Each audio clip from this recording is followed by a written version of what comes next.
do want to tell you that John is raffling off, as always, $100 Amazon gift card and or your choice of a brand new Hammer Effect bowling ball. Okay, if you don't have that, all that money, 100% of it goes to the tournament. And then during the break, we've asked that you don't leave because they're going to turn around quick. You're going to bowl 4 games, you're going to oil them, you're going to come right back. During the break, Leslie's going to load up the prize train, and we're going to give 2 bowling balls away to 2 people totally free. So the prize train will be based on what lane assignment you have, and you have to be here to get it. So we're going to give a new blue hammer away, and we're going to give a GB5 game breaker. So good luck on that. Good luck with bowling too, by the way.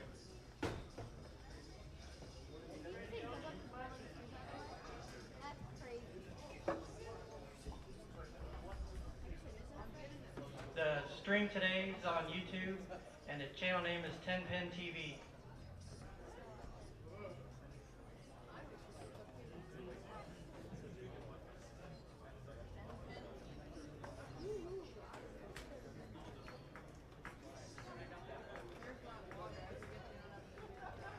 We had some people not show up, so we may have to move some people around. They're in the process of doing that, so be prepared to move. I hope. That'd be so funny. All right, your lanes are coming on for 10 minutes practice.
been a part of this organization, bowled with them back in 2010 until I aged out, and then so their annual adult gateways, their big guy, little guy, which is one of the best events in the area. It helps.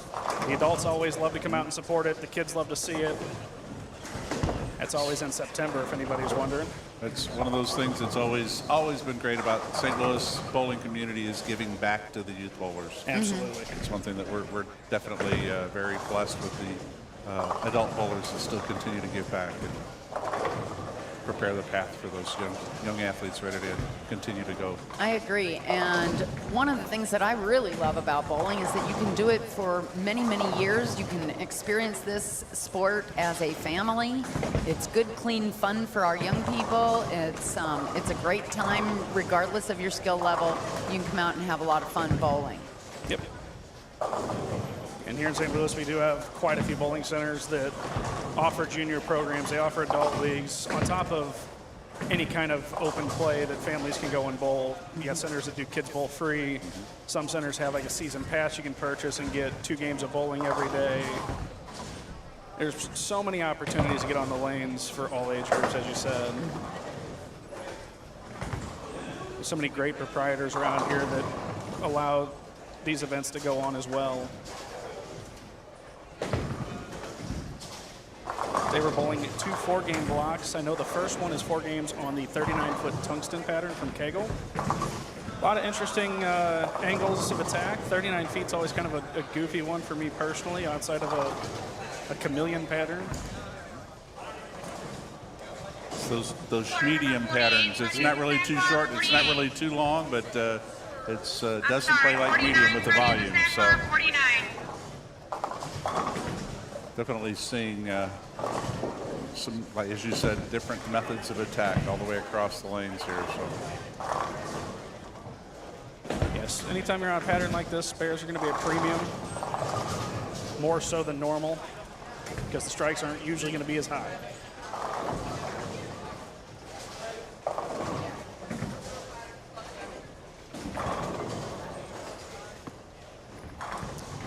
It was fantastic to see at the very beginning, before everybody started practicing, that they were handing out trophies for 300 games to these young bowlers.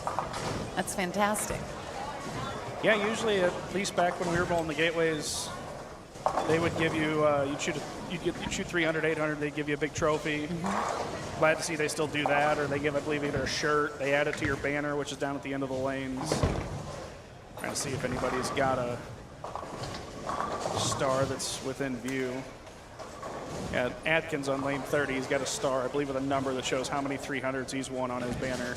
and the pin indicates how many tournaments above and beyond the initial one for how many wins they have. Yes, if you have a gold pin, it is an invitational win, which is essentially a tournament of champions. Have to have made a cut within the last, I think, 2 seasons. Invitational is always hosted here at Imperial. They usually, if I'm not mistaken, they really, at least they were donating the lineage for that event, which was fantastic. That is next month. I believe they said on the 20th. No, it might be the week after the 20th, because Crestwood's on the 20th. It's pretty much a gateway every month, and they are fantastic events.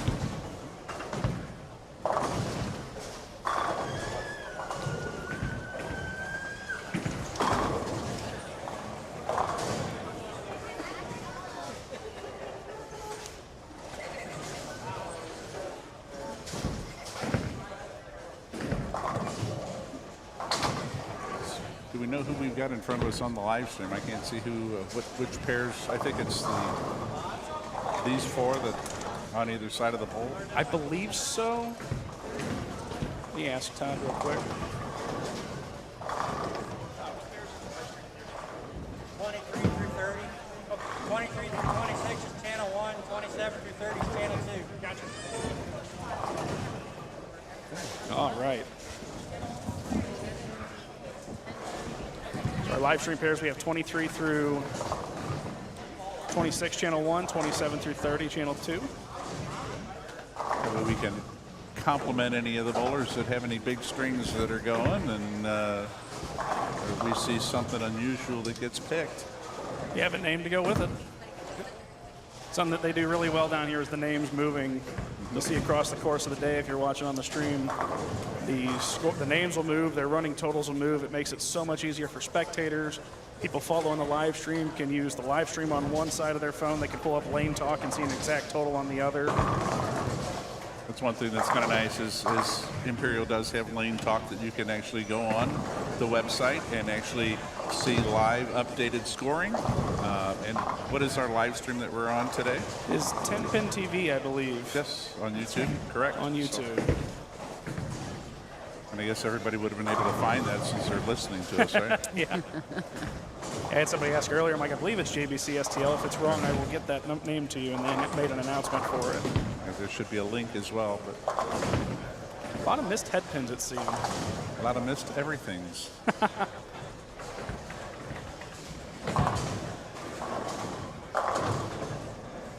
When you were over at Lakeside, you hosted a lot of collegiate events over there. When I was at Lakeside, we were hosting the Maryville Saints Invite every year. I believe they are moving that to Shrewsbury this year.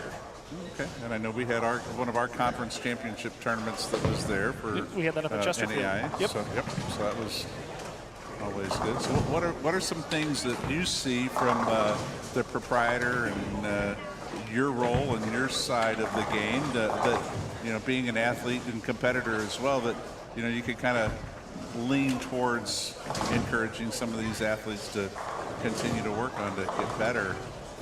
The biggest thing for me is you find a proprietor that will put patterns out for you. It gives you an opportunity to come practice. Something I always did on Sundays.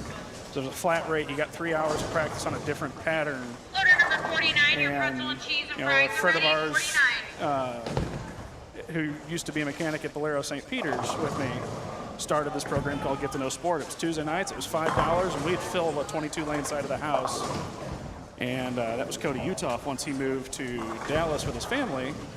And I came back to Lakeside. I asked his opinion on if I could start that back up. And while I never had the numbers that we had at St. Peter's, still had people to come out and use it. And it's something that when I move over to Sunset Lanes, I'm going to find a night and continue doing it. Good.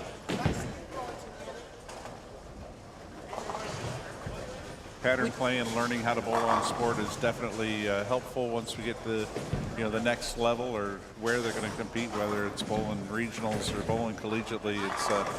It's something that I see at the collegiate level now when we have high school athletes that are coming up. They're not as informed. So that would be something I would love to be able to partner up and see if we can continue to just help get these kids a little bit more prepared. Practice habits are always important with spare shooting is super critical, as we're noticing, but just in general making sure that they have a better understanding and knowledge of what the lane condition provides for them. Absolutely. That's one of the biggest things I lose not being at Lakeside anymore is the ability to set individual spares. It's a very popular feature we had in that building, and unfortunately, any center I go to in St. Louis will not have that just due to the newness of Lakeside. But we'll still have patterns out once I have a day, or have a day. Nice get it spare on advertised. 24 there.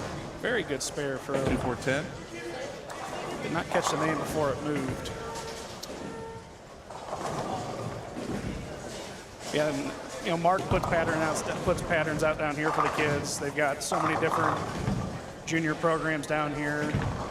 Compared to, say, we go back 15 years ago, it was just a Saturday morning league. And while we did have 2 shifts on Saturdays down here, it's crazy now. You've got Saturdays, you've got, I believe, Mondays he's got sports, Sundays he's got something, I believe, as well, at least in the fall. They send so many kids to Junior Gold, which this year is in Detroit. We do that at St. Charles too. St. Charles is part of Concord. The group management ownership group is part of the Concord group. So they have the several programs that are similar out at St. Charles. So would you say that the bowling community with young people is growing then in St. Louis? I'd say it's trending up over I would a bit agree. of a lull. I mean, we just actually started a junior program on Saturday mornings up at Concord, Very good. which we hadn't had in several years, quite a few years, but that's actually growing pretty significantly. I know they still have one at Crestwood. So Crestwood does really well. Shrewsbury's got one, I believe, that's grown. Crestwood and Imperial is always the two I've always recommended. because we really didn't have one when I was at Lakeside. It kind of dissipated after COVID. But I grew up bowling here at Imperial, and always a place I can recommend. Now that Crestwood's part of the Imperial family. St. Charles, like Don said, if kids are up there, I recommend there. They've done stuff with juniors and junior gold for many years. Kyle Sherman bowled out of there. His mom, Tracy, used to run these great junior gold qualifiers once or twice a month.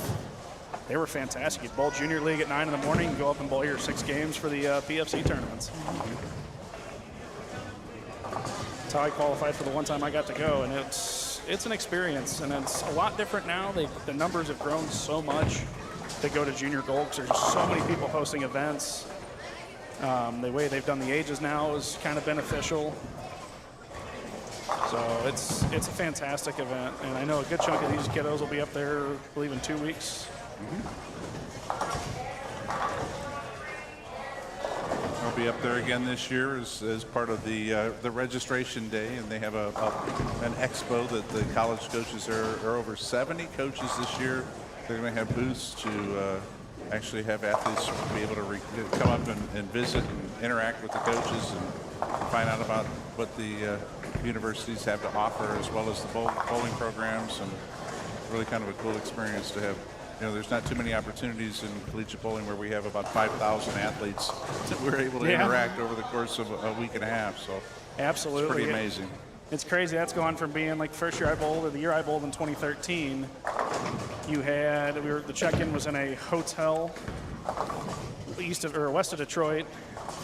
You had the 4 brands of Brunswick at the time, or the 4 brands, I'm sorry, of Ebonite at the time, were the title sponsor. That was the only brands that were at the expo, and then you had a coach's room about the size of the check-in room here at Imperial. And now, like, even 2 years later, when I took my brother to Chicago for junior gold, we have all the brands are in a convention center. You got a massive area for all the coaches. And I know Don goes up there. The Maryville coaching staff goes up there. I believe Lindenwood sends people up there. McKendree, which will have Sean, the head coach of the women's team at McKendree, will be on at some point today. A lot of 3 really good bowling schools across town.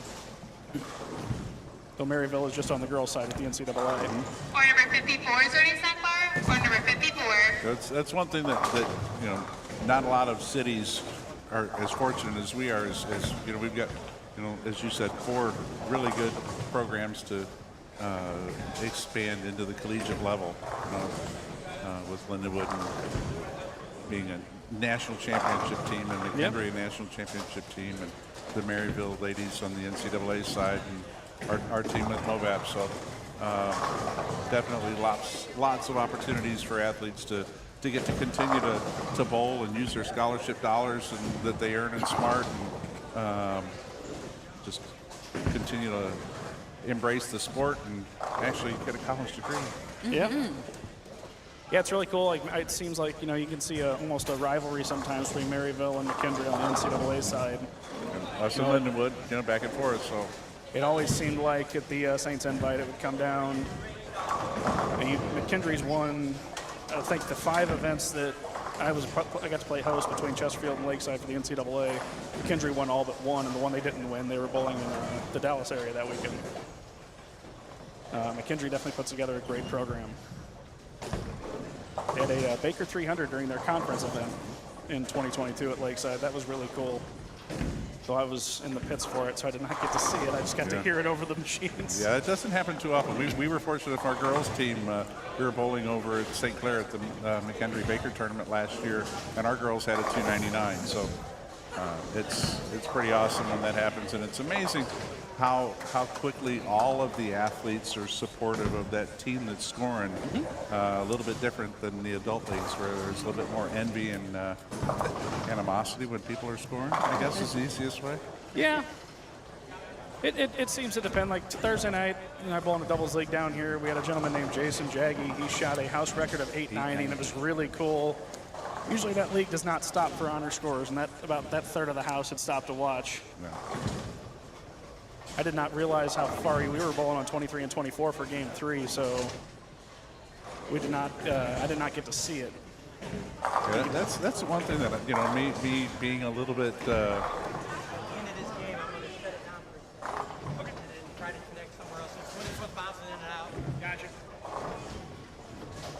that's one thing with me being a little bit older now. I can remember back in the late 60s and early 70s when I had my first 300 and got to about the 9th frame and the entire bowling center of 32 lanes stopped bowling to watch me bowl the 10th frame.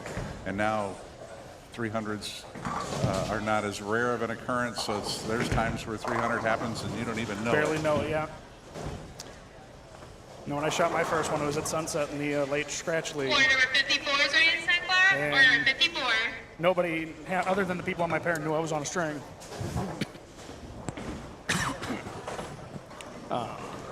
Todd Stewart, who's running our live stream, just said after this game we're going to shut down for a minute. He's going to connect to another place, so we will have a bit of a short intermission.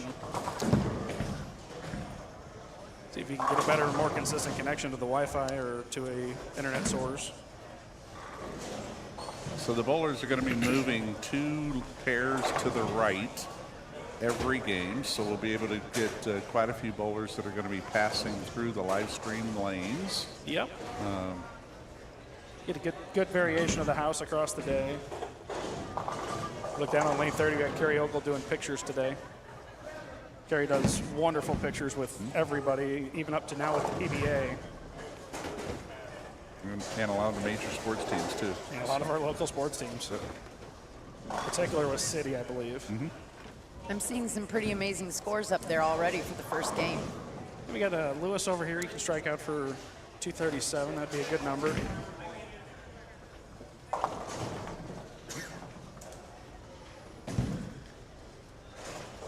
I guess I don't have the setting on where you can see the previous games on the new game.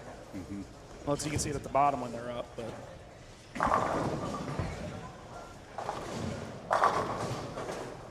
I'll see when we're in the break if we can get some scoring updates from the office and make sure that we get those back and forth. Yeah, I can see if Leslie can print us out a copy after each game. At least it's unofficial. That's what I always did with the PBA is I would print out a copy with the names and post that at the desk as unofficial because anything for PBA had to be from the website.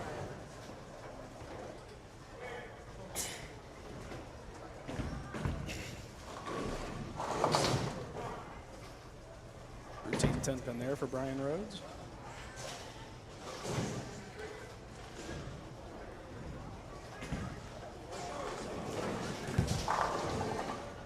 Uh-oh. Did not look like he liked that from the second you let it go.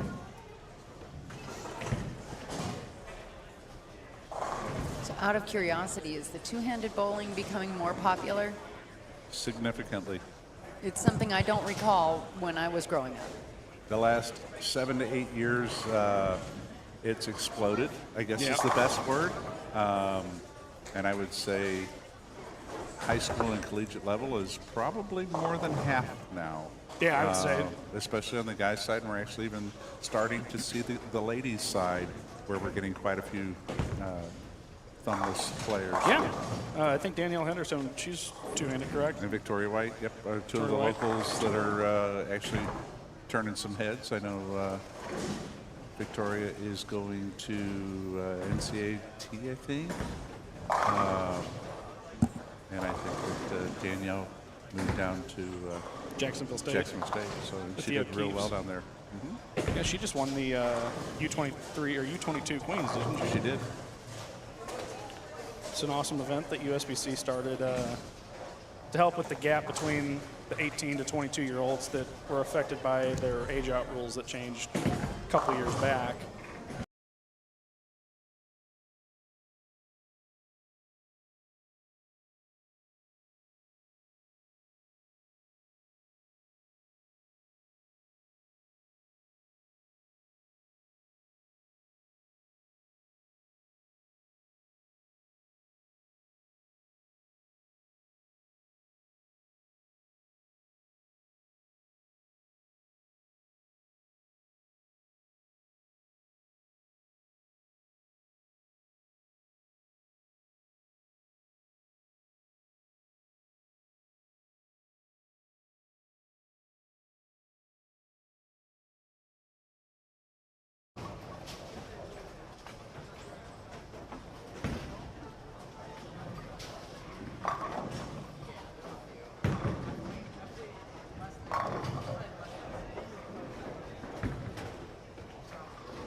welcome back.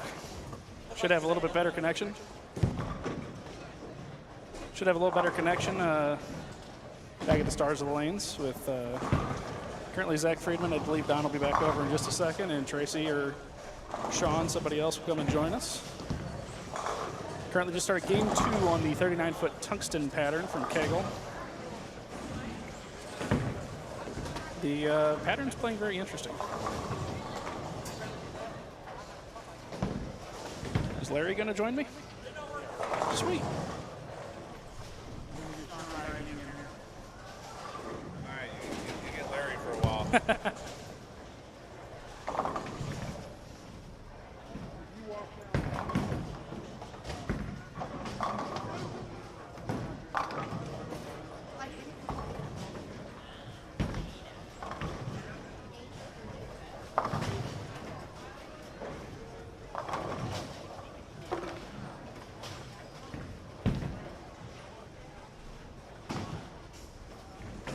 How you doing, Larry? Hey, I'm doing fine, Zach. How about you? Oh, I'm doing good. Oh, no. I want to appreciate you being here today. Thanks for asking. I'm happy to be down here. You and Griffin and Tracy got things started for us.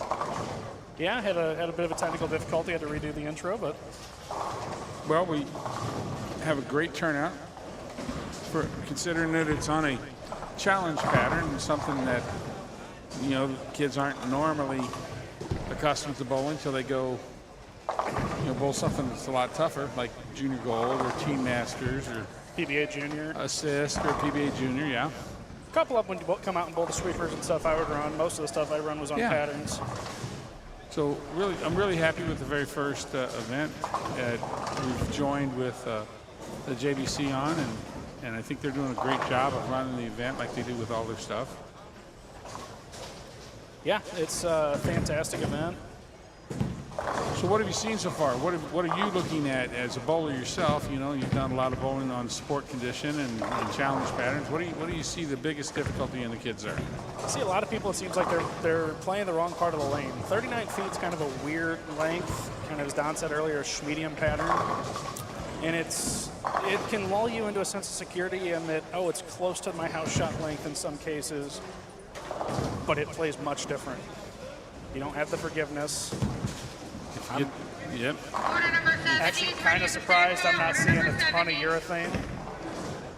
It's funny how you can think you've thrown a great shot, but because you're in just a little bit, your angles aren't quite right. It makes a left turn on you. Yep, or you miss just a hair right and it backs up and you leave a washout. We saw a lot of missed head pins game 1.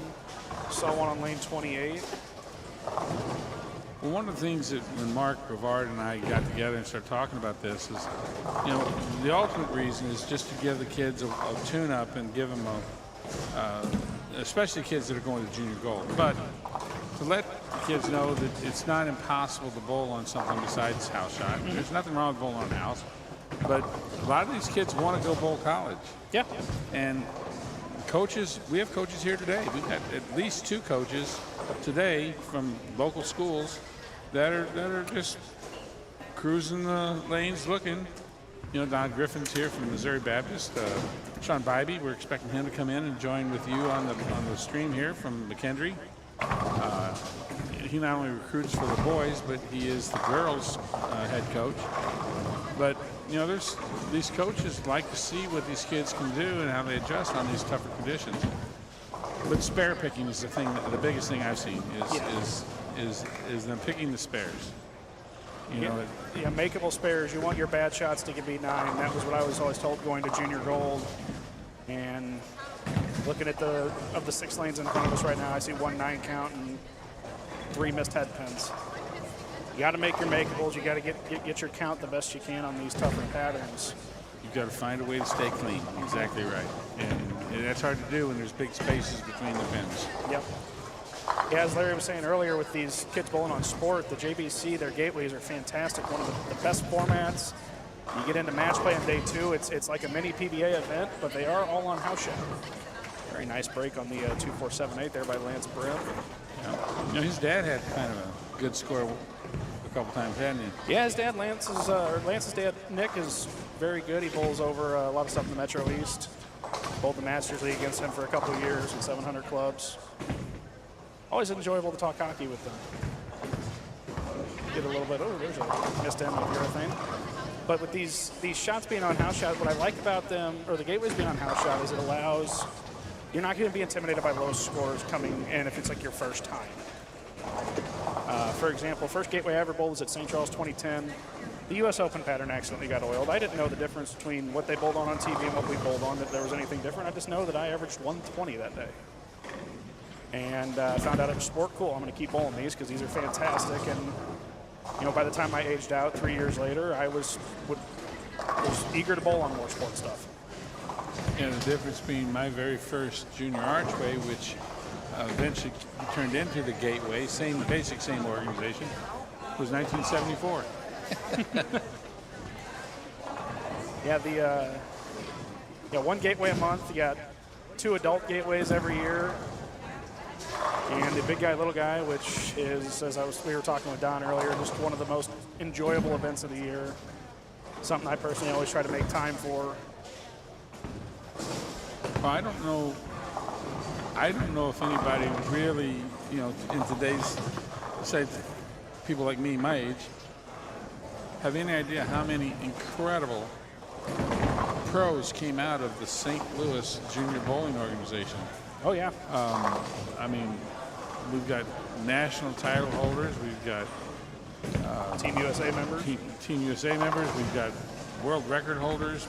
I mean, you know, it's been an incredible organization, and people like, you know, we're fortunate that there have been people like John Williamson for many, many, many years that have come, you know, all the way back to Peggy Tyler, Gary Voss, Ray Orff. You know, we actually had, back in the day, we had Dick Weber, and they were all involved in it. You know, and the junior archway came out of a desire for the young people to bowl like the senior, you know, the men's archway tournament, which in St. Louis was the premier bowling tournament organization. And it was really funny because there were so many touring pros in St. Louis. When the season was at a lull, they were all here bowling those tournaments. So you had the best bowlers in St. Louis bowling against the best bowlers in the world. And it was great. I know when we were originally planning, talking to Linda about the Bradshaw, about the big guy, little guy, we were trying to find a weekend. Good attempt on the 6, 7, 10, that was a great attempt. Linda was wanting to try to find a weekend that we could get, you know, the Brad and the Kyle, EJ Tackett, AJ to come down. You know, I know EJ's come down and bowled the big guy, little guy 1 year.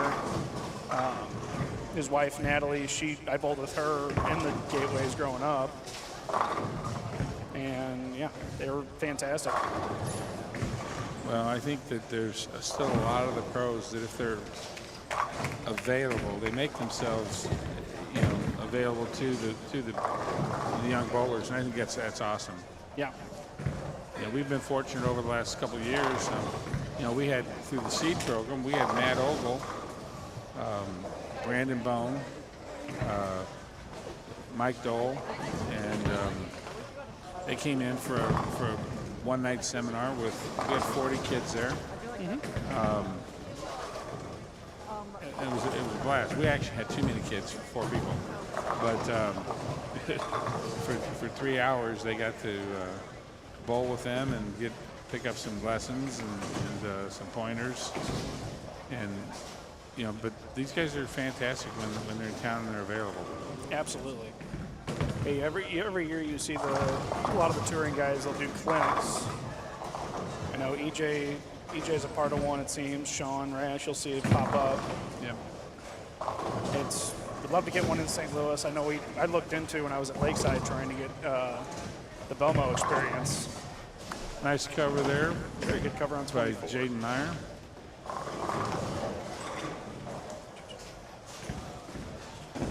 Let's see if we have any strings going.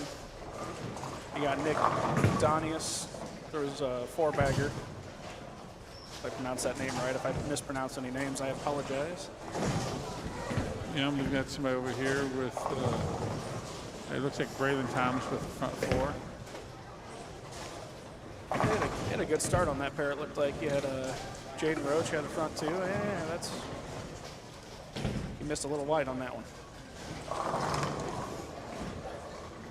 just a bit outside. And you can't do that. 39, like I said earlier, 39 feet. He covered the spare though. 0 spare on an open, so it's basically 9 spare. Well, Jaden is one of my seed kids, and he's going to be going to school. He's a very talented musician, very smart young man, and he's going to be bowling for a school. I can't remember the college name off the top of my head, but he's going to be bowling. Uses some of his scholarship money. Braylon with a fifth. They are lane. We're talking about lane 21, 22. They are just off to the left of the live stream pair at the moment.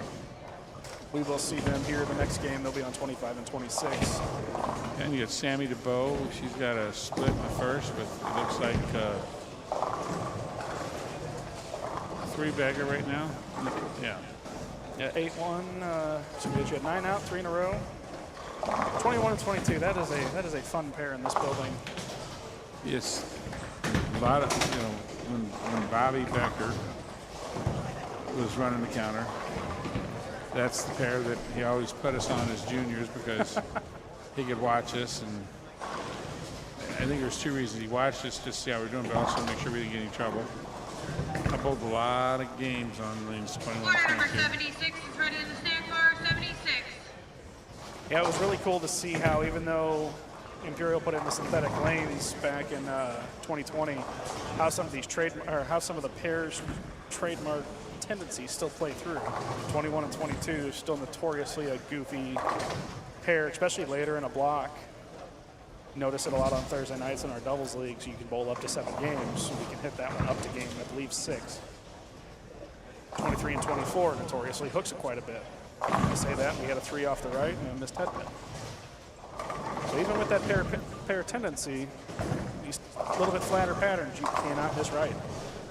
Well, it's funny how you bowl in a house and you get pairs that you do know better than others, and for me it was always lanes 13, 14, 15, 16, 17, 18 were some of my favorites, and then you come down here to 25 through even 30. I just always liked this end of the house.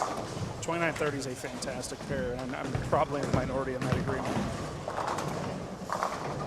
And in the juniors, that's where I shot my first 300 here at Imperial Bowl, was on lane 30, 29 and 30. Yeah, what's fantastic about these last 6 lanes is they have Kegel Specto, so you can come down here and practice if you can get lanes, and it'll tell you your stats and all that. You can log in right now. I could log in and look at how people are bowling on those 6 lanes. It'll give you speed, rev rate, approximately anyhow, where the ball's at launch, where it is at the arrows, at the break point, at the pin deck.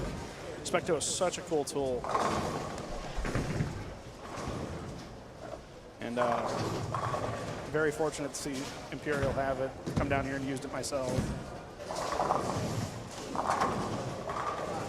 Good cover by Jaden Meyer. He got a little wide there on the first ball, but he come back and covered the spare.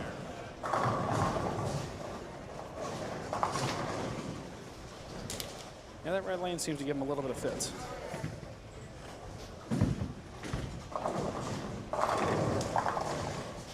Got Donius over here. He's on a 5-bagger now. Can strike out for 226. It's going to be a great example of making your spares. If he makes all 3 of those 9 outs, he shoots 250 this game if he strikes out versus 220. And looking at the scoring pace, 220 is going to be massive. 250 is a huge jump.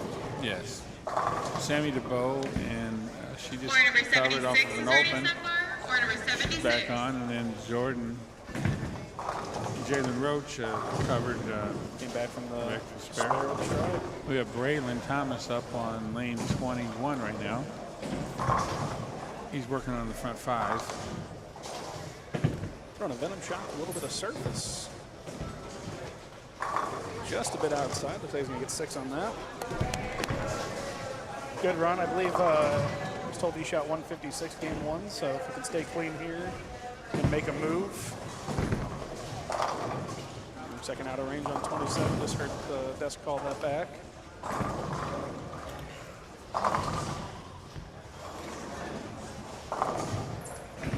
Good spare. 3.6. Anytime you're on, I mean, even on house, a 3.6 is kind of tricky.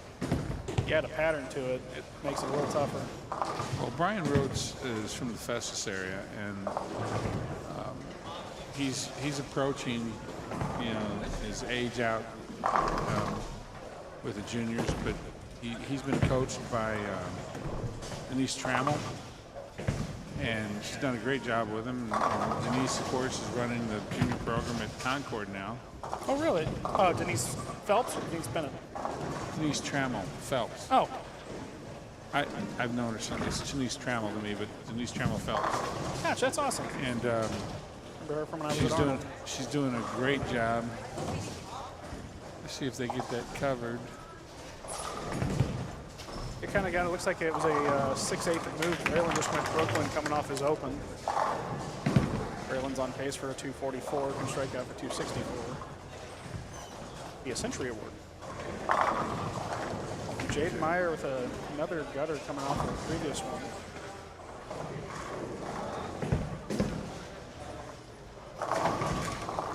Good shot from Hayden LeDrew on lane 26. Crosses over, leaves a 6.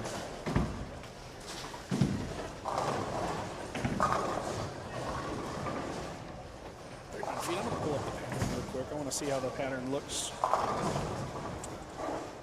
Oh, on the tungsten. Kegel's got these elemental patterns for recreation, or element patterns. Recreational level, challenge level, which is what the kids are bowling on today, and sport level. What are they bowling on for the second? Titanium, 44-foot titanium. 44-foot here, that is an awesome length. I think that, yeah, and the volume's a little heavier. I think that the kids are going to find a huge difference. Nice messenger in front of us by Hayden LeDrew to finish out with 164. I think Sean's going to join us. I'm going to step out and let Sean Bybee get in here and talk with you guys. All right? I'm good. And so you want to mute me out there? Yep. Kelly, you got the green I'm one? green. Thank you, Larry. We have Sean Bybee join us. He's the head coach of McKendree.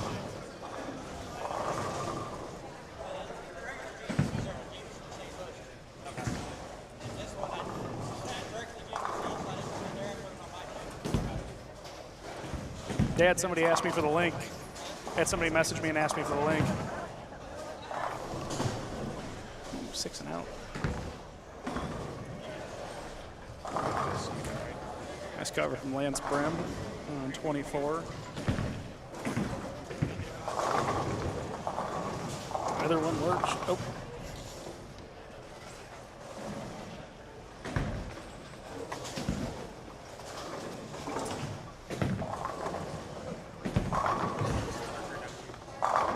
What's up? Darker down. Yeah. All right, Sean. Hey, how's it going? Going good.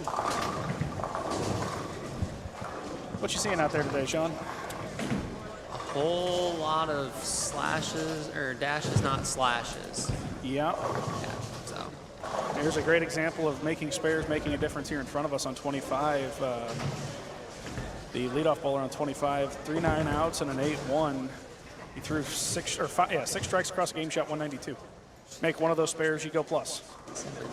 That is 30, 50 pins. Yeah.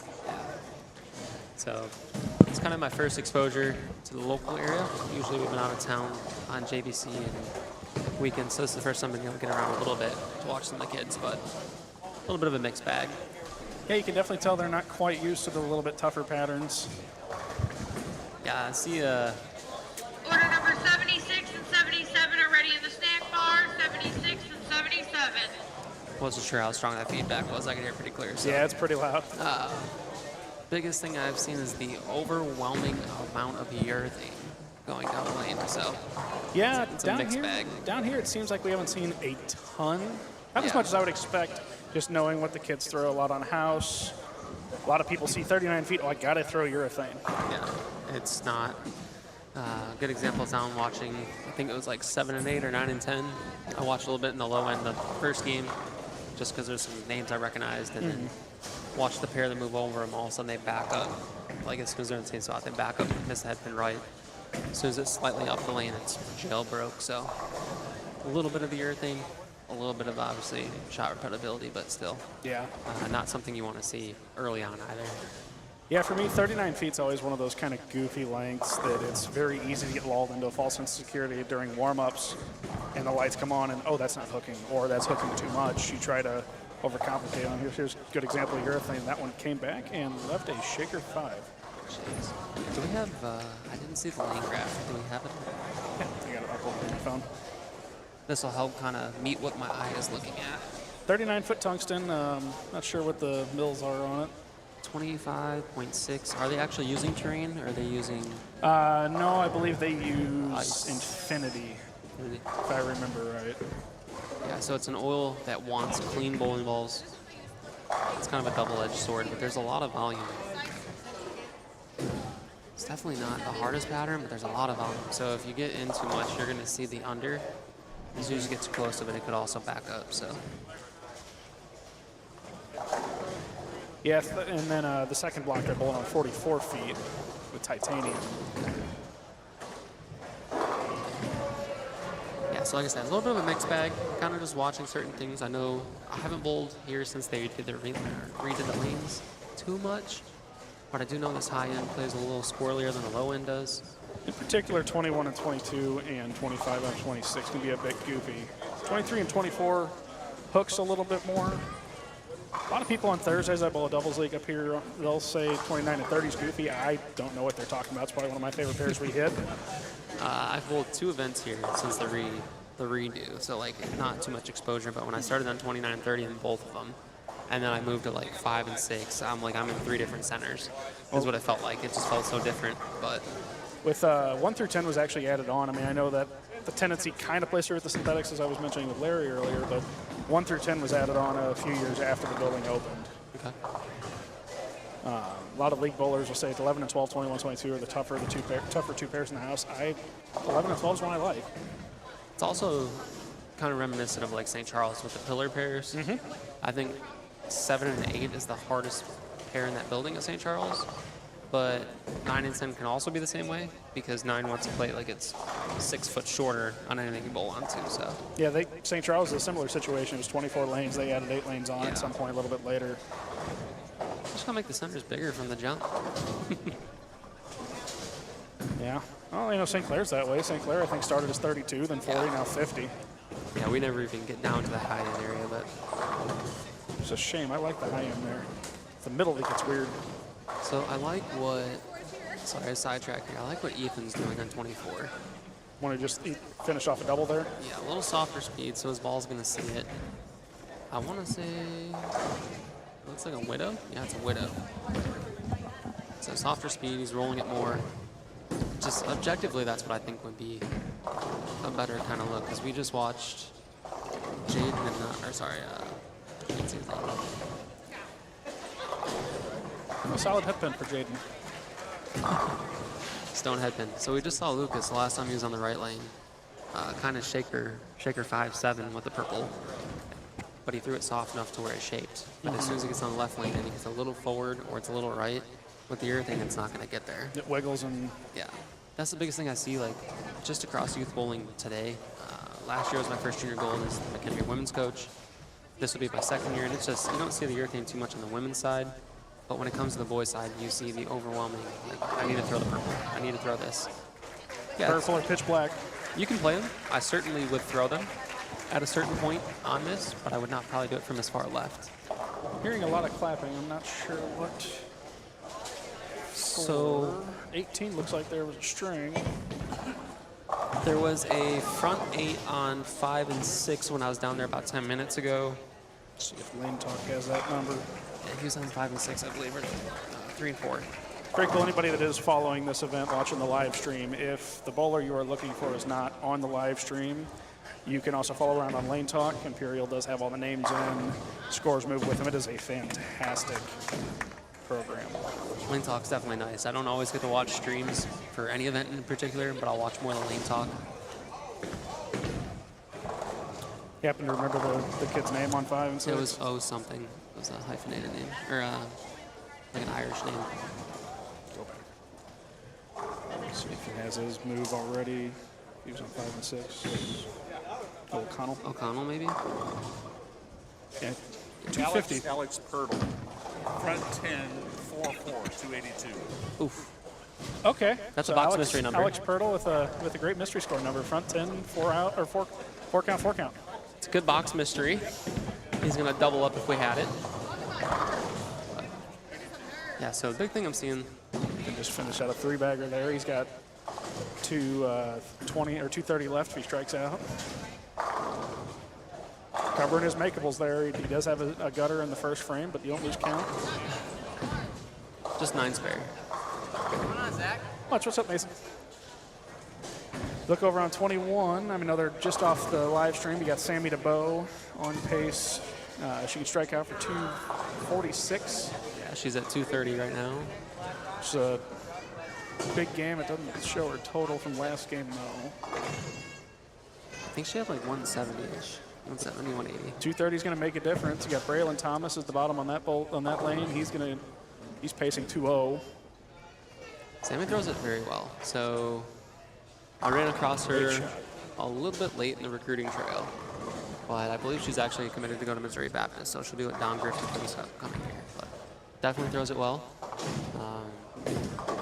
She's throwing, it looks to be an Ion, if I had to guess. Nope, that's an IQ Tour.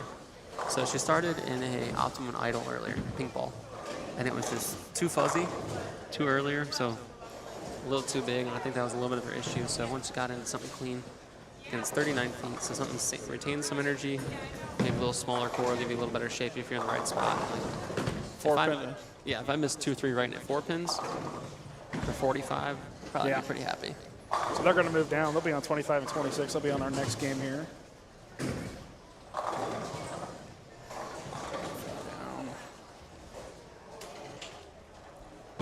Got Logan Hedrick trying to shoot 162. He strikes out. So we got our league standings, or the tournament standings on Tournament Bowl? Yes. Okay. Yeah, tournamentbowl.com. That wasn't a bad shot. No, so I think 24, like if it gets it there. If it gets it there, it's close. So I think that's the shape of the lane we're seeing, a little bit like the tower. So when it gets it at 8, it's still in it more. It's not getting it fast enough, but it's a double-edged sword. If he sends it there too firm, it's going to wash out. Not giving yourself much error. No. Wash out. Wash out at best, 2-8-10 at worst. Yeah. I would take a washout over a 2-8-10 any day. I would just throw it at the head pin. Yeah. See, Good shot from Ethan. This is where like Ethan's ball motion. So same idea. It's a bigger, slower bowling ball. He's got some surface on it. And he's throwing it roughly in the same area that looks like Lucas is. Maybe a little more in, but it's not got the under.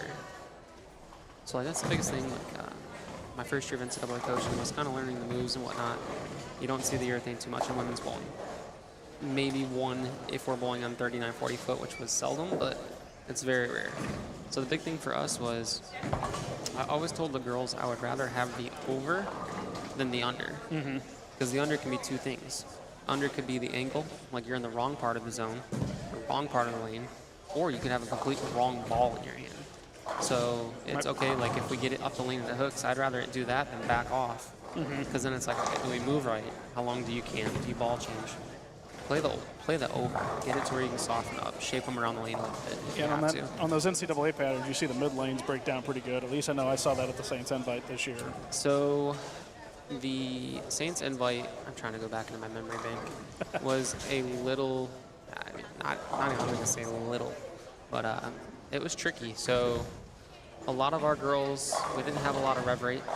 Our average rev rate is probably 250-ish, 240 in that realm. So we use a lot of, not necessarily super big bowling balls with surface, but a lot of, last year we were with Storm, a lot of phase 2s, some gems every now and then, like, with a ton of surface.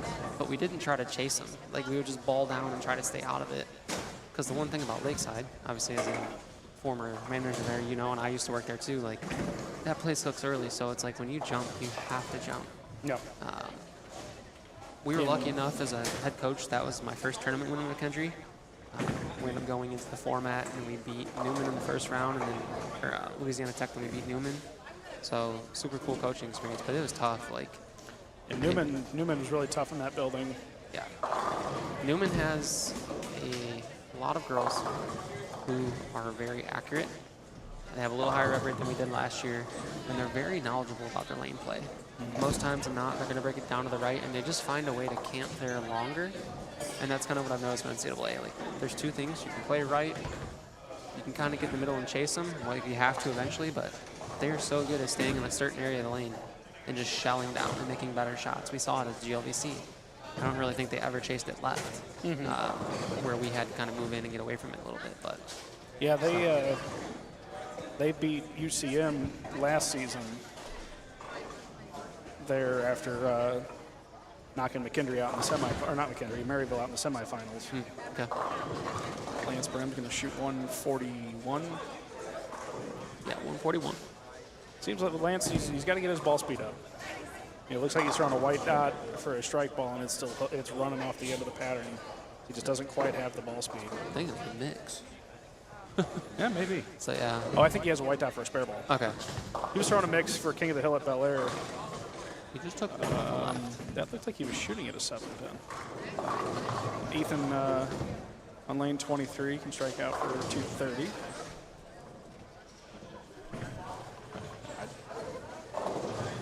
Oh, it did take 3 off. Yeah, he hit the 7. The 8 fell into the 5. Not your everyday take out of the rack there. Yeah, I'm not really sure what that was. I looked like he might have hung up on the first one. I'm not quite sure. It could have, because it was not right. Right in front of us, we've got Jaden Roach, Braylon Thomas, Sammy DeBow, Caden Clark, Cameron Alberts. Not quite sure that top, or Chase Just. Good St. Louis group here. Sammy's dad was a general manager down here at Imperial for a while. She's got a lot of lane time down here. As we saw the last game, 240, she was throwing an IQ Tour solid. Yeah, it looked like an IQ Tour, a little bit more shine on her. Caden's grown up quite well. He's throwing the ball really well, celebrating a 15th birthday today. Just a bit outside. Came back left 2-pin. This is just my hot take. I think, I mean, I've watched Cade for about 4 years now since I moved back in St. Louis. And he would come up to some of the bigger events, sign the Youth Waiver and Bowl. And he's competing with adults, like running us in, being pretty close to it. So seeing that at 10, 11 years old, like his dad's prepping him out pretty well for that. Yeah, absolutely. But it's like, my hot take, I think he's a right-handed Spencer Robarge. Obviously, he's still younger, a little smaller, but Spencer won a lot here. Everybody in St. Louis kind of knows Spencer, but right side's a little harder. Not taking away from Spencer at all, but like, that's reminiscent of what I get, just the raw talent that he has. When we first met Spencer, he was 7. He kind of would run up and push the lane, kind of like John Branham does, and would still just run it in. I've had some good conversations with Spencer before I got into coaching, thankfully, so you're able to talk more and whatnot, but his knowledge is insane. Far beyond. He's what, a senior at Wichita or 5th year at senior, so he's like, I think he's a Point senior. number 83, so he's turning 21, soundbar. Point number 23 83. maybe. I talked to him 4 years ago, and I felt like I was talking to a tour rep. Yeah. The stuff he sees, and it's not only like everybody gets a bad rep because he throws urethane a lot. That kid, you can put a marble in his hand. Put a marble in his hand, and he'll figure out how to get it through the pins. It's just insane to watch. Sammy just threw a shot on 25. Looked, it was 10 more than I think she looked like it was going to be, or she thought it was going to be. Missed it dead right. It hooked early and laid there, left it, or got her a trip 4. Okay. Let's see what Chase is going to do. 4-9. So he's a little straighter, a little more on the edge of that pattern, which is kind of the feel-good spot. Bigger ASIM is what it looks like. Yeah, I was trying to see if it was is that an attention star? No, it's a red. It's the Brunswick ball, I think. Yeah. Not too versed with the Brunswick stuff. Drawing a blank. It's not the... Great break for Caden there. They kick on the 10. that one of the speeds? That's what I thought. A speed or an infinity. Speed was my first thought. Yeah, Caden, he'll come out and bowl some of the stuff that I run, sweepers, and most of what I run's on sport, as you know. Those are going to pick back up in September, I believe. September or October, I'm going to have something. Where are you going to be having them at? Sunset Lanes. Okay. Put a little extra Crisco in the front.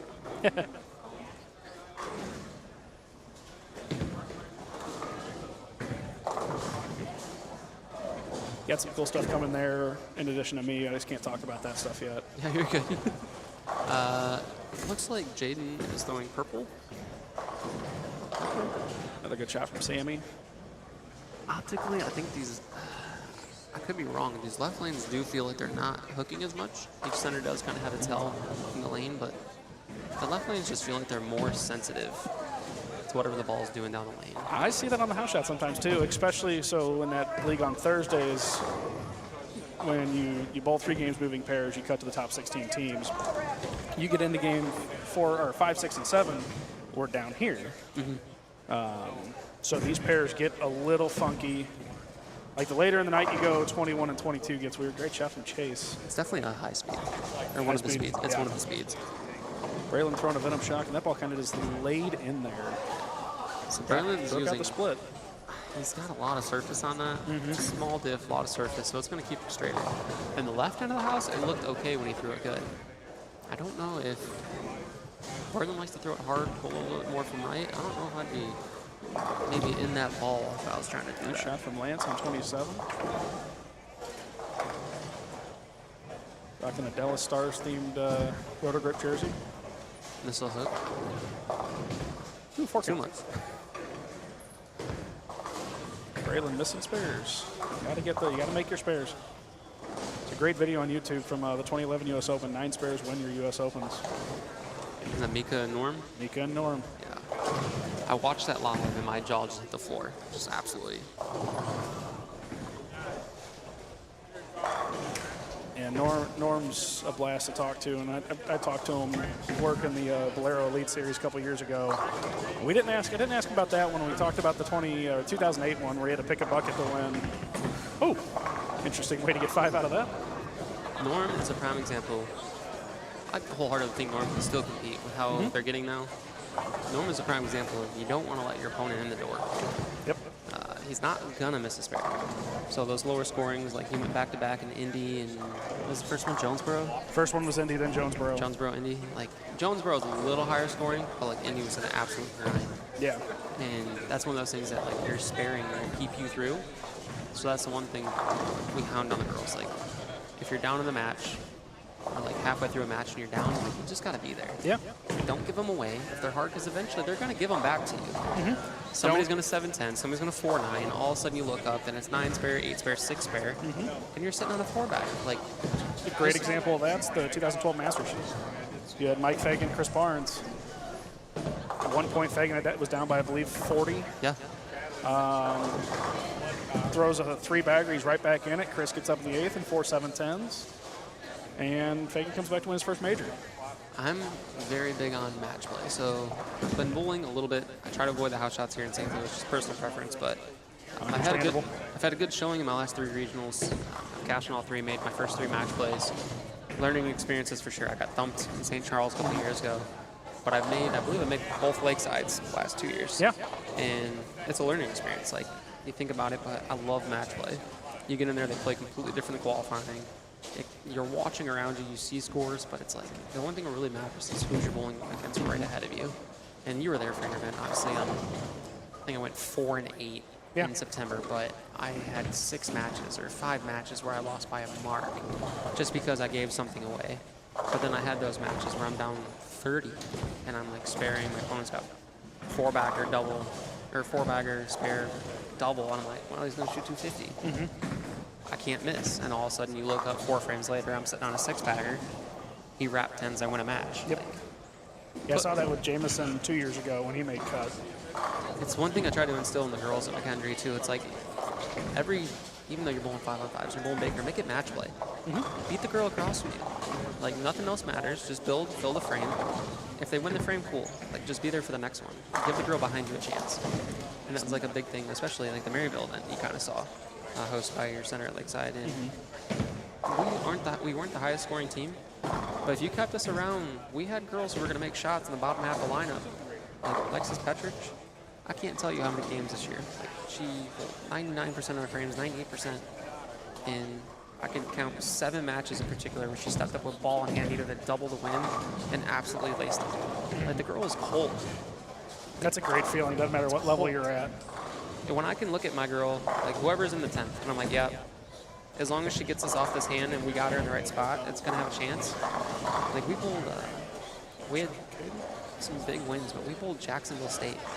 I've never seen our girls lock in so quickly. And like just every shot, like for a coach, that was huge to see. But then like those matches, when they're coming down to it, it doesn't matter who you're bowling against. You're down, you battle, you stay close. All of a sudden, the spares keep you in it, like we're seeing right now. We're not trying to play golf with these birdies up here. I mean, I'd love to see on my scorecard, but keep them close enough. Give your girl a chance behind you. Yeah.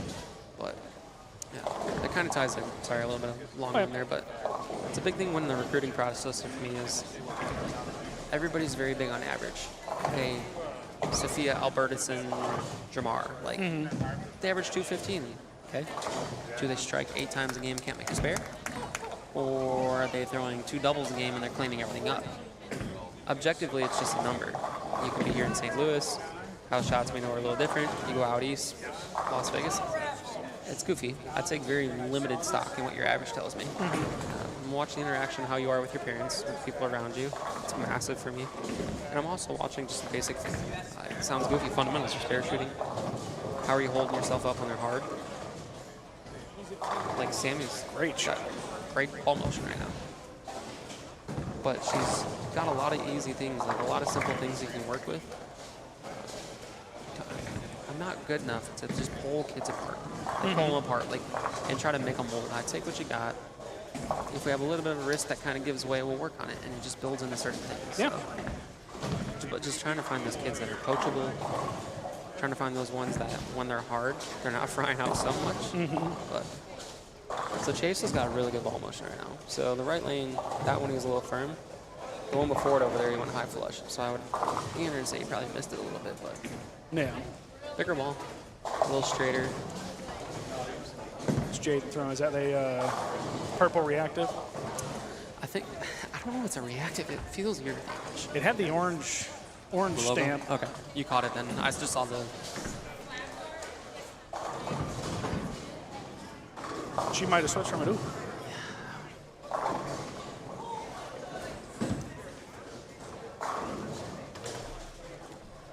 Go over to 27-28. Lance on the front 3. Still bending the mix.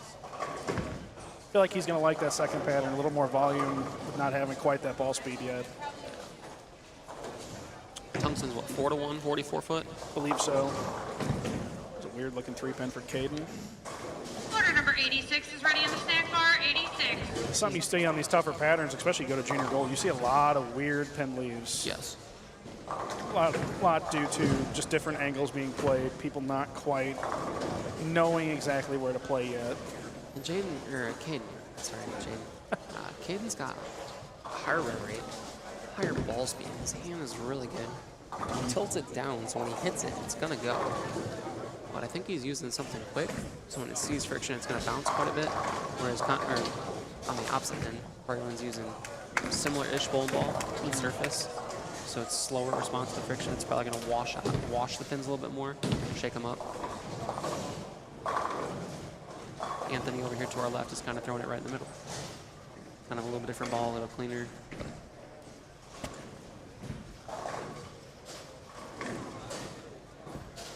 Yeah, a little in off his hand, it looks like. Gets the break with the Brooklyn. If that's 44, that goes high flush. Lance's run comes to an end with a missed head pin left, misses the spare.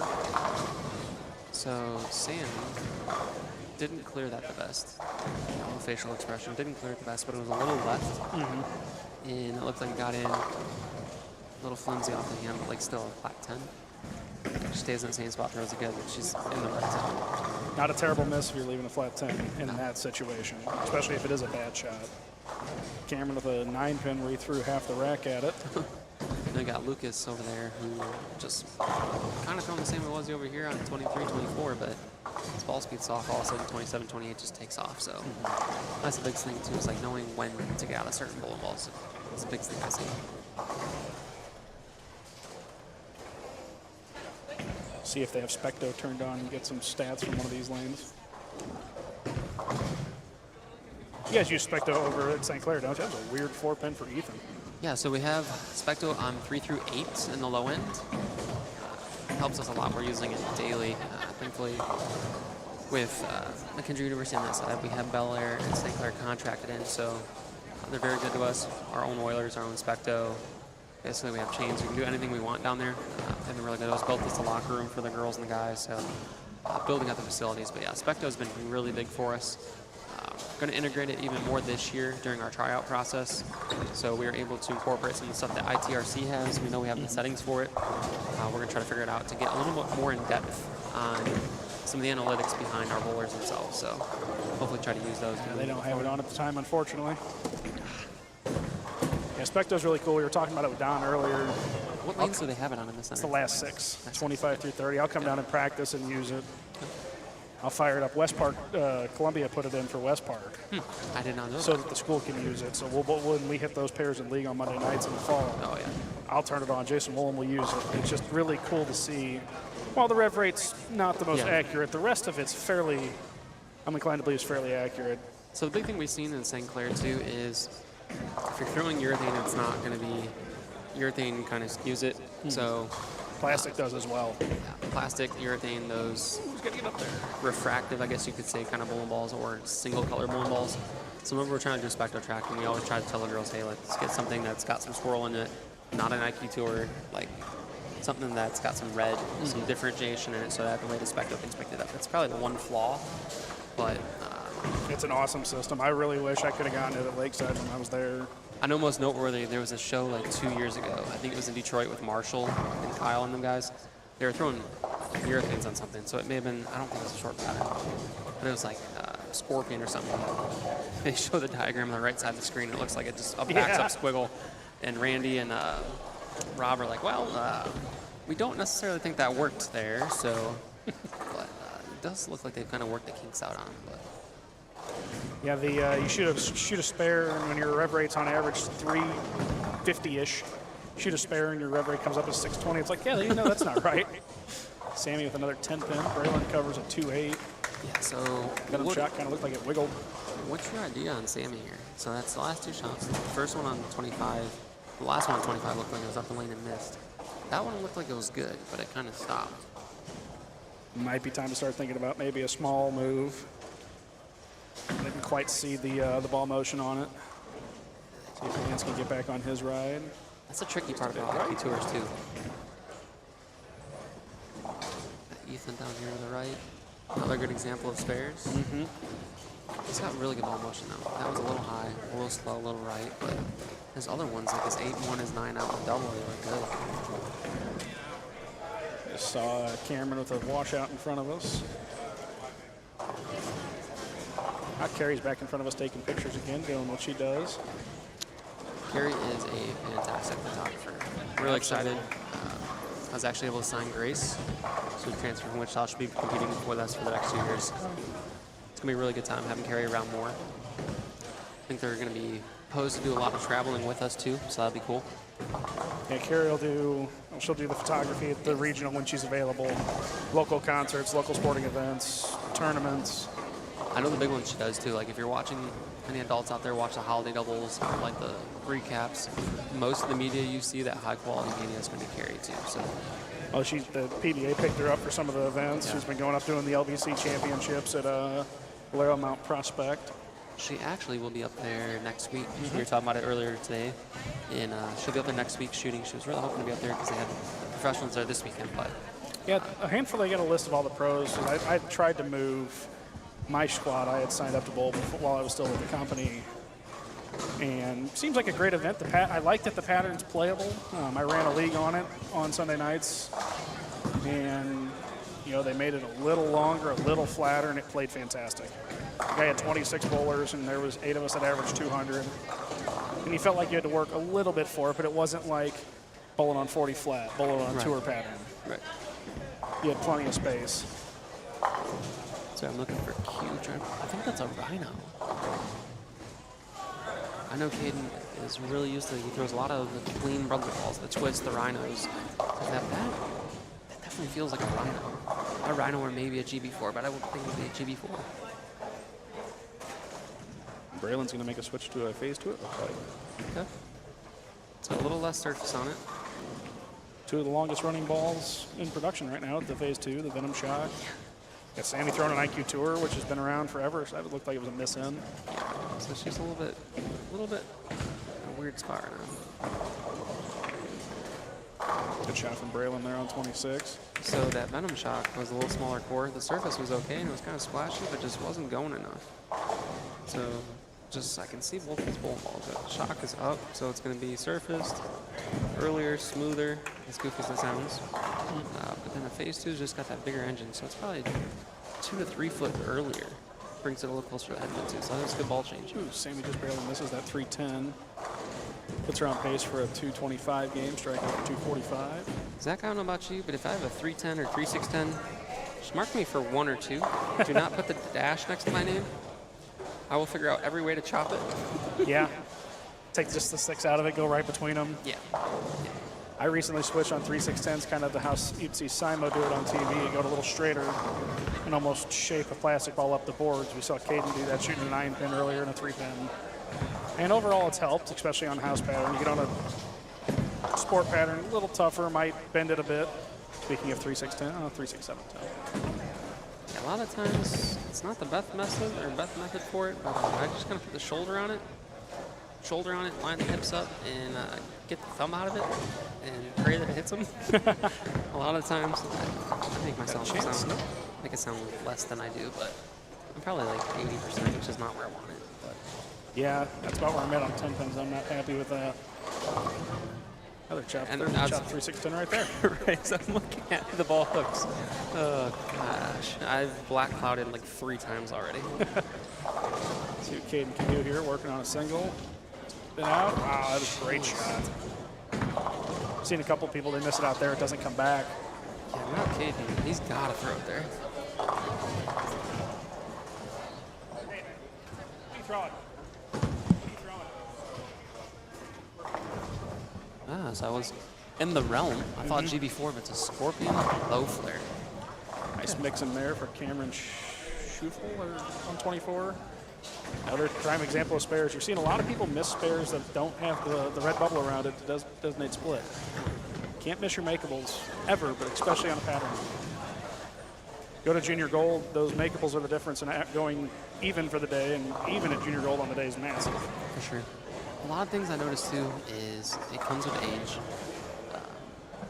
Even myself, I've been out of college for 8 years now. Yeah, I graduated in 2016 from Kendrick.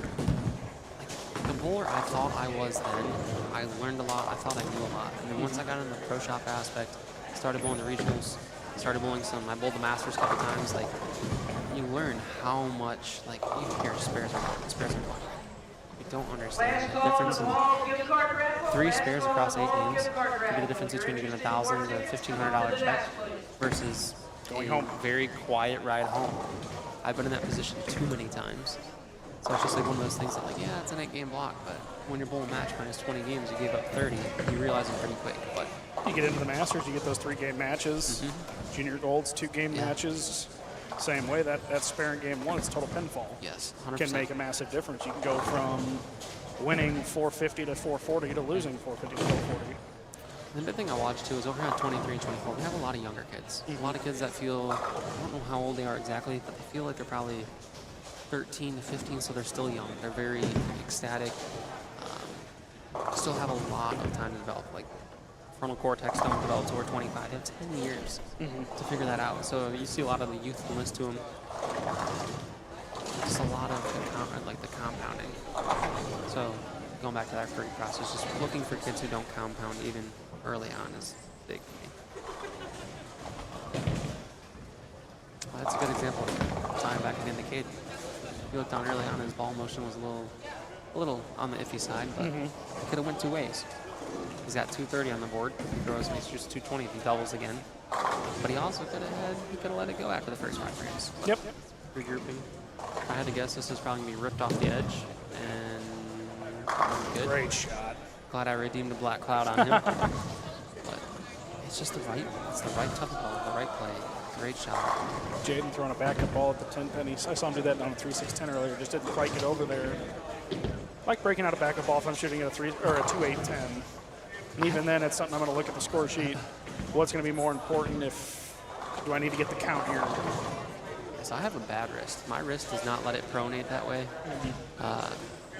If I'm shooting more than my right side spares, I don't use plastic. I used to use earth, and now I just, whatever I'm throwing for a reactive ball, I flatten it out, back the hand out. Like, it'll actually back up a little bit, but there ain't no way I can get on the hook at all. Sammy looks like she got that one a little slow. Another 310 from the looks of it, or 3-pin. Yeah, so it's definitely the front part of the lane here. Are these SPLs? Yes, these are SPLs put in 2020. Yeah, so they're really, really soft. Like compared to the HPLs, I believe. It's so hard for me when I bowl in this surface because the ball doesn't want to get through the front of the lane. And then when you combine it with certain oils, like it's just really hard to get it down there. And she's in that spot where she starts to game out very strong.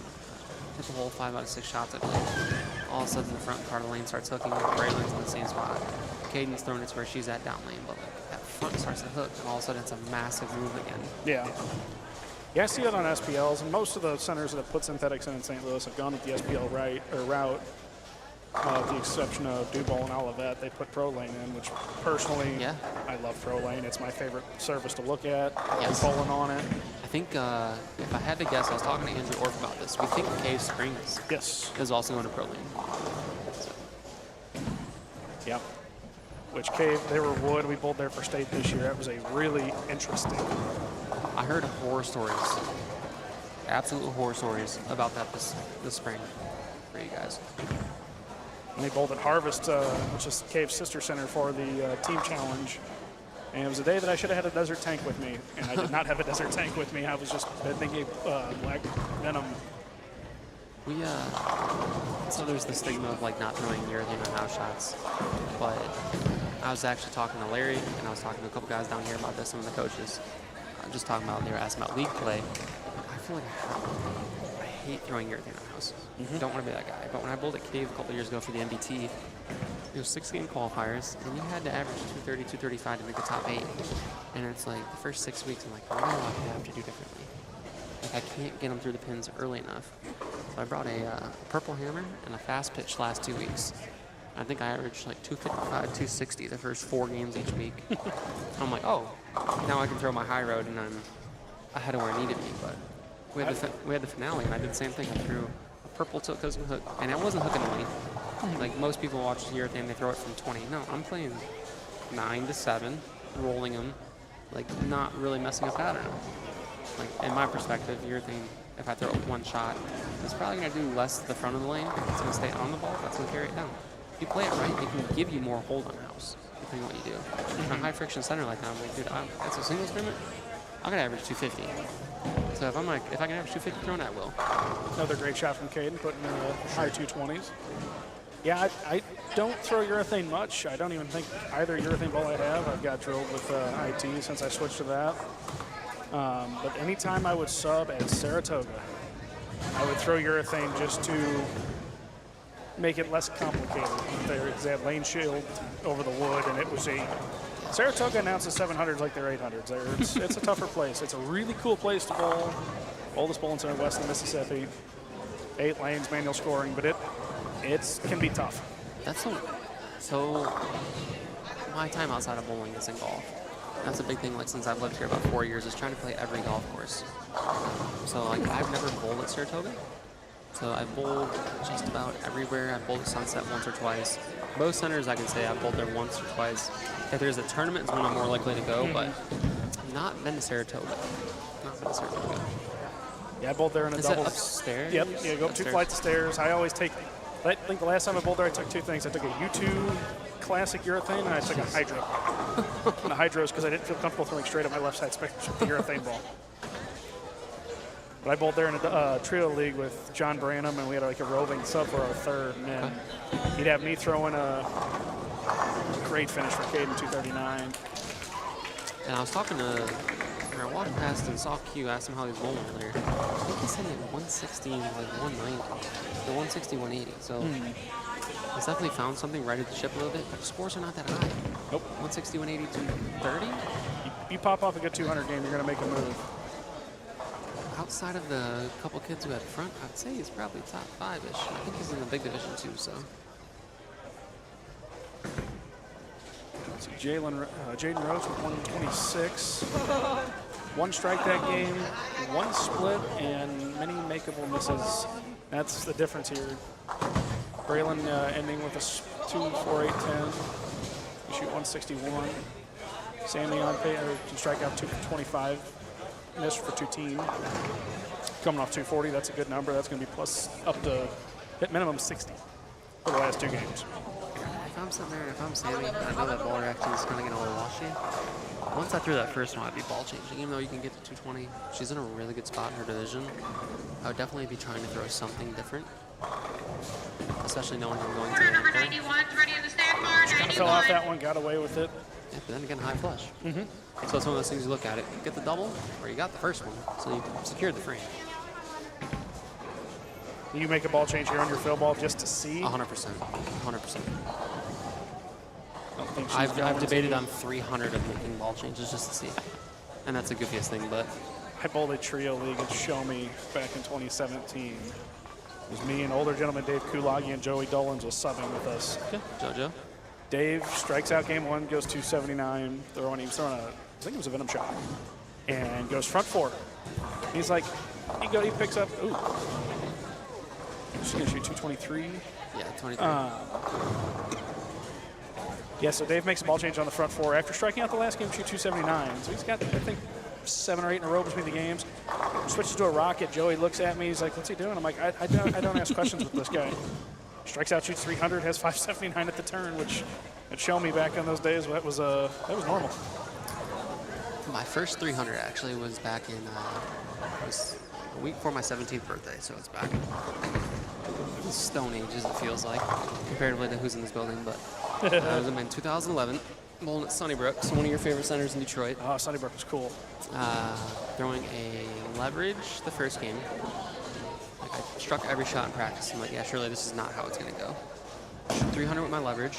I think that was my first one. Yeah, that was my first one. Shoot 300 with my leverage. I'm 3 or 4 frames in the next game. I have front 4. And I don't know why. I did it a lot when I was that age. And I'm like, yeah, you know what? I'm just going to ball change on one lane just to see.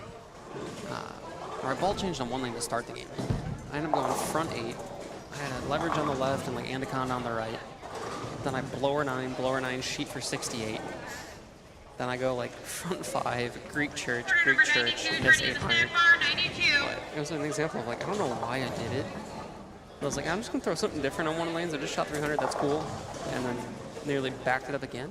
But so actually, while we're talking about 300s, we actually just had a house record set here this week. Jason Jaggy. I was trying to think of his last name. Jason Jaggy. So he's one of our shop guys who comes in the Reorfs. He just spent some time down in Kegel. He needed a refresh. He came and talked to us in the pro shop about it. It was 300, 290, 300 for 890. With a solid 7 the first shot. Just absolutely lazy. Very low key.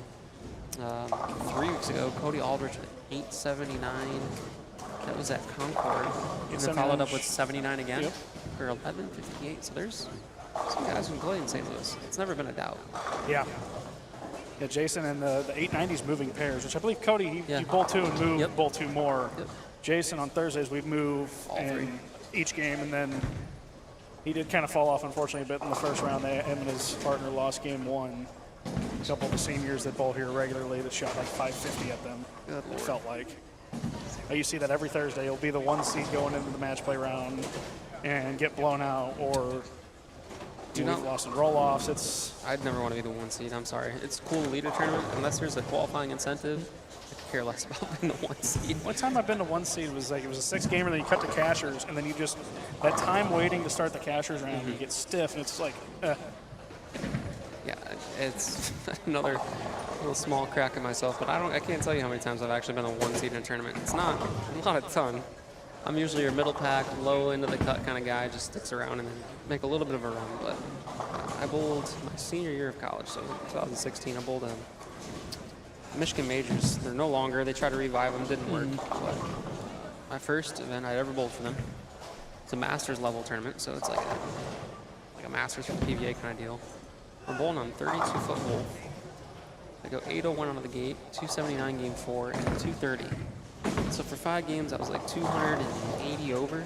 I was 230 ahead at second and had to bowl 1 game, and I think I shot 260 in the finals. I've never felt that good ever. And then came back the year after I graduated and defended on a different pattern. So 2 tournaments. Had I turned 35 and had the 10 years membership, I had Hall of Fame credentials. But no longer, so it doesn't matter. But I'm gonna step away and use the restroom real quick. I'll be right back. Yep. See if Tracy wants to hop on with you.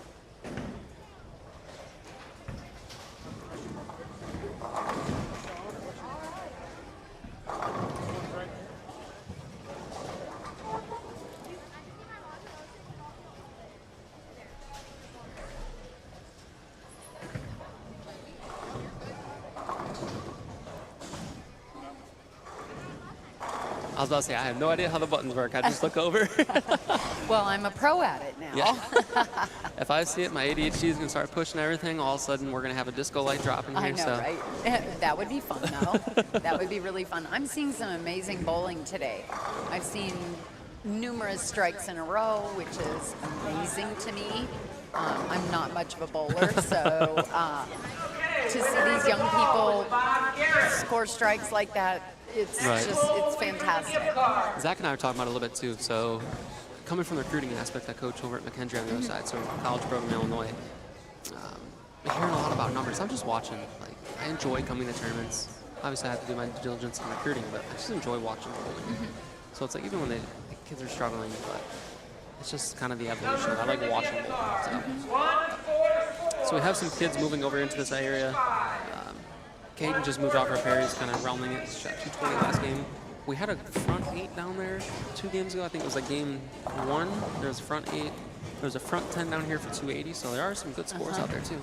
Yes. I would anticipate. So they're going to switch patterns after this game. Okay. I would anticipate the scores being a little higher. So I think you're going to see a little bit more of the strikes you're looking for. So.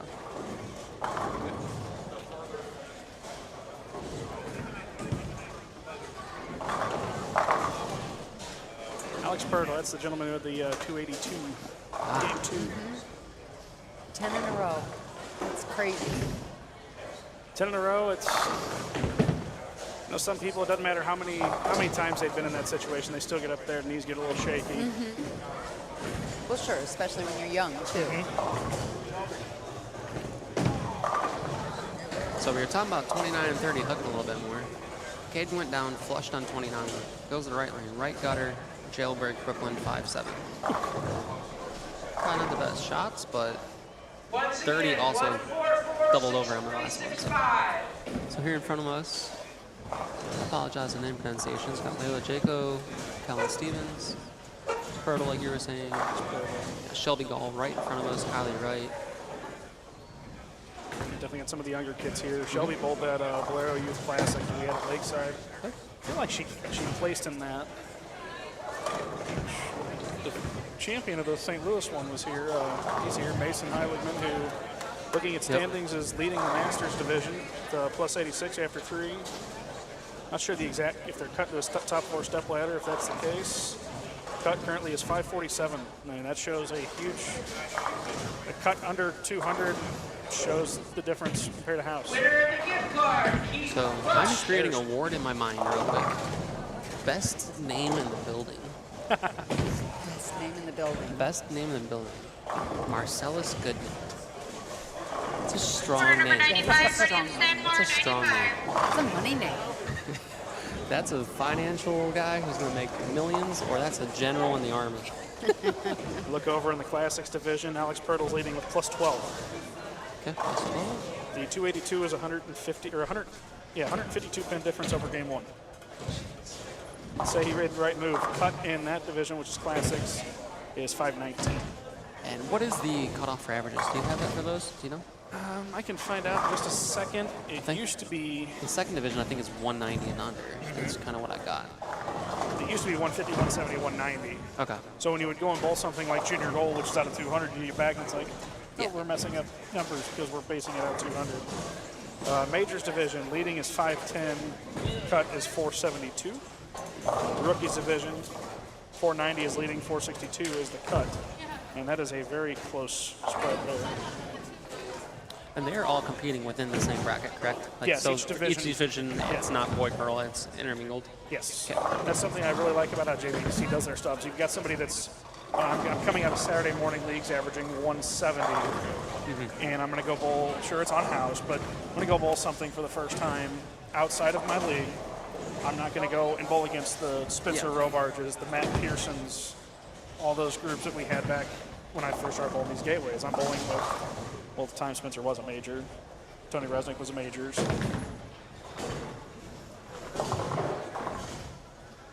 I got into bowling those tournaments so much later. I had bowled juniors for over 10 years before finding out about gateways and stuff like that. We have a 5-pin miss on 23. I've seen a couple of those.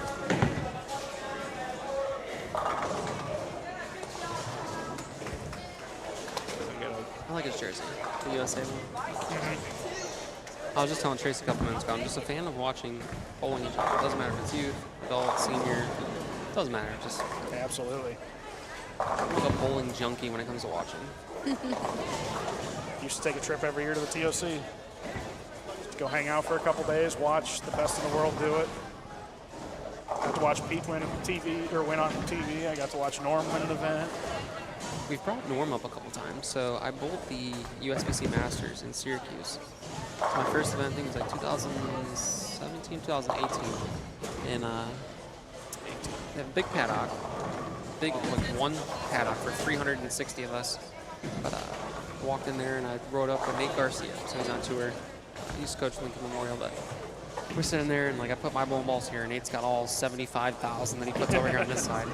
And Norm walks up and I get a tap on my back. I don't see him and he's like, hey kid, do you mind if I steal over here since Nate's got the rest of the paddock? And I looked and it was Norm, and I tell you, when I was white in the face, just absolute celebrity shock when I do. I can honestly say, being around the industry, I've been lucky to have good friends in it.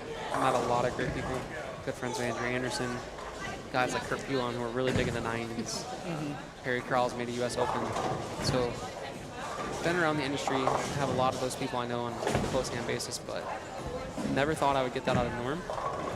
Like, I turned around and I'm like, oh, this is Norm. This is the guy I idolized when I was younger. I watched him on Sunday mornings bowling for titles. And then I crossed with Walter Ray the year after in Vegas. And that was just like another, these are the two pillars of everything I've thought for professional bowling. Not taking away from Pete, obviously, but like, I bowled with Pete. So I've known about Pete, but those two guys are just the two pillars I think of.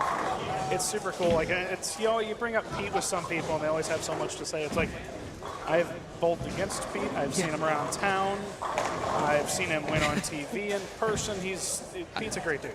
I've had, so like I used to work for a sales company, and who do you think you are? I am goes everywhere. And like if we had a sale, you could pick like your backdrop that went up on our big board in there.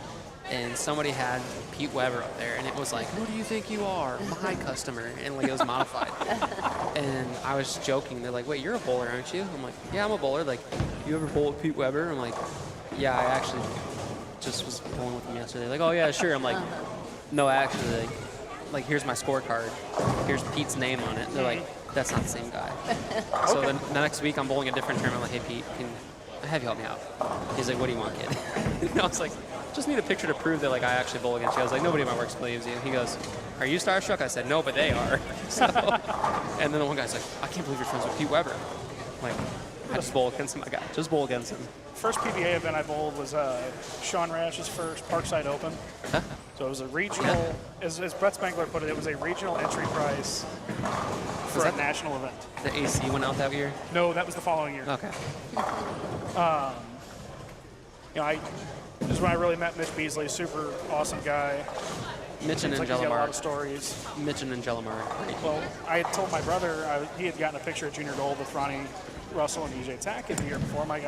For his birthday, I got it signed for him. And I was like, okay, I'm going to bowl in this event. I'm going to go up to these guys during the program and ask for an autograph. That's going to be interesting. First program I ever bowled, I got to bowl with Ronnie, and that first regional I bowled, I crossed with him. That was a lot of fun. I think kind of diving off of that, just like meeting pros for the first time. So I really wasn't a late bloomer into bowling. I guess you could call it like competitive bloomer. It was like my last 3 years of high school, but I went to the Turbo Clinic we had up in Detroit. And my coach, so they had 180 of us. I knew about Dennis Knepper at McKendree University from the year before when I was a junior gold, but my coaches for the week I had Clara Guerrero. So they had us in certain bays, and like you had main coaches, and then you rotated. So for half the time I had Clara, sorry. I had Michael Fagan, I had Jason Couch, and I had Carolina Ballard. Like, okay, sick. And then there was also Mika, that was just off of his 250K win, which was like 2011, so he was there. Like anybody was there. And it's like, that's the one thing, kind of diving off of that in the junior gold that I'm going to here in a couple weeks. My first year of junior gold, there was 3 squads, 180 kids, so it was like 600 people. And then now we go into... Give me a chance to get walk around. I'll have Don sit in with Sean. Sorry to interrupt, Sean. I'm going to have Don step in for me for a bit. But it's like the junior golds now, there's 800 kids in every division, 1,000 kids in every division. Yeah. Like it's grown so much. But It's a great event. So Don will be with you guys. I'll be back later on. So Cool. Yeah, have fun.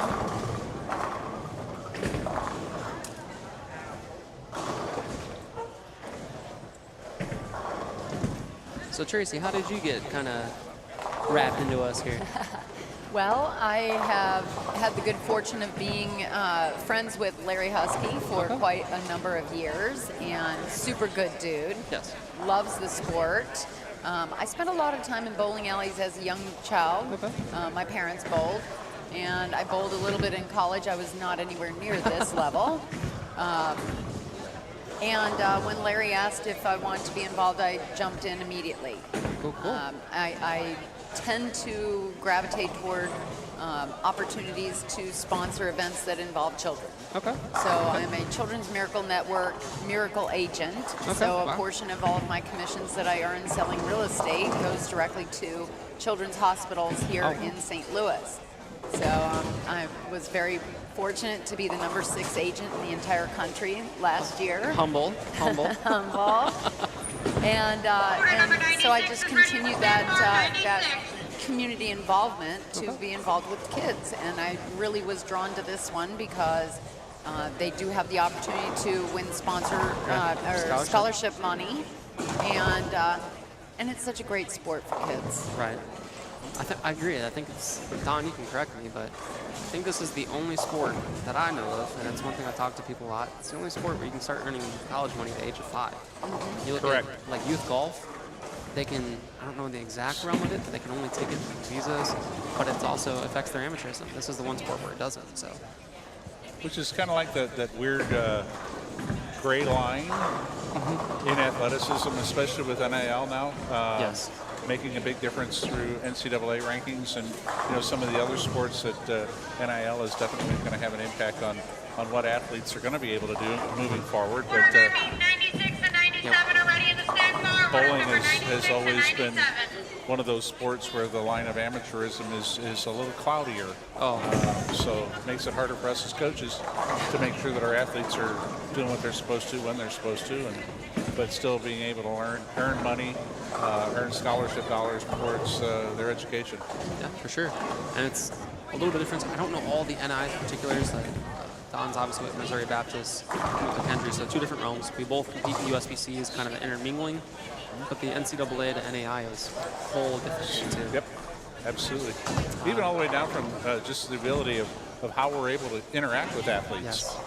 Yes. You know, there's so many regulations and rules that I don't like using the word, but restrict how we're able to interact with athletes and how they can communicate.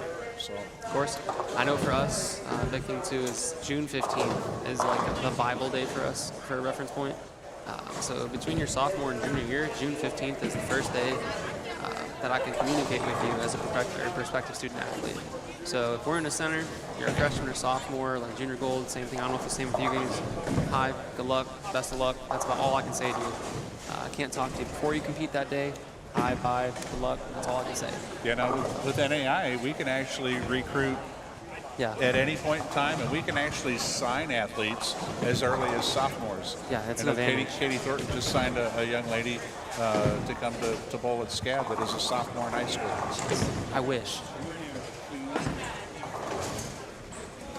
So that's amazing to get a college scholarship and be signed with a university as a sophomore in high school. And she's an amazing left-handed talent. She's a really good bowler. But Caitlin Campbell. Yep. Yeah. It was on my radar. Yeah. 100%. It was definitely on the radar, but I knew. So from what I've seen on social media, she had a good connection with Verity. Verity used to be at SCAD. SCAD is Katie. Yep. I knew, like, you can optically see certain things and know, like, yeah, I can reach out when the time comes, and I'm like, you already know they're going somewhere. Yeah. Like, you can tell on social media, you've seen it. Like, you can tell when girls start wanting to look at Vandy or the Jacksonvilles. Like, at McKendree, I get prospective student athlete forms. So if there's any kids come across our social media, they can reach out. Or before that date, before junior year, I'm like, hey, appreciate you reaching out, but NCAA regulations forbids me from communicating. Yeah. Right. And I just have to give them that knowledge. But file it and wait. Just wait. It's happened a couple times. Like, girls reach out, politely decline, tell them kind of why that is, and then go about. But and then you look at Division I, Division II. So June 15th for me, Division I, your La Techs, your Jacksonville States, your Vandies, it's September something. So when they're walking around junior gold, they can't talk to you at all. Right. Like, I can wait and talk to you after. They're still in that dead period where they can't. So it's stages to it, for sure. It's got its uses, but definitely a perk of NAI, for sure, too. Yep. Zach and I were actually talking about, I learned about Sammy a little bit late in the year. There's some other people. Actually, I looked up and she had signed with you guys just recently. So we saw her here. She had 240, 220, so we were talking a little bit about it. But definitely got some talent coming into you two there, and it's local. Right. So yeah, that's the one hard thing. I mean, I mentioned that with Zach earlier. It's like we've got 4 phenomenal collegiate programs within, throwing a bowling ball from each other. With McHenry and Mobap and Lindenwood, national prowess, and Maryville on the ladies' side, phenomenal program. So it's just, this area has always been a hotbed for bowling. Right. And it continues, and we're seeing that, just with the number of athletes we've got here bowling today. We were talking a little bit earlier about just some of the regulations and the recruiting challenges that we face. There's Billy Gasson and Dennis Strohmeyer have created a group. It's called Recruit Us. Yes. RecruitUs.net, and they are phenomenal with what they do. They host recruiting events all over the country and provide a website and a means for athletes to join and communicate with college coaches, and college coaches to communicate back with those athletes. And they've got kids that are on there that are like 12 and 13 years old that are starting the process, which is just amazing. So many athletes across the country that are just ready to go. We were talking about, there's going to be 5,000 kids at junior gold. That's just crazy. I'm not looking forward to sitting in that booth for 10 hours. I am. It's a good time, but it's a long day for sure. It is. It's definitely long, but man, I'll tell you what, you get opportunity. Yes, I think last year I had 304 kids come through my booth in the matter of 10 hours. And that's a lot of talking, but, just being able to create those connections and, fostering those relationships and seeing those kids as they develop and, being able, like in our position, and Tracy's as well, with all that she does for the youth, to be able to impact their lives. And provide an outlet for them to utilize their scholarship dollars and get a phenomenal college education. It's just crazy to be able to give back. So. Well, in Children's Miracle Network, they say change kids' health, change the future. And I think that it's kind of very similar to what we're doing here, you know. Give them the opportunity to experience getting better at this sport and see the pathway forward to getting scholarship money, and it just becomes a lifestyle and it changes their future. Absolutely. We tied into that the fact that this was the only sport that, like, the age of 5 started in scholarship money. But then it's like you have how we're so far ahead of it there, and the perfect example you're talking about Billy and Dennis Strohmeyer with Recruit US or Recruit Us. And if you look around all the other sports, track and field, I'm lucky enough to share an office right near track and field and cross country. Sports that have 100 kids, 50 to 100 kids. So they're using all these recruiting databases that have their time splits, this, that, and the other, all their information. And bowling is a little behind that, but what Dennis and Billy are doing is building that for us. So it gets in a spot where you can centralize everything. I have compliance software I use, but it's only as good as I can find. Like, right. If I don't know about somebody, it's not in there. Whereas, like, there's some they can go through. All right, let's look at high school juniors. Boom. Here's every kid. How do I want to filter this out? Where they're from? Like, what's a GPA? That's the database we need to be able to help our jobs be more efficient as coaches. And what are they looking at going to college? Do we even have their major? You know what I mean? There have been times that I've had, you know, unfortunately for us, we don't have an engineering program. You know, we've got a 3+1 and a 2+2, you know, with Missouri S&T, but we don't have an engineering program. We're the same way. Yep. Those athletes, you know, if we start to connect and say, yeah, I want engineering. It's like, Yeah, that's like, do you want to do like professional science? Like, do you want to do actuarial science? Right. So no, we're engineering. Nursing is another one. We don't have ours is we've got a real good accredited nursing program, so you know we're lucky there. But you know there's a lot of things that you know this program that Dennis and Billy have that just the athletes can go in and they can select their majors, and it kind of breaks those athletes down into different groupings, and I want all the athletes that want nursing, boom, and it pops them all up. And you know, That's a great resource. it is super good resource. The only problem, like you were saying with bowling, is like you know a lot of times a lot of states within their high school programs don't bowl on sport. No. So the level of comparison for us to try and figure out and filter through, it's like, well, you know, this athlete may average 190 on house, but they may average 150 on sport. Yeah. You know, just utilizing different recruiting methods to try and pick the best fit for the athlete that we're looking at. And just trying to compare apples and apples is really, really hard in our sport. You know. How much stock would you say you kind of take? Zach and I were talking about this a little bit earlier. How much stock do you take in somebody walking up like, hey, my daughter, my son averages 215? 0. That's exactly what I said. 100% what I said. I mean, when I'm looking at an athlete, you know, this is pretty much, you know, from everybody that I've ever talked to, it's like I look at their form, I look at their release, I look at how they interact with their competitors, how they interact with their parents, how the parents interact back with the athletes. Pause right there. The last three, those last three. How they interact with competitors, how they are with their parents and parents are with those kids. I've done this tomorrow's my 1 year of head coaching. I've had handfuls of people I just walk away from. That immediately there would tell you right now. Cross them right off my list. Immediately. Yeah. Too difficult. Yeah. Yep. We have Not enough, coachable. Well, it's not that they're not coachable. It's, I mean, we have enough challenges where we've got to manage, you know, sometimes as many as 16 athletes between the men and the women's side, or you know, JV squads. You could have 30 athletes that you're trying to mold and blend them together to form a cohesive team unit. And if you've got to manage 2 sets of parents for every athlete, plus grandma and grandpa that's walked the match there, you know, plus their previous coaches, and you know, it's hard.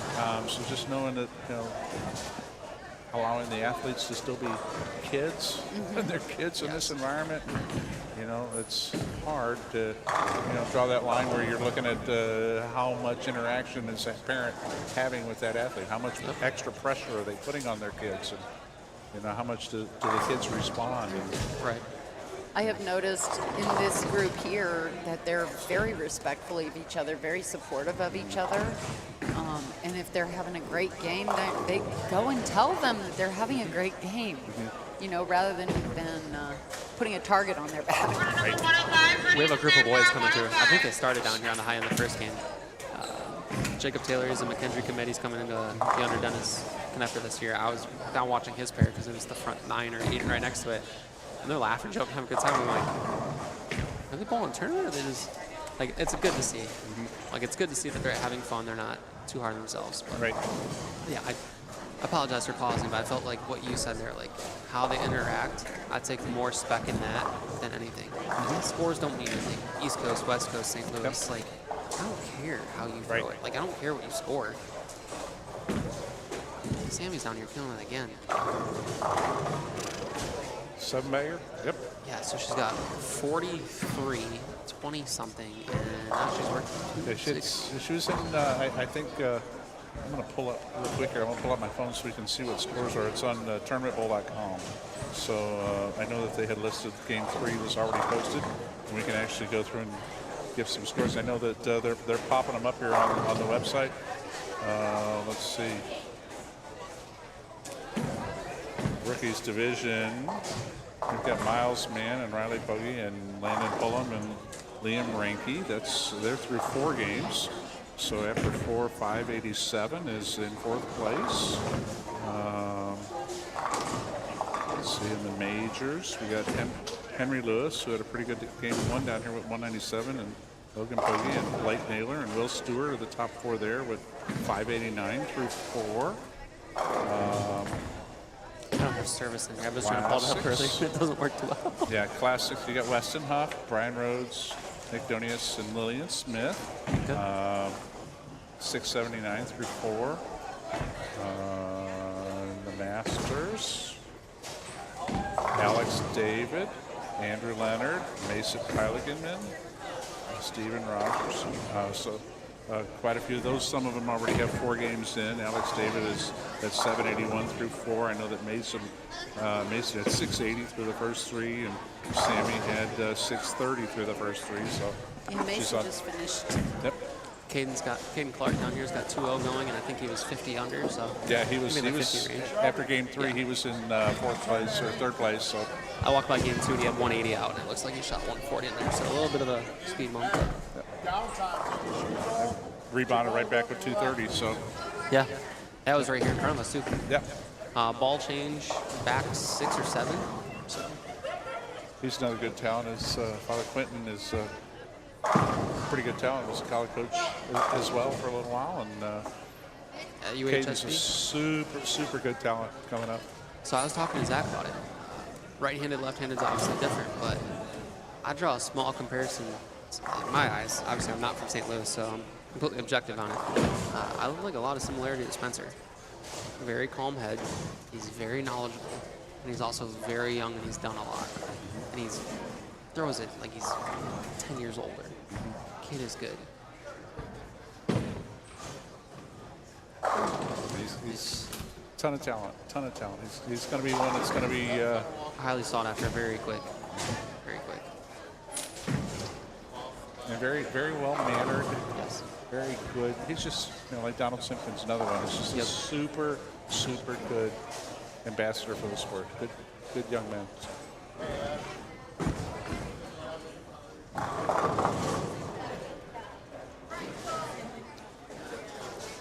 Sammy's working on the 7-bagger and the 10th down there. She's at 240. Tug that one a little bit. A little soft, maybe. She's playing the gutter too. So she was over here. Yeah, she moved out there. She wasn't out that far. I think game 1, 2. Yeah, game 3 she moved out to a 6-bagger in game 3 and stayed out there. Switched at a little ball change. Switched to an IQ tour and just chased it right. And we were talking about that a little bit. It almost looked like, I think she started with an optimal idle game 1, and it just looked like it was a little too fuzzy, too slow. Well, in practice, she was throwing optimal. I didn't see what she actually started with, but that's what I saw go down. And then when I saw IQ Tour, Zach and I were talking about it. It's kind of a lesser volume lane. It's out right of the body, so you have a little more friction. Smaller ball, cleaner. Yep. Good motion, like good area to kind of go through. And that's her go-to. That's one of her favorite balls. So. It's a hard ball to beat. Yeah. There's a reason it's been around, what, 10 years? More than Yeah. 10? I think I've had 8 of them. It's one of the granddaddies, that's for sure. 8 of them. I have a new one under my bed for a rainy day. I was fortunate enough that ball came out after I'd signed with Storm a long time ago, and as soon as it came out, I think I ordered 8 of them and stockpiled them. I wish I'd have stockpiled the gold ones. Yeah, doesn't everybody? $100 when I was in college 12 years ago, 13 years ago when they came out. Now they're worth $500-600. Yeah. Yeah, I wish I'd have put a grand out, but college kids, we don't have a grand in the. Well, we didn't at that time, but. Yeah.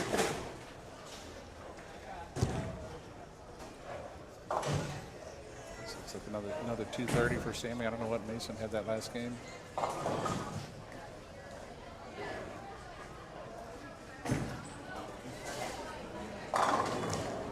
So I believe they have, what, like an hour break?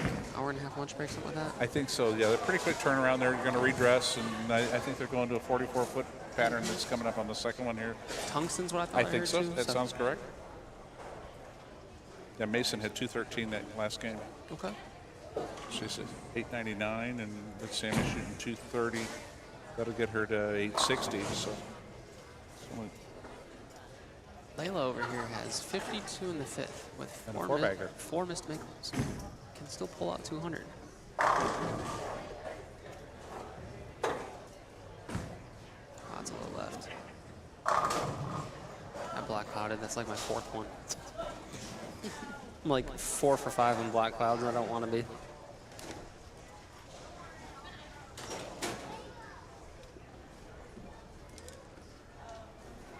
I think they're going to be doing some giveaways here. I don't know if we'll do a break in the live stream. Check. I think they're giving away a couple of balls and an Amazon gift card. I saw a Hammer New Blue, an Effect. I think the Effect was the one that they gave away early. I think they're doing a new blue and GB5? Yeah, GB5 was the second one they're doing in the break here. I think they're going to be doing the. It's kind of a fun feature with this scoring system. It's the same one that we have over at Concord. They can do a prize train. That they literally program the train that goes through and it runs and it stops on a pair, and then it's just pulls one athlete. It's so fun. One spot off of that spot out of the bowlers that it stops on at that pair, and they give away a prize right to that kid at that point, so you don't have to have raffle tickets or any of the other crazy stuff. So Definitely a cool system. Yeah. Very cool system. And it's nice that it's traveling. I wish that would pull their scores so you can see what they're doing for their previous games and the total pinfall. But I know sometimes it does. I'm not completely familiar with the operating system. I know sometimes if you're bowling events it will. I'd have to assume it's the switching lanes that maybe is throwing the bug in there, but. it's a good shot. 78 there. So kind of tying back a little bit to the college stuff. You guys kind of finalized your schedule? What's it look like for you guys? Yeah, we going to be going all over the place. Starting out with bowling. Order number 108 's ready, 108. 5-season classic up in Iowa. Okay. At Mount Mercy tournament, and coming back and most likely bowling the Lions Classic, and we've got a couple of NAI events that we're participating in that are going to be pretty good, and going out to Vegas for 2 for the Carlson and Collegiate shootout, and up to Illinois for Chicago area for the Ipsia, and coming to bowl the McHenry tournament in February. Coming in the fall too, or now? Well, we've got an NAI event that's the same weekend that we're going to be bowling, I think, maybe in Louisville. Okay. We've got a kind of a fun event that is an NAI event that is a 3-day event.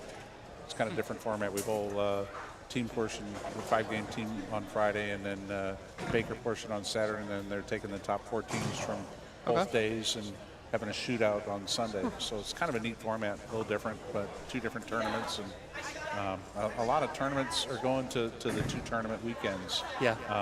Kind of save a little bit travel and hotels, and since we were fortunate enough to get the number of games required dropped through USBC, they dropped the number of games required to meet the minimum standard. It makes it a little easier for tournaments to do 2 one-day tournaments in a weekend and still meet those requirements and create those extra opportunities for PowerPoints. But how about you guys? I had a quick one real quick. What conference are you guys for NAIA? Like I know they have the We are- Wolverine Hoosier.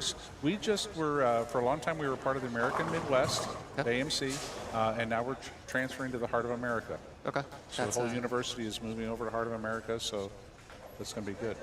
who else is in there? Baker, Culver, so More the Missouri-ish.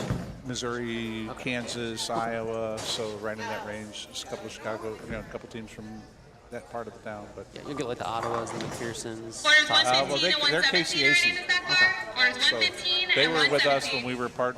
AMC didn't have enough universities that Okay. represented bowling, so we were part of an unaffiliated grouping. Okay. As far as NAI was concerned, so we were part of the involved with KCAC, and so they were a little different. But this one is there are like 12 or 13 teams that are represented. So It's kind of like our GLVC. I think Yep. there's 17 programs or 20 programs, but this coming year we actually associate membershiped Oklahoma Christian. So they're a newer program, a couple years old. They won the Mid-States in Kansas last year, but they are going to be an associate member, so not actual member of GLVC, but they'll compete for bowling in our division.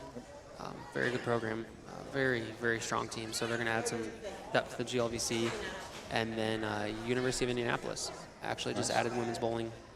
They had a USBC program, so the boys will still have one, but the women are coming over to NCAA. So I was talking to Cameron actually last week. As far as our schedule goes, it's a little different last year. So last year I had 12 girls. We're at 20 or 21 right now. Unique perk about NCAA is the double days. So we get 32 comp days in a year. So Friday, Saturday, Sunday we compete. It's 3 comp days. With a bigger roster, we'll compete 2 teams. So most of the times if we have an NCAA, we'll have a USBC competing wherever our boys are that weekend, as long as we're competing the same weekend. So last year we started in Valparaiso, so they just hired John Martin. We didn't know if they had an event, so we went ahead and booked. We will be out in Youngstown, Ohio for the Penguin Classic. So Youngstown State's hosting. We'll have some of the bigger teams out there too. It's the second week of October. We have a week off. Then we go to, this is where we get in the splits. So I will take 8 girls with me to the NCAA event in Houston.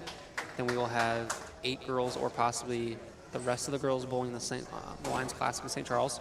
Don't know yet, but at least 8. Why am I blanking all of a sudden? Then we go to SFA. It's up in Kenosha, Wisconsin. That'll be 1 team. We'll probably take 8 to 10 girls, so 8 to 10. And then we have our... Order number 110 ready in the snack bar. Order number 110.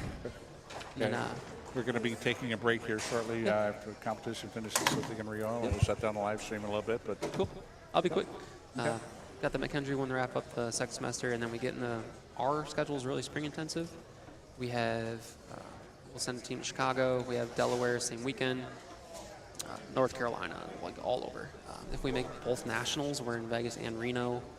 GLVC championships is in Quincy, so we're all over. A lot of flying, but so it's gonna be a little bit of a gauntlet. Last year was we had 8 out of 10 weeks straight, so I felt like I was home for 2 days. But yeah, no, I tried to blend our schedule a little bit more between the 2 semesters this year, even starting a little later. That was one thing. I mean, we had traditionally started early and gone up to Wauwatosa or gone up all Mid-States, where this year I'm skipping those early tournaments just so I've got a lot of new athletes, 6 new girls, 4 new boys. So we're going to have a little bit more opportunity to blend our roster, get to know each other a little bit more, become more cohesive, and be better prepared, I think. So we're not starting until the second week of October. So that could be a challenge because we can't throw a ball in competition until September 1. Even with practice. So. And we're October 1 for official season too. Yeah, it's tough. Makes it hard. So it's like one of those things that, like, unfortunately, NCAA Orders they spring 112 heavy and us. 116 ready in the So it's snack like bar. last year, Orders that 8 out of 112 10 and weeks. 116. The big thing is we had girls starting to get academically burnt out, and then they're practicing. So we're like, I got to figure out a way to. We have a stretch of 3 weeks in a row before postseason. Like postseason, your mind's different. But in that regular season, like I'm not competing 5 weeks in a row again. Right. So we'll go 1 on, 2 off, 2, 1 off. Give them a week. So trying to prevent that too. But Yep. Got to say burnout. Got to eliminate the burnout and for sure have them be peaking and prepared and ready to go. Are they going to do a standings recap before we cut? I don't know. Above and but maybe we can. Yeah. I know that you're posting the scores, Alex, correct? Tournament Bowl. Yep.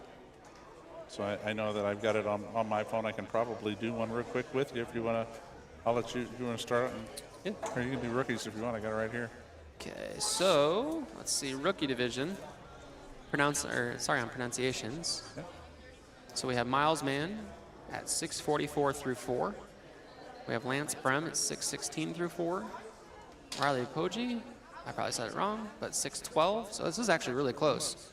And then Jillian Twiggins at 6:08. That's a top 4 with Landon Pullum and Liam Renke right behind, so within 20.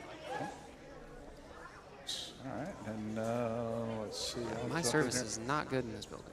I'll do the majors. Okay, so we've got Jacob King with 693, Casey Buckman with 682, Henry Lewis 643, Lucas Ventimiglia with 638, and Kyle Pickett right behind at 623. So it looks like in those lower divisions, we got some like 170 averages, 160, which they're not easy too, so not easy at all. And then we get into classics, so I believe it's the 190 and under division. Alex Pirtle is +1 with 801. With a 282 game 2. And a 130 game 1. So he was plus after the first 2, that's good. Good rebound. And he's got an 80-pin lead over Weston Huff. Weston's got 723. Ethan Neisel, 718. Brian Rhodes, 716. So that's close again with Michael Caleb Martin and John O'Connell within 20. So it's pretty close. Lillian looks like she's the highest placing girl in the division. She's only 37 back. And a 130 in there too, so 140, 130 in the middle. And then for the Masters division, Mason Heiligman. Oops, sorry about that. Mason Heiligman, 899. Every game over 200. Leads by 37. Your girl Sammy. Sammy DeBow shot 700 for the last 3. Yeah. With 862. Alex David at 781. So 80-pin gap between second and third. Caden Clark, 751. And Dalton Atkins and Gage Warren right behind at around 714, 711. So lots of opportunity on the longer pattern here for some changes in the standings for those 4 divisions. And, you know. I'm actually kind of surprised there was that much gapping between 4 and 5 on the Masters division. But so we'll see what happens here when we return. We're going to take a little bit of a break here while they redress the lanes, and we'll get the live stream fired back up in a little while. Sounds good. Thank you, guys. Yep. We'll see you soon.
Okay, just a little update. They're a third of the way done through the house.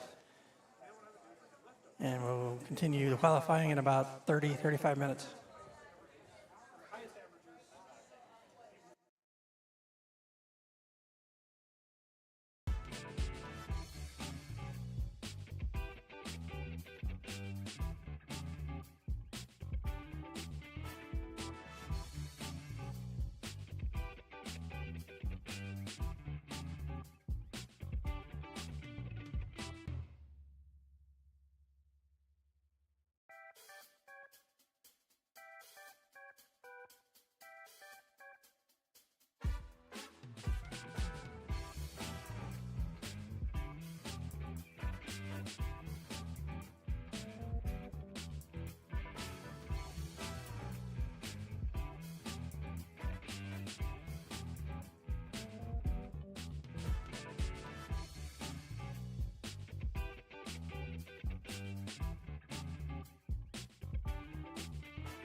Order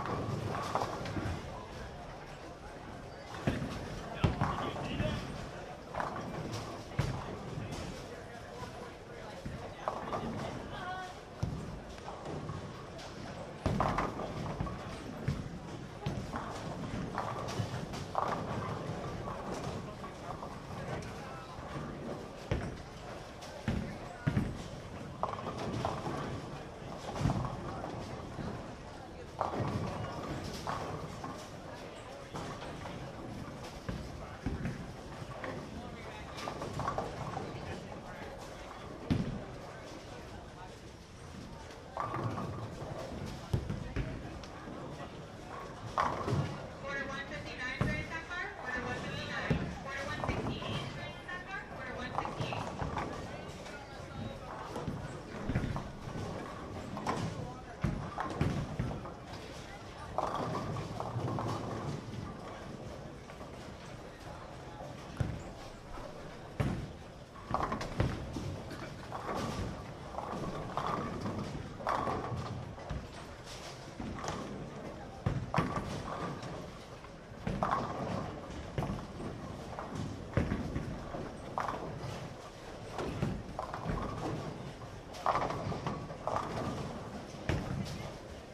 Order 165 for your stock bar. Order 165.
Welcome back to the second block.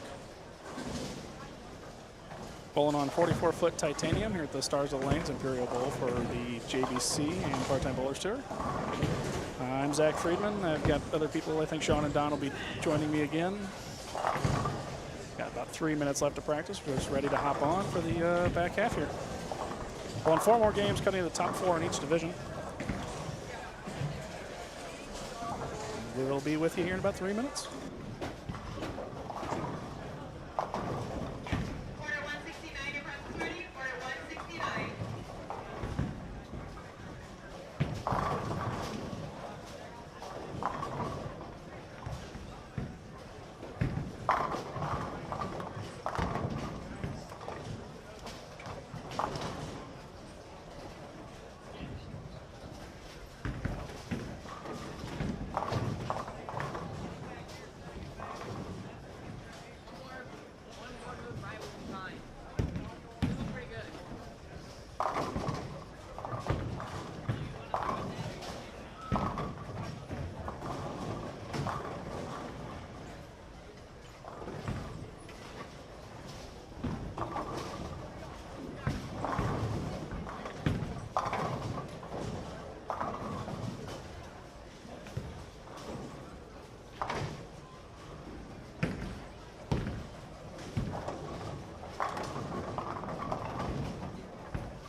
Check, check.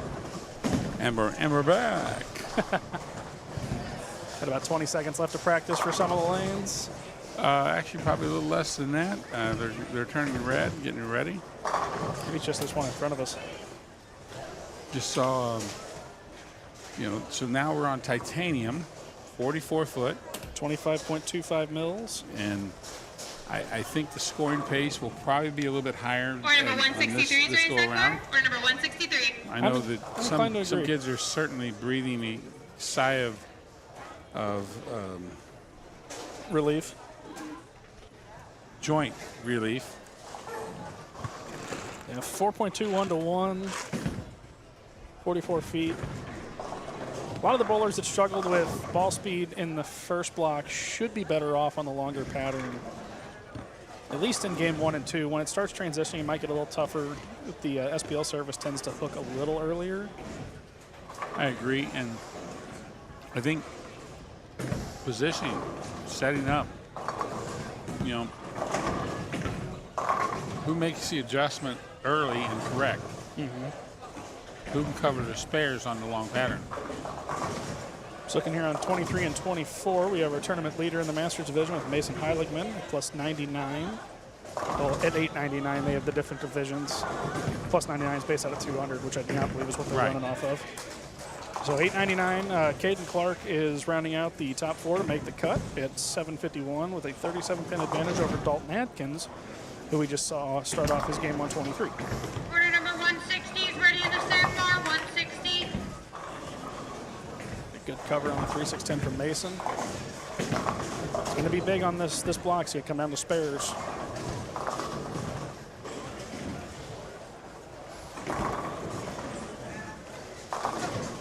I think it's going to be interesting to see who has the tendency to try to wing that ball out to the gutter like they were with the short pattern. And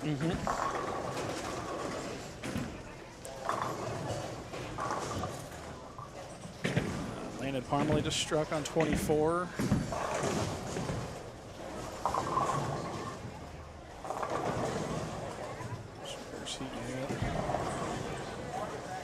Order number 167 is ready, sir? Order 167. You're looking at the standings. Landon's got a little bit of work to do, but there's going to be a time to do it. With the look he had on that shot there, he could make it happen.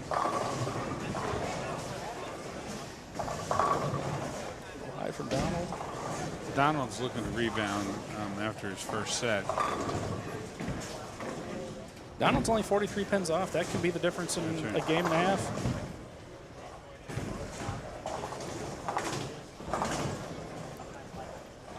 Got Jillian Dwiggins in front of us. I believe she's a seed bowler.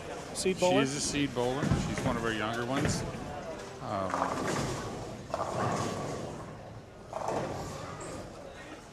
Start out with a 4.67.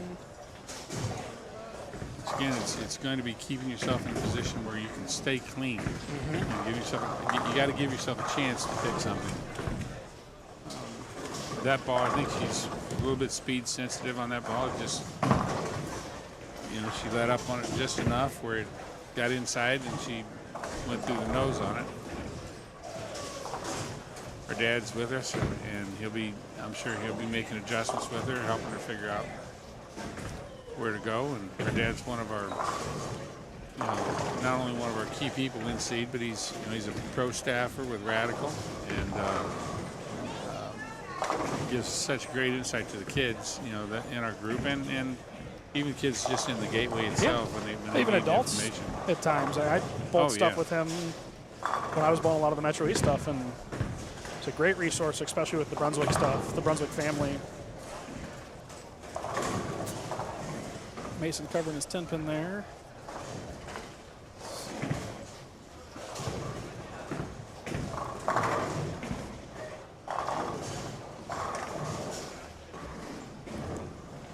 Solid 9 on 24.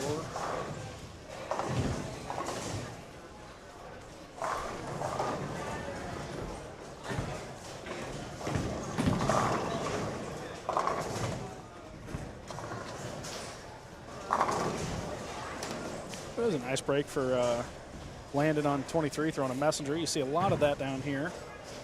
Everybody loves a good messenger, even though in the end a messenger is typically not a great shot. Right. They do look cool. But you can't tell the pros that run them out and slap them out that that's not the. Well, that's more than just pros. They're fun to do.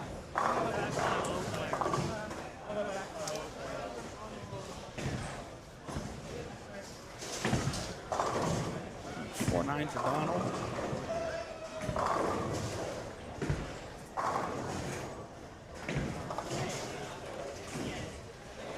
Okay. So we're watching Jillian here on lanes 25 and 26, and right now she is in the 4th position after the first block with the short pattern. Bowlers with the ticket 608. 443, please raise your hand. So come down there. And also, if you did not receive a ticket, please raise your hand and no come by. So we were going to do, I don't know if we were going to do the prize train, and for some reason the computer wouldn't cooperate with us, so we're doing it the old-fashioned way, giving tickets out. Thanks Tracy Palmero, our tournament sponsor, who's out here working hard for us. She's actually giving the tickets away to the kids, and we're going to give 2 bowling balls away.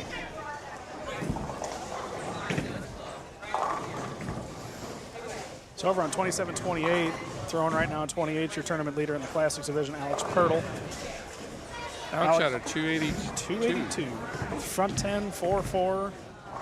With a 130 start, he was able to claw his way back to a 801 for 4. Has a almost 80-pin lead. How are we doing, Don? I'm doing real good. That's Don Griffin. Larry Husky. It's the legend. Uh-oh. Now, Don, thanks for, I can't, I called Don and asked him if he'd put this date on his calendar a few weeks ago, and he said graciously that he would, and I told him I need him to come in and help with commentating. I'm sure he's here to see a bowler or two as well, and he's been having an opportunity to do that, but we're very fortunate in St. Louis to have people, that are committed to the kids, not only from the college standpoint, but Don coaches a lot of my juniors on the seed program, and he's helped them get to the next level. Some of them are actually getting to the next level with him. Not get a green ticket, please come to the desk real quick. But very grateful to have people like that. 170's raised that bar. 170. Of course, you can see Don up at the Concord Bowl Pro Shop Mondays through Fridays. Is that correct, Don? Yep, usually sometimes on Saturdays, and I still try to compete a little bit when I'm up there bowling too. So just a little bit. They had a match play tournament yesterday. Did you bowl that? We did. I did not bowl since I run those. Andy Klein and I are sitting behind the scenes and kind of doing the other end of the spectrum, and we actually had 24 teams. 24 teams, and paid some good money. Yes, we did. Had some good bowling too. Yeah, we had lots of good bowling. Yeah, I saw there were some good scores. So fun fact, I was talking to a couple of our competitors, and Larry, this might kind of surprise you. One of my guys that's on our live stream pair right now over on 23 and 24, Mr. Mason, the Masonator, and he's going to get mad at me because I told him I was going to do this when we got on the live stream.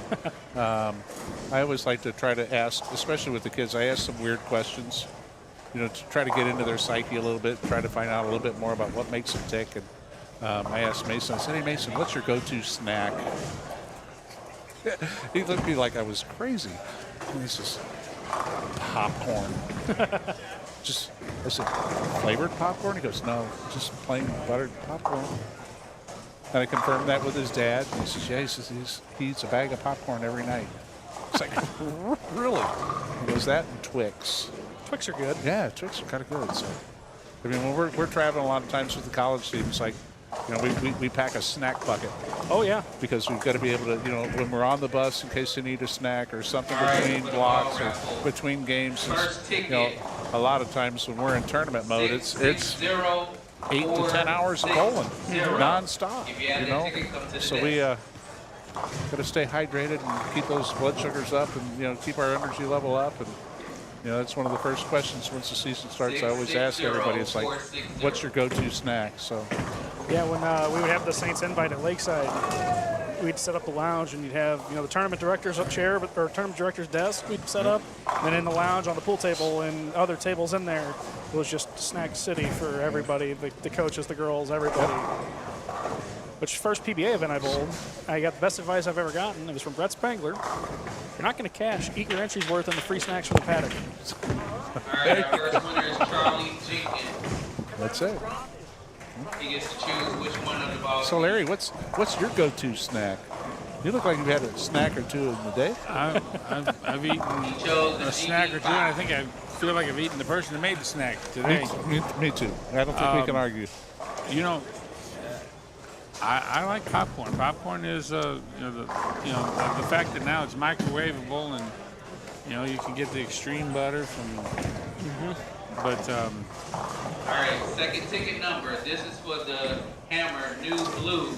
But I like cheese, like street cheese or just good. Like a mustard, cheese and crackers, or cheese and crackers. Yeah, Right there you go. Have that ticket number. Some good deer sausage or some summer. I have plenty of deer sausage in the refrigerator. Yes. That's good stuff. A little hunk of cheese and some deer sausage on a Ritz or on a. I have to shout out to Stoney's down in Perryville. There you go. They keep it year round down there. That, elk, and bison. Fantastic. I'm going to take a ride down there. That sounds great. It's great stuff, yeah. So how Somebody we doing? said, well, that's not wild deer. I said, it don't care. Doesn't matter. Yeah. The deer don't know it's wild. Schneider's over in Waterloo has a similar setup. You can get, I know you can at least get venison sausage. And our winner is Cameron Bolner. She gets the Hammer New Blue. Thank you. There's somebody bending a purple. Mason Riley in front of us on 25. Looks like he was bending a purple hammer. Well, Mason Heigman has thrown two through Back the to back. nose, and he needs to make a move. The last one was a little outside. That was 2-8-10, so he missed right. But Donald didn't like that one, Ian, for good reason. this long Tanner, I think they're still trying to play him like they were playing the short. And now they're not seeing ball shape And that that's they what had. Nick and Zach and I said to begin with. Who would make the move?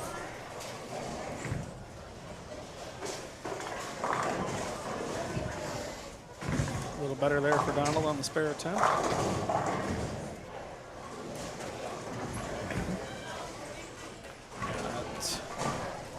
Now, I was watching with the majors.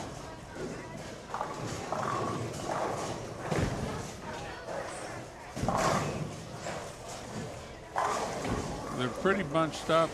I mean, there's 50 pins, 40 pins. Yeah, I mean that can easily be made up in 4 games.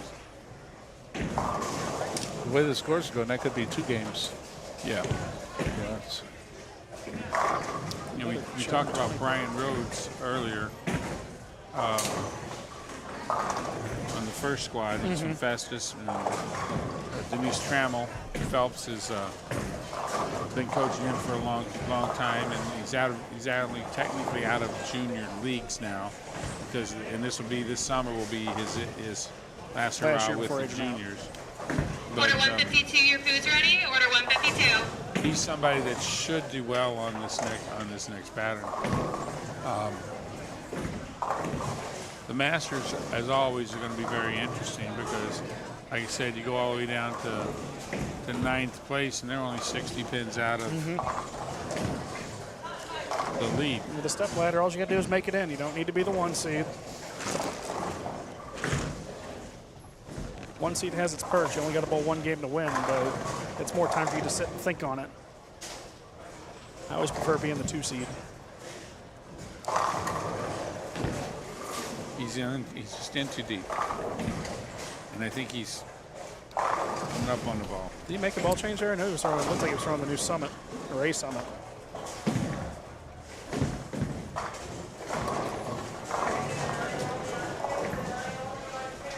Couldn't tell if that was a road or if that was a DNA. I thought it was colors DNA, were pretty close. That was a bad break on the 6, 9, 10 there. It's an 84 on the 6, can strike out for 204. It's a lot of work, a big hill to climb.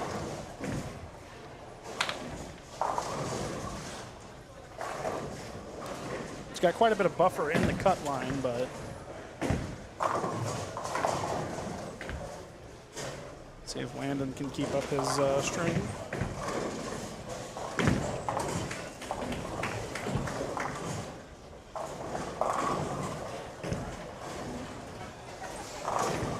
So, just a bit outside.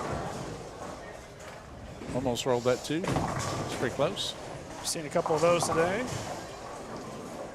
Take a look and see what second place in the Masters is doing down on the low end with Sammy. Pretty decent start. Pacing 230.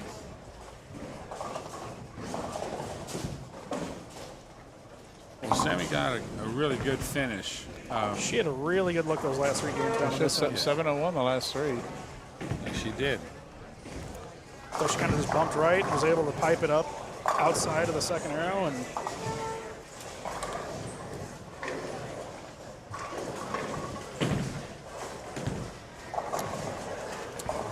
Mr. Parmley covered his spare there, so he's still in 250 pace, 270 max. So Donald Simpkins made a little bit of an adjustment, got his carry.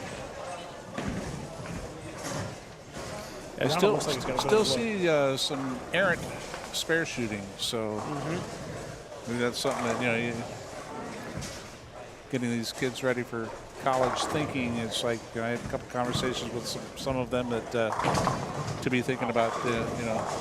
I've seen more tournaments that have been lost by a missed spare, not by a missed strike. When it was me and Sean earlier, we brought up there's a video on YouTube called 9 Spares Win the U.S. Open. Referring to the 2011 U.S. Open when Mika misses a 10 pin in the 10th to lose. Those makeable spares are huge. You can bowl. You can go to Junior Gold and bowl your 4 game blocks, and we missed that one just a bit out, or not. Maybe he intended to do that. But you can bowl those, 16 games and miss by 20, and you just got to find your first makeable spare you missed. So Mason's going back to the drawing board. Looks like he threw a phase 2 on the advice shot. Yeah. Good cover for Jillian. Might have been a phase 2 that we saw earlier from him too. So It could have been the phase 2. They look a lot alike in DNA, don't they? Very similar. And there's phase 2 on the rack. I believe that was his. That's a good shot. Shot from Landon. And Mason seems to be having himself a heck of a season. He's done well down in those junior tournaments they're running at West Park and Cape. He won the Bolero Youth event at Lakeside. He just took second, I believe, and one up in Chicago. He's cleaning house right now, it seems. Super good talent and super good kid. He is, absolutely. And I tell his dad that all the time, what a great kid he's raised. Sean and I were talking about that earlier when we were on the live stream about, what do college coaches look for? And it's not how many strikes they can throw. It's not what their average is. It's, number one, how they interact with their competitors, how they interact with their parents, how the parents interact with the athletes. Coachability, that's that intangible. It's like, are they willing to continue to grow? Are they willing to try to just be self-centered? It's like, it's all part of that picture of trying to get the most out of each individual athlete, but still make sure that you're building that team concept and that team mentality. Order number 178, your pretzel's ready. Order number 178. And that, like Larry and I have had this conversation multiple times too. It's like that transcends the sport, transcends as we get older, because 9 times out of 10 you get into the adult workforce, you're going to be working with other people. Yep. You're going to be part of a team in a work environment. So being able to utilize those skills you learn from bowling to transcend that and just really become an integral part of whatever you're doing. You hear it a lot. In particular, the quote, I believe, comes from the hockey world, but you hear it a lot. The logo on the front's way more important than the name on the back. That applies when you're bowling team. It applies working for companies. It applies for everywhere. See if Mason can right this ship here with a Strikeout for 182, pace on 160s. Throw phase 2. Moved a little left. Sent it through the break 60 point. feet. Yep. Moved lefter and projected righter. I think he was conversing with Mr. Jeremy Keneally a little bit and getting some advice from him. So hopefully he can get some good count and pick this spare and get close. Oh, 3 out of the 4. So got to dig in.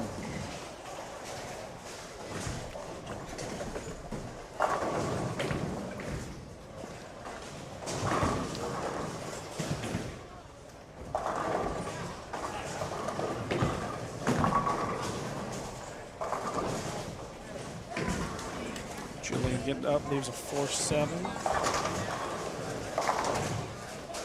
You look over on the 27-28, you got your classic leader Hurdle. He's struggling a bit this game. Yeah, he started out rough.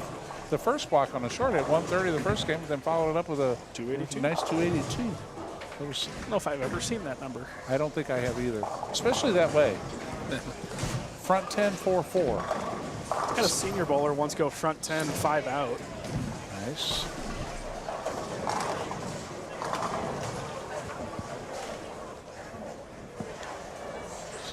Donald Simpkins up on 23 is on a double.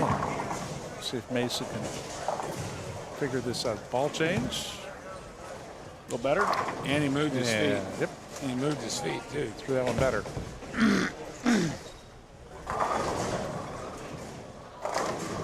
Ooh, catch the break there for Donald.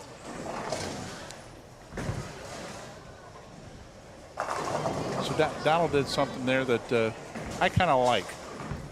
Little show of emotion there on that triple, knowing that that's a foundation frame, even though it's the 8th, still getting, really at a spot to help bolster that score. And what do you feel about that, Larry? You like guys that show a little emotion and slap them off a little bit, or? I like it when it's controlled like that was. I mean, some of the kids that, if it's their first strike in 6 frames and they slap one out, or the first strike of the day. I'm not really a big fan of that.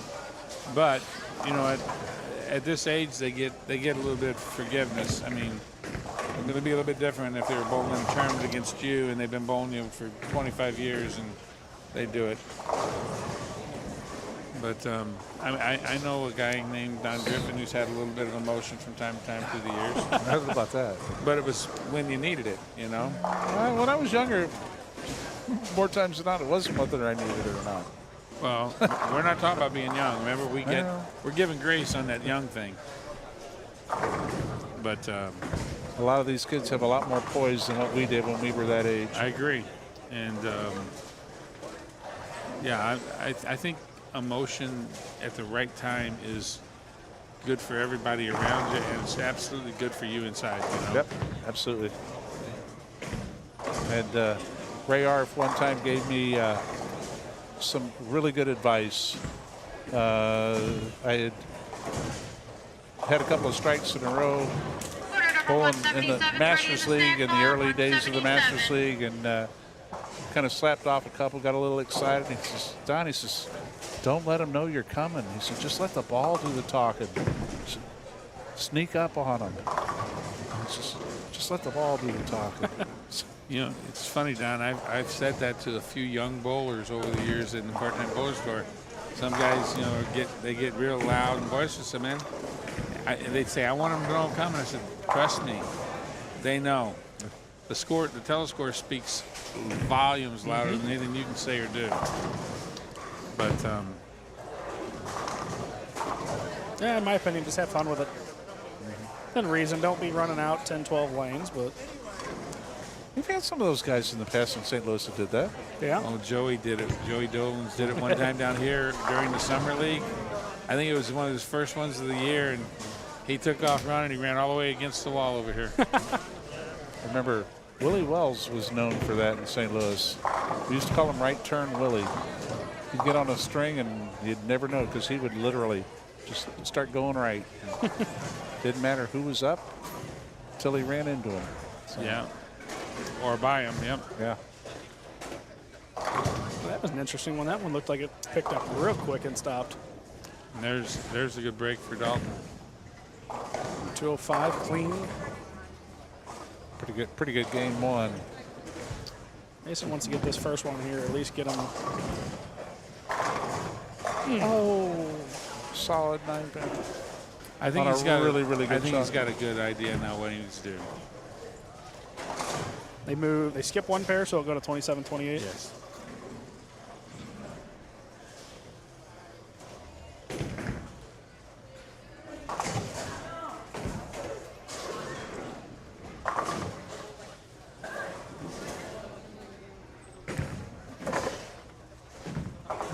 Definitely seeing across the board, it looks like scores are a little bit more friendly this block, even to start.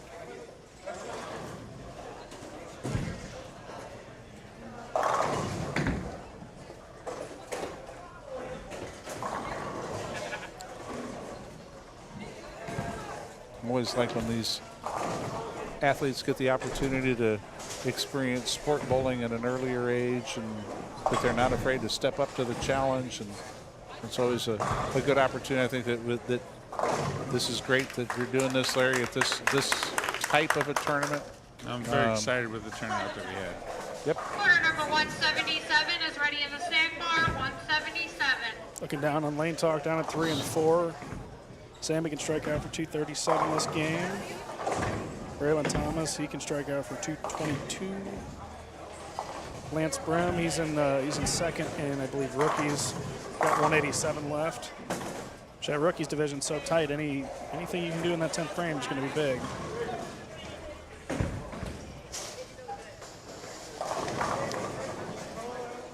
Mason Riley in front of us throwing that purple.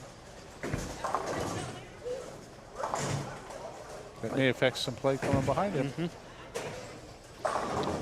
See Matt Gasson's post on Facebook about urethane and the use of urethane? I don't think I did. It was a good article. It was really interesting about how he feels sometimes the use of urethane is quite overdone, and I thought he explained it better than I've heard most people try to do. I agree. In a long time. And it wasn't a little short, quick. It was like, this is what I think. This is why I think this, and this is the data that shows what, you know. And so I mean, yeah, it was really good. And it was fair because he showed both, you know, like the pitch black and the purple hammer and the, you know, the NU series now, and from, you know, so he showed both sides of that, the spectrum of the manufacturers. So the urethane and then the close to urethane. Well, the difference about what urethane is versus what resin is and why. I mean, it was just really good, but he didn't say, you know, it's this company. It's, look, everybody makes it. Yeah. This is when you should use it, which is not very often. And when should you use it in league?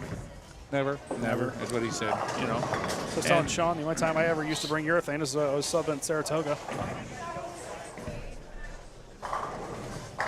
Nice shot from Donald there.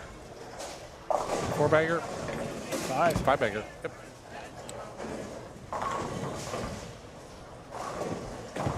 He's got 234 left. You got Landon Parmalee finished with 243.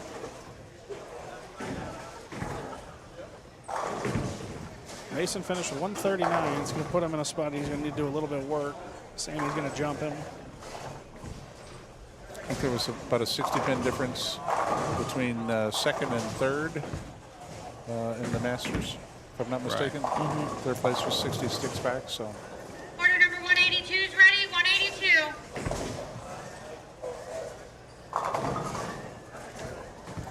So Mason had about an 80-pin spread on. Yeah, it drops Mason down to 1038. They don't have So Sammy in 30. yet. Or Donald. Donald shoots 223. I think Sammy, she was pacing 230, so. All right, Sammy jumped up to 1099. So she's like 60 up now. 61 up, and Mason's got, I believe, 60 or 74 pins, I believe, over Alex. Mental math's not my strong suit. That's why at bowl I was told there's going to be no math. Tournamentbowl.com will have those full stats and full numbers out there for everybody that's looking. Of course, we put a link up on my Facebook page, but if you go to YouTube, 10 Pin TV,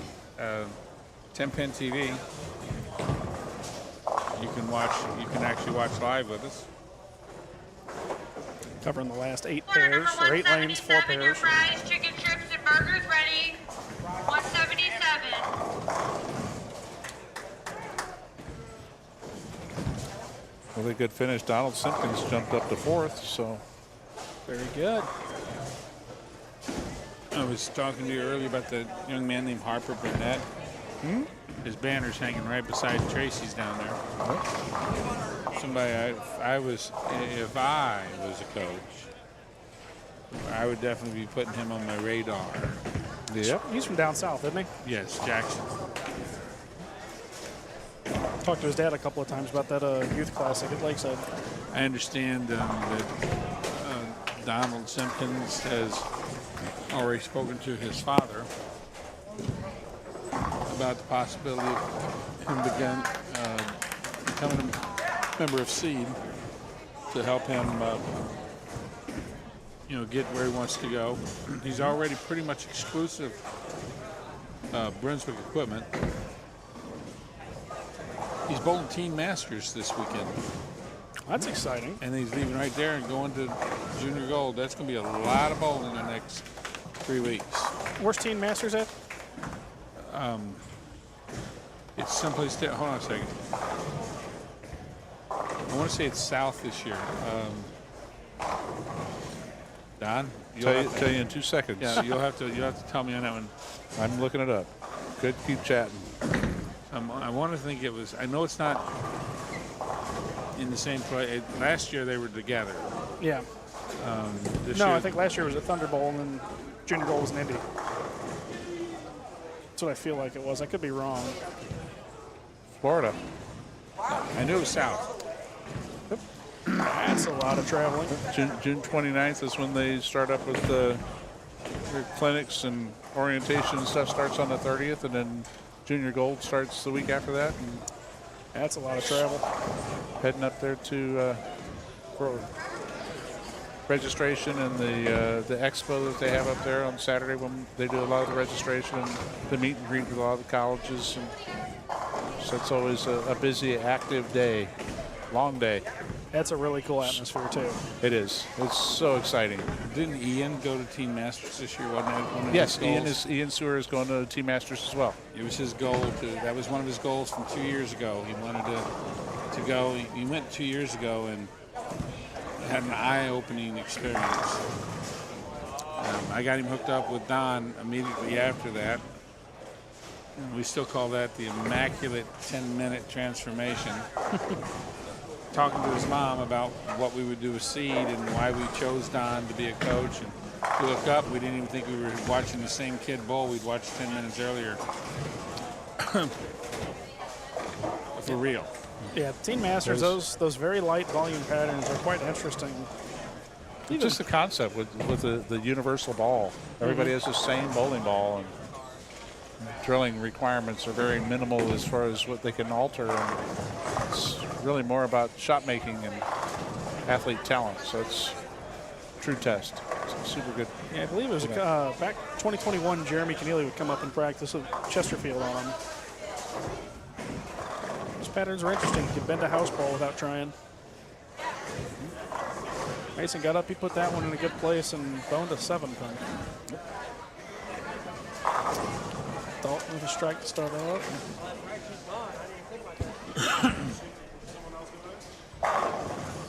Well, I'm going to step out for just a minute and go see how some of the kids are doing. That was an interesting way to get 2 out of that.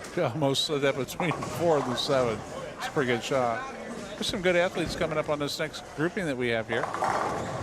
Lillian Smith and Weston Huff. Weston's actually leading the classics, I think. Last time I checked. Yep. Will she jump Pirtle? Or no, Kurt. This is in the classics. Weston Huff is 50 up over Brian Rhodes.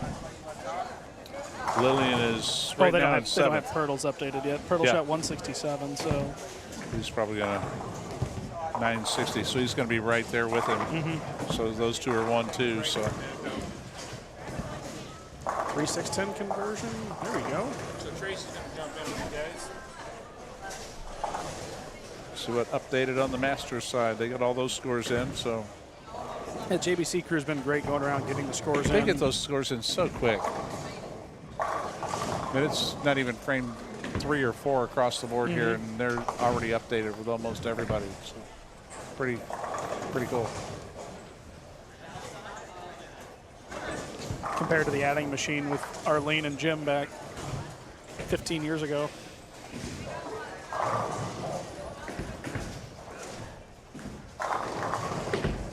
Most tournaments, if you see scores by the 6th or 7th frame, you're happy. Well, that's what's awesome about the scoring system is you can print them when they're done. That's how I was always running my stuff. We got Tracy back with us. How we doing, Tracy? I'm doing great. How are you guys doing? Good. You were helped passing out those raffle tickets and getting ready for the 2-ball raffle earlier, so we missed you in the booth. Oh, well, thank you.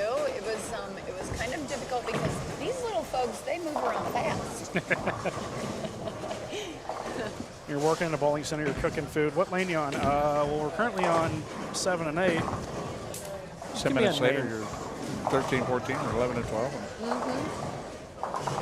Mason with another 4-9. Yeah. Bad break. Look, Landon's got, he might try to stage a comeback here. Parmalee.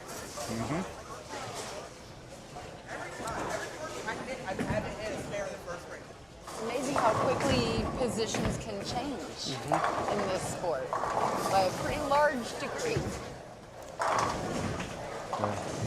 My ball just looked like I never saw it. Landon with a double over there on the right on 27 and 8. He threw that last shot with authority. Yeah, Tracy, you had mentioned how fast the scores can change. It's like different styles can match up to the different lane pattern and where the conditioner is on the lane pretty quickly.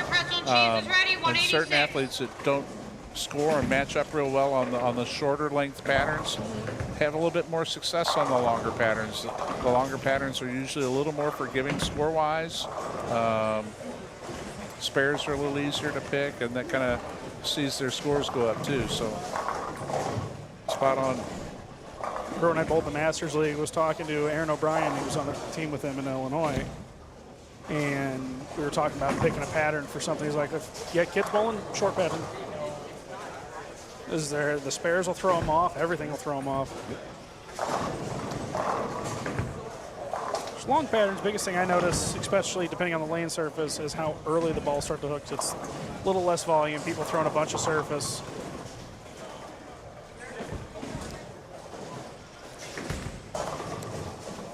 Front part of the lane disappears, but the back end starts to get a little tighter because the fronts are going and the ball's bleeding energy.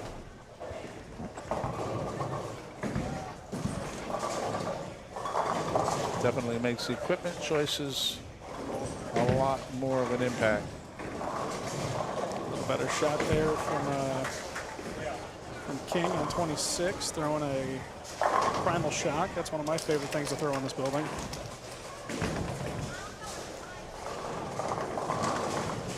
A bit of a bad break there for Joey.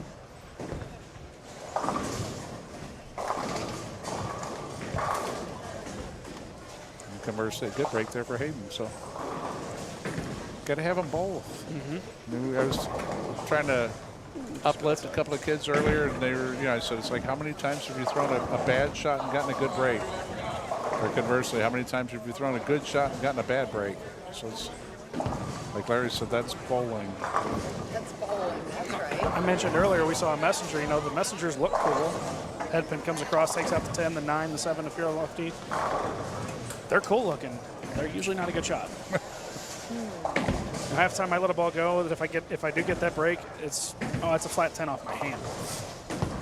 You can tell it's not going to do what it should do. Let's see here. Zane didn't like that one. Got away with it, Got away though. with it big time. Yeah, Mason made a really good shot and 2-10 back on his third frame. Run 27 and 8. Let's see what Landon does here. Dead flush. It sounded good. 3 in a row. A Greek church combination for Peyton. Yeah, Thompson. Peyton. Okay. Look at the shirt, not the score. That would have been helpful. That's the situation working on a strike. You got to go for your 2. Don't try to pick it. Don't try to go for 2. It's very easy to go for 2 and get 3 out of this.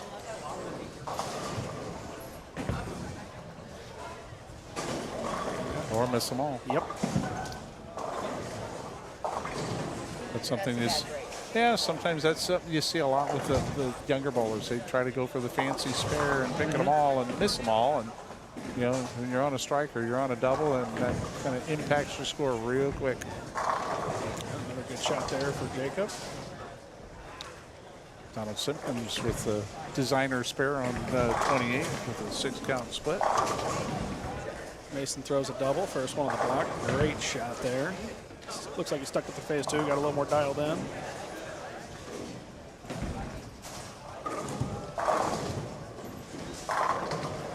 Ooh, message on the 9.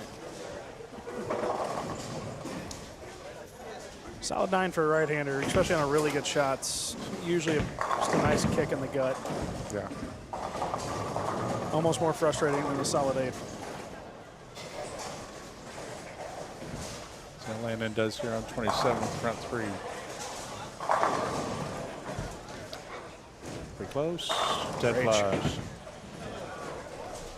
Landon pretty far down. I believe he was in 15th after the last block. Jumping up pretty quick here.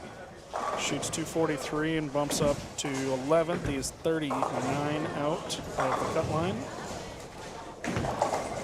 They're pretty bunched up there. I mean, you got all the way down to 14th place is only 59 pins out with 3 to go. 20 pins a game is not that far out of the question, especially if you start up with the front 4 and end up shooting 230, 240. It's absolutely.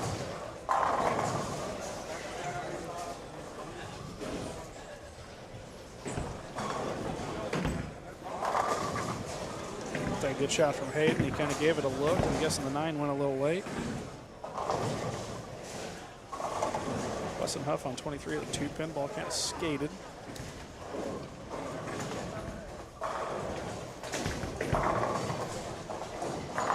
Classic division, even top 10. Lillian Smith, who's in 10th, is only 44 out of the cut number after 5. So it looks like in the majors, a little bit more of a gap down to 8th. Kyle Pickett is in 8th and 50 sticks back. So still definitely some opportunities to make up some ground. Or number 184 is ready so far. Or number 184. Shot from Casey, I believe that's how you say your name. Casey Buckman? Yep. Yes. With a nice double. See if Jacob can get the 3 in a row here. Like the ball motion more he's got on 26 and 25.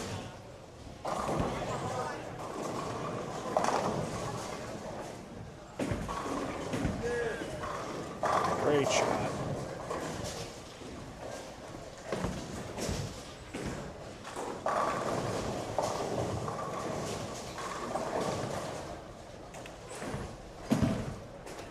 On 27, looking to continue his Dutch.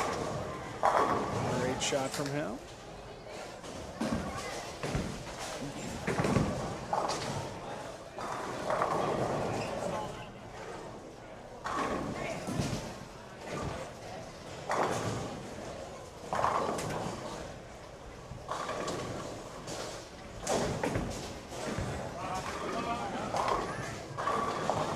Blake Naylor missed that one just a bit outside, held on, leaves a 1, 2, 4. Casey getting the 3rd one. That was a little bit left.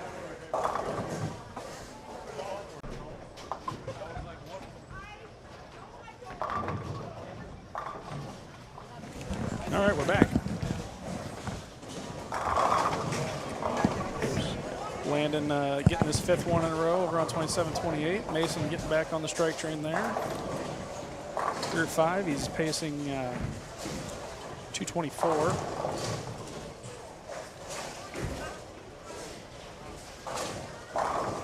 Nice three-bagger from Casey. That was a really good shot throwing the exotic. Is that the exotic gem or the magic gem? Looked like a magic. Did he get away with that one? He did. Looks about as shocked as I do. Is that Weston over on 23 or 25? One on 25 just got away with he missed it in. It held there. Throwing a blue coral venom, which for me that ball is really good. If I keep my angles closed a bit, it doesn't like the big angle. I think just the way we laid mine out individually, but that helped him there. Just a bit outside there.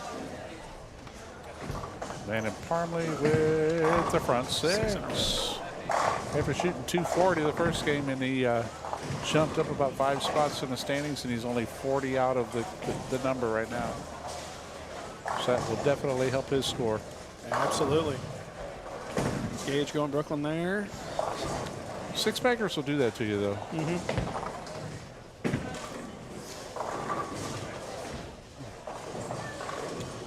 See if Donald Simpkins can get, as you said, back on the strike train.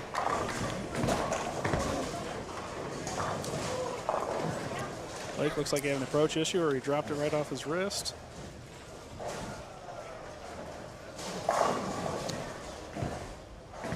We got some bowlers that are getting ready to come in and join the live stream. One I'm watching over here, Olivia Titus, shot 195 her first game in the rookies and shot 168 the last game with 3 of the last 4.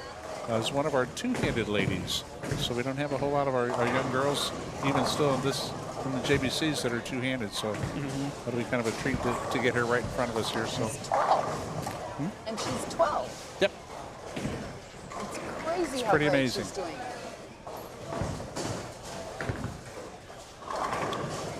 Interesting way to go for 410 there. Another solid 9 for Hayden.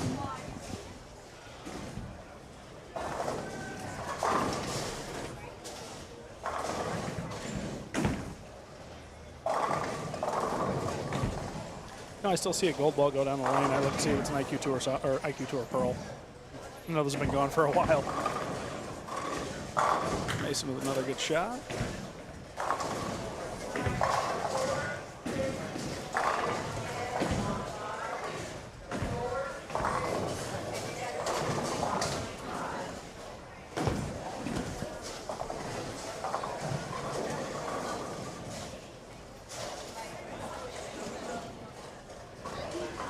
See if Landon can get number 7.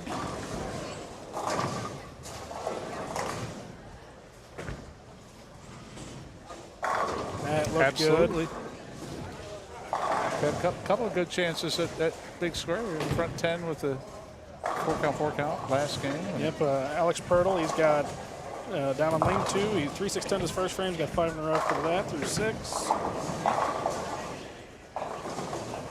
Get down to Sammy DeBow. She's pacing 220. She had a couple shots go high on her. Caden Clark.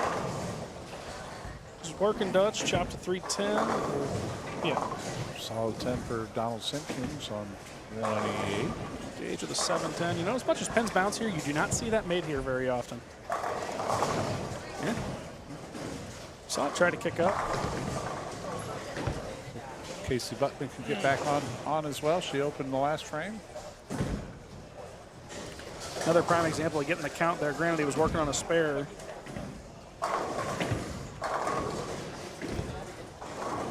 Much better shot there. A little high. Crept a little high.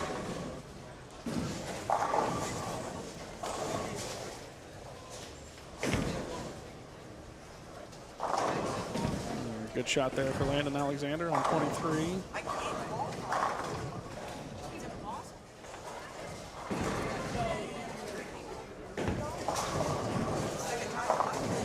Didn't get away with that one as much.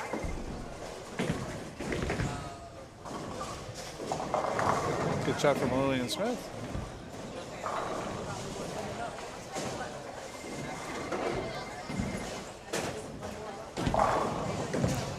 Adkins with a big 4 over on 27-28. Another one you very, very rarely see picked anywhere.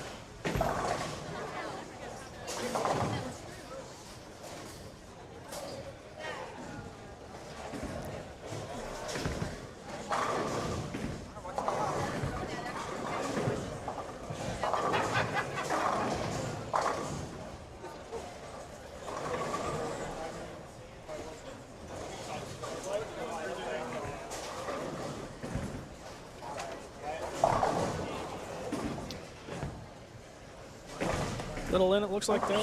Ooh, tripped it for her. Right-hander's best friend.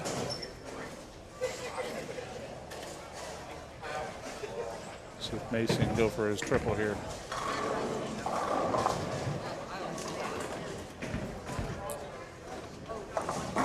Very good. Yeah, that looked a little better, a little more confident. Might have to get some popcorn when he's done now.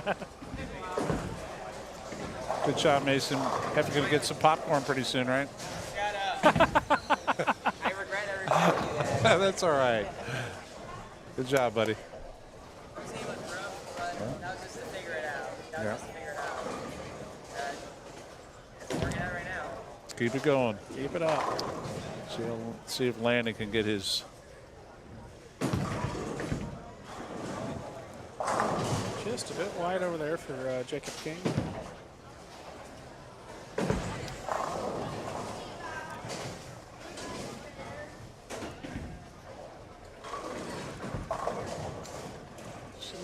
A little bit high, fast 8. Still a good run, though. Absolutely.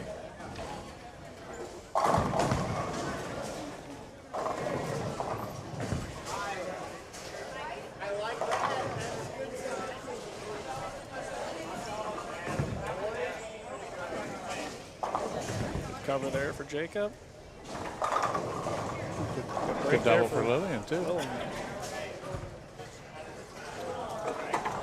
That pin came back for revenge on that 7 pin. Yep.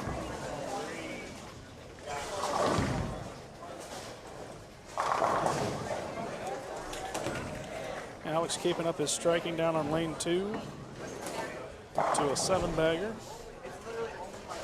Nice. His game 2 average should be high. 280, 290. Not too bad.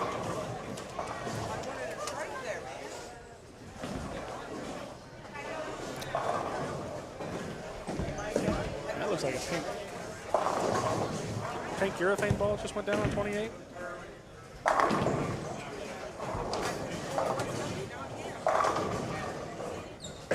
Great shot from Donald.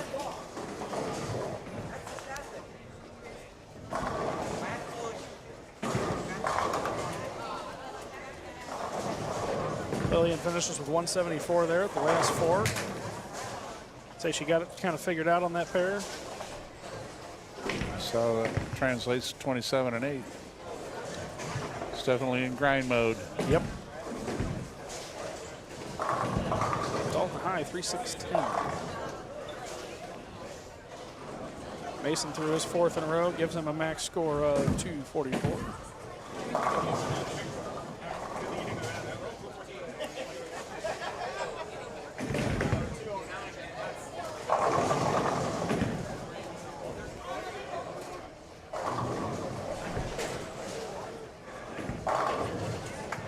You know if they're re-oiling for step ladders or they just go right into them?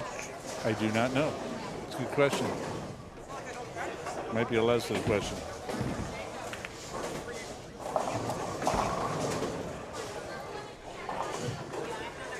Alex David finished down on looks like 17 and 18 through the last 7 for 244. Very good. Pretty good game. He was up in the cut line, didn't he? I think he was. Andrew Leonard, nice 5-bagger. He started out 5 count in the first frame, left the Creek Church and got 2 and got a 5-bagger now. So.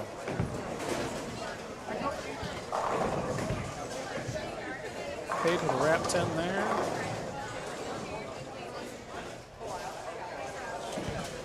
Donald with the 2-8-10 in the 9th. That is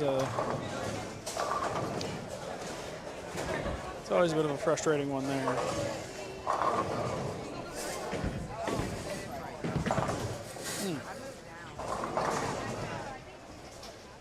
Casey Buckman finished with 197. That's a really good game. Yeah, what is that? Classics? Let's double check see where she's at. She was pretty close. She was really close to. She's in the majors. Okay. Yeah, she was just below the cut line. She was tied for 6th in the majors. She was 30 pins out of the cut number before that game. So nice. Great shot from Mason. Puts him in the 230s. Great comeback there. One more to get the Century Award.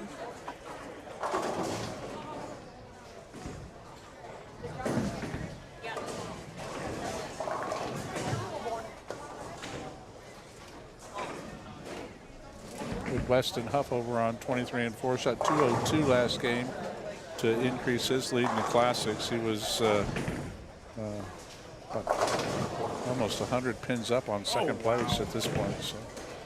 Sent the head pin over in front of the 10 there. He had another pin, I believe it was the 4, go and tap it and fall behind. That was he threw some pins around there. He's going to shoot 233. Great improvement.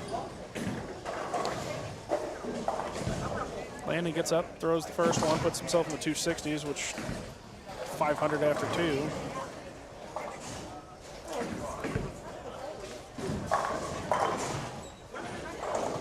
And Alex's strike train comes to an end there in the 9th with 7 pin. He can strike out for 269. Good comeback, Mason. I need that big guy. Blake Lane, 242. Caden Clark, 199 with an open in the 10th. I'm sorry.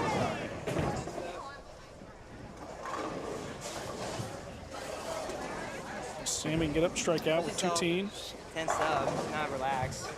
Very No good. problem. Keep it up, get to go down to the higher end, the higher scoring end. Well, now we're going on 1 and 2. 1 and 2 is a good pair here, though.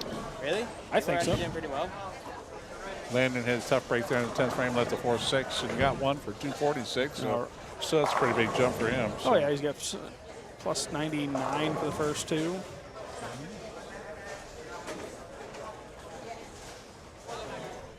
Looks like Andrew Leonard had 219 finished to jump to 1091 for his 5, so he's -8, -9, so right in the mix now. Donald Tompkins follows up the 2-8-10 with a 4 pin. That's another one of those just really frustrating here. You go light, you go high, you go light. Makes a spare, going to put him in the 160s.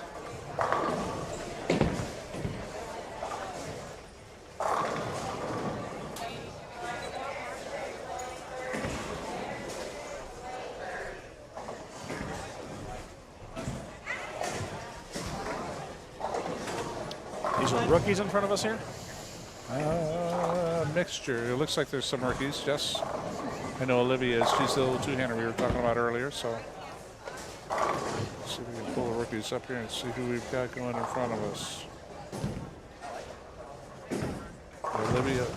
Olivia after 6 is in 3rd with a 912. She had 195 and 168 so far on this pattern.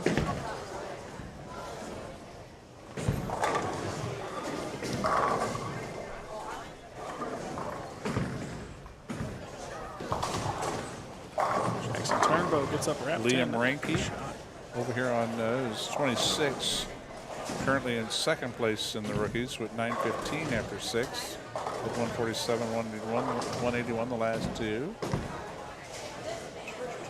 William Dong is on 25. He's in, looks like 8th place, 834 after 6. Let's see who else we've got up here. Chase Jenkins. Charlie Jenkins. Charlie. Chaz. He's in 7th place as well, so he's right there.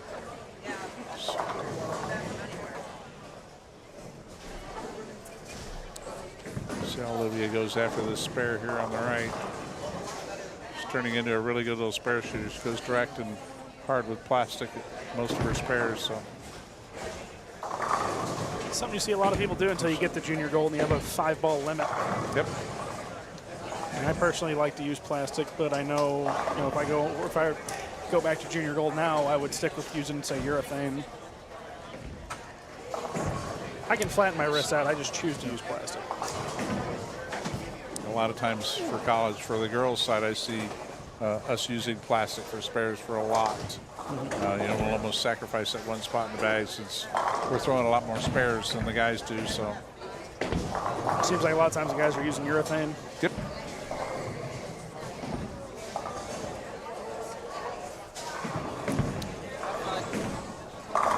Good game. Granted. That was a bit of a break there for Liam.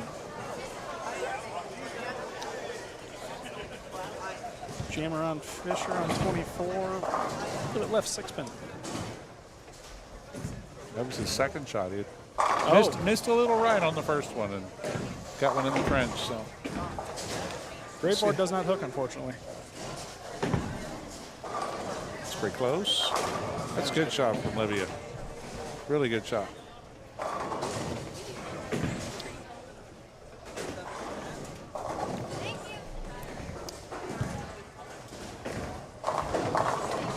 That ball for Caleb just kind of never got far enough right. It laid there and stayed right on target for Brooklyn.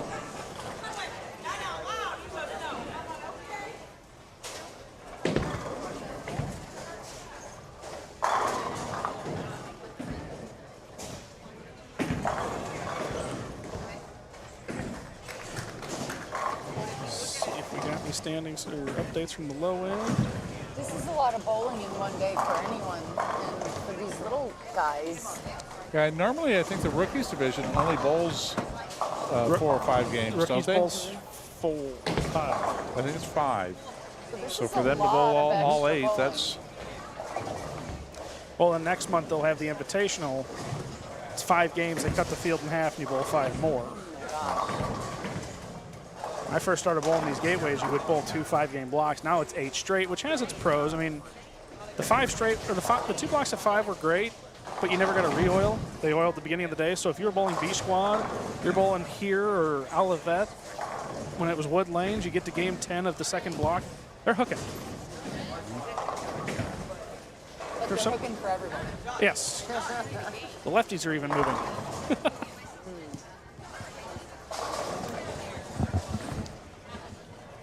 But now it's lefties get to move every frame.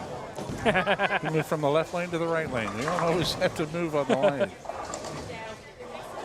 Now So it's much you did there. 8 games straight. They re-oil between the blocks. Good 3-bagger for Charlie Jenkins there. His dad, Brad, was a longtime teammate of mine, so it's pretty exciting seeing the next generation of Jenkins that are bowling these events. That's kind of cool. And he won the new bowling ball. Yeah. Yep. So Landon, with his 499 for the first 2 of this block, has jumped into the cut line with a 32-pin advantage over 5th. Mason fought back a little bit, kind of narrowed the gap. He's only 30 back. He jumps up. He's 1271. With Alex David's plus 40 or plus 30 for the first 2. He jumped into 3rd too. So Sam with 203 is able to maintain a 29-pin advantage over Mason. As Mason moved down to a 1 and 2, as we said earlier, which personally it's a pair I really like. It's not a traditional end pair like you see in a lot of bowling centers because there isn't a door on that side. That part of the building is basically underground because of the way the building is built. I missed 5-pin. Oh.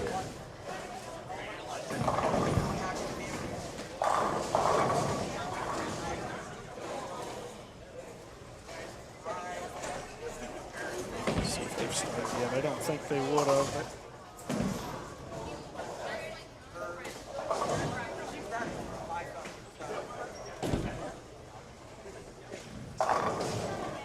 One and 2 Order hasn't number started 193 yet. ready in the snack bar. 193.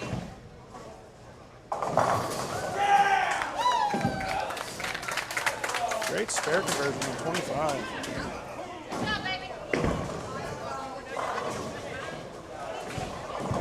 He used Lane Talk to help me out with that. It was a 6, 7, 9, 10. nice. Greek Church without the 4-pin.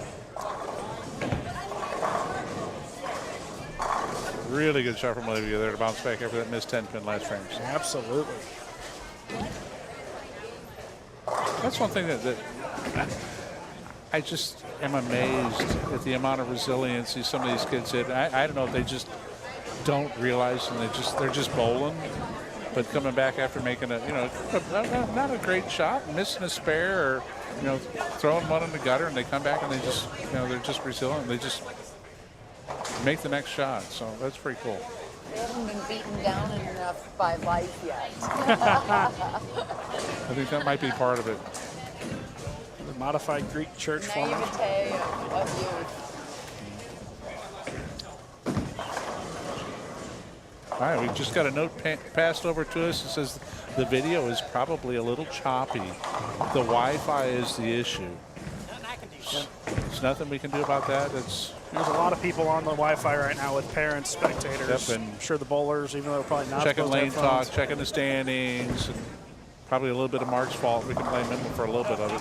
No, I'm just teasing. He was behind us. I don't think he is now. He's probably down behind 1 and 2. I just like to give Mark grief whenever I get the opportunity. Mark, for those who don't know, is the one of the proprietors down here. Does a great job. He does. A lot for the kids. He does more than just about any proprietor in St. Louis for our youth bowlers. And if you're ever in the need for a used car or a new car, Shaker Ford. Yep. That's where I got my truck from. I got a vehicle from him too.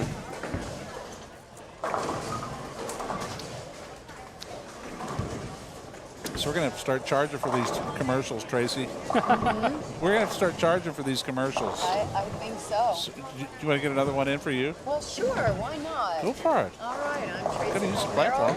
I'm Tracy Palmero with Remax Best Choice.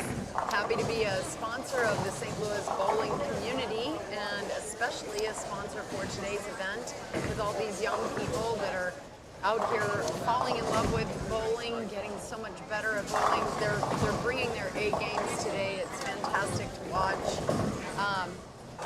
Children's organizations, young people's organizations, especially when they involve the opportunity for scholarships for college. Absolutely fantastic. I'm so happy to jump on board with that. As a miracle agent for Children's Miracle Network here in St. Louis, a portion of all the commissions that I make gets donated directly to the two. We're very fortunate to have 2 children's hospitals right here in St. Louis. And so when Larry Husky came and asked me to participate in this, I didn't even hesitate. I said, it's for the kids, absolutely. And I'm so excited to hear so much information about the scholarship programs that are available to these young bowlers, that they can start at, 5 years old, collecting scholarship money. And we talked earlier that collegiate level bowling is growing. And it's growing with these young people, that we have a lot of different bowling alleys that offer youth bowls, leagues, right? Absolutely.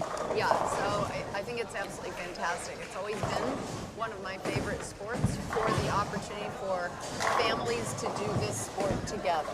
And it doesn't matter what your skill level is, everybody can come out and enjoy an afternoon on the lanes. Which that's what I mentioned earlier, that Kids Bowl free program that a lot of these centers do is a fantastic deal in the summer. You get out of the heat, you get your 2 games. The kids under 15 and under get 2 games. You just got to cover shoes. Some places may offer a deal that your shoes are included. Not 100% sure on that. But Even still, it's a nice, safe place for kids to hang out. You know, we do need a lot more places where kids can, where we parents can drop our kids or hang out with our kids in a nice, clean environment. You get some of the family fun centers, like Don Center Concord has mini golf. They've got sand volleyball. They used to have batting cages. That's right. It's a nice little facility over there. Nice facility. Another really good shot on the left lane for Olivia. 3 shots, she's just had 10 back, just struggling a little bit on the right lane. Made a good run at that 6-7. She did. Look down on the low end real quick, see how these guys have started.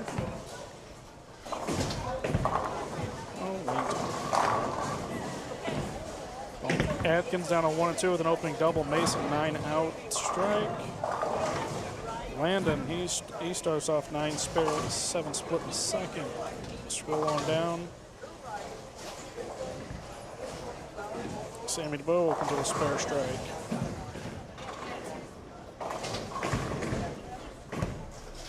John O'Connell on 24 comes up just a little light, breaks up to 2-4-10, leaves just a 10. What a break.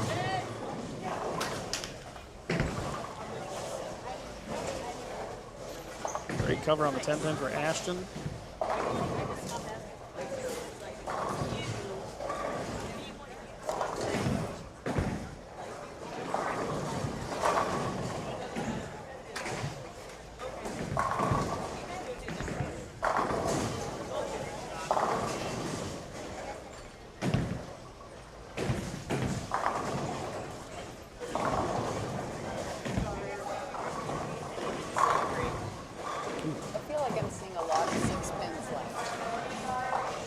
Eric Stump, front 8 alert. 16. Hopefully we're not black clouding him on 15 and 16. So.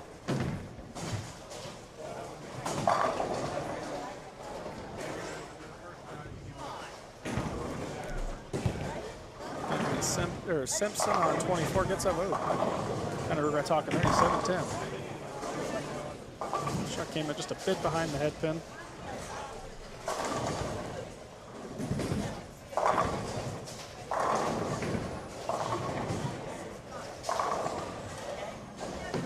Weston Huff over on 27, looking for his 4th in a row.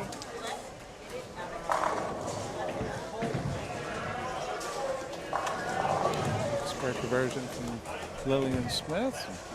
Give an update on that front 8 alert on 15 and 16. He's not been up yet. They're still on their top bowler. Your eyes are better than mine. Can't see how far. And we're looking around the TV, so. Yep.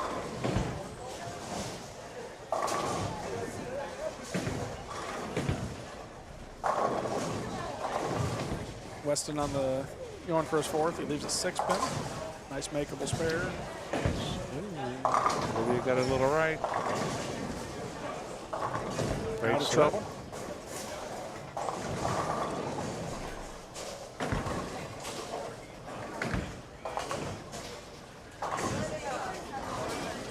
.210 over on 23 for O'Connell.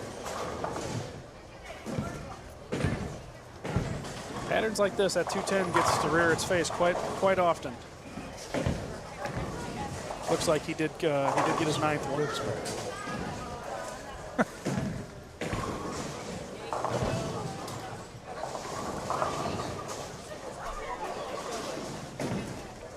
I'd imagine going into the 10th, keep an eye on the JVC Facebook page. I'd imagine they'll go live. Eric did get the 9th, so. Got a front 9 alert, so.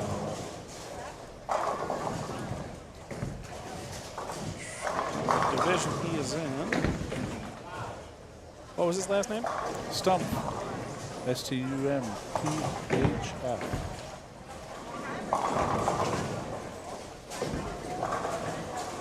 He is currently sitting in 4th with 1067 in the Classics division, which is currently led by Alex Pirtle at 1226. Alex, that 258 puts it back over the averaging 200 number. All right. He is up on, Eric is up on 15 and 16. Let's see what he can do.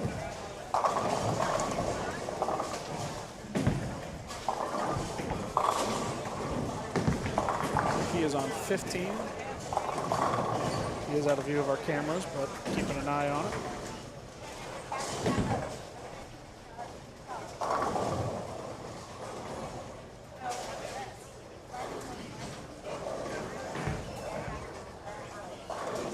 Looks like he left a 4-pin, maybe a 210, 2-4. I was wrong, it's a 4-6. Great run. They've put him in the 260s.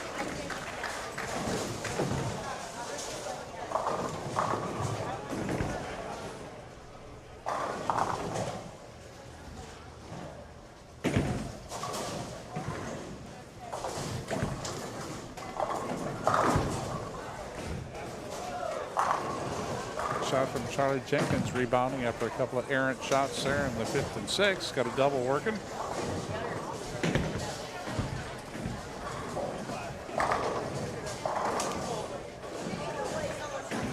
Wesson Huff for the second consecutive 9 spare, staying clean.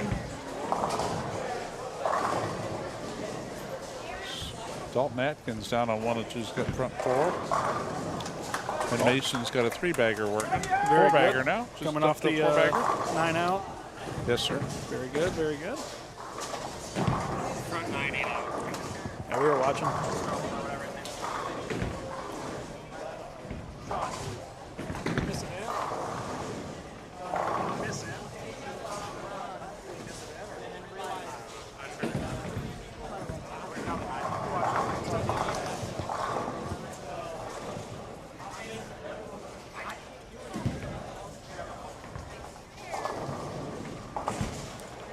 I think we're going to have Sean join us again. Thank you, Tracy. Solid 10 from Weston Huff over there on 27. 3 9 counts in a row. See if Olivia made the adjustment on the right lane finally. That Yes, looked 10 good. back. I know it's not a Sherlock. It just looks like one.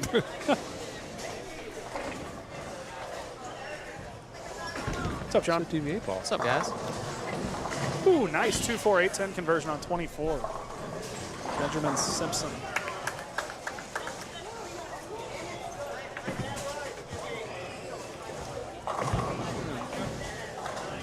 We had a bit of a delay of game on 29. Deadwood out of the camera.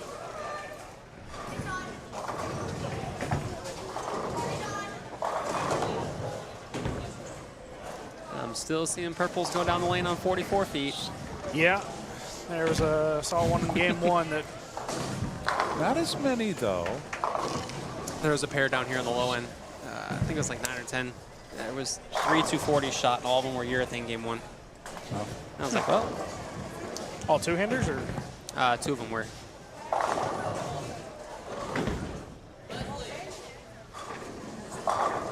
Caden Clark's like 1 hit away each game from shooting 240. He holding the 10th for 199 last game, and he was on a 4-bagger going 230. Yeah, I saw that on Lane Talk, and it was a makeable too, wasn't it? No, well, yeah. No, it was a weird. A 1-4-6-10. It was a washout, and the 2 fell. And Mason got his 5th down on lane 2. He's on a 5-bagger working. And seems like he's gotten comfortable again.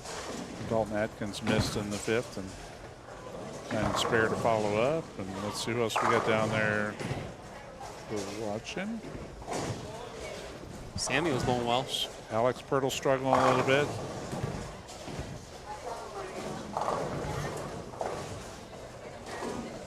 Two-team pace.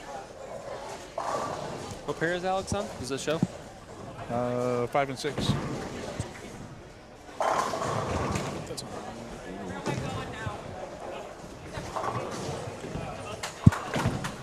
Sammy back-to-back open frames, but just rebounded with a double, so she's back on track. Should be hitting some transition now, you think, Sean? Starting to see some changes happening in front of them? Yeah, I'm seeing a little bit, even from the jump, just depending on where they started to play. Right. Jacob Taylor was coming to the Kendrick. He was down there. He was on the pair with the 2 of the 3 people who shot 240 with urethane. And he had it to where as soon as he got a little right of the rangefinder, it just backed off. But if it was like anything at the rangefinder and he had hold and the fold. But he's kind of in that weird spot. He's in between. But I'm on, like you said, there is a little bit of transition going on too. I step away from it. I'll be right back, guys. Another pretty good shot from Olivia. A little soft 10 there. I think she's enjoying the long pattern a lot more than the short pattern this morning. Yeah, absolutely. Yeah, she had two pretty good first games. She had a little bit of run. I think she had like a 4 or 5-bagger last game or something close right to it. Right at the end of, say, 160. She had 190 the first game. And had struggles on the right lane, got the right lane and lost the left lane. How often does that happen? I feel like bowling 2 descenders. That's the one thing I was talking to Zach a little bit earlier too. These lanes, obviously it's dressed the same, but no lane is the same. But it feels like the right lanes are hooking a little bit more down lane than they are the left. So it's kind of like a little bit of a weird thing, especially it's amplified down here in the high end, I think. But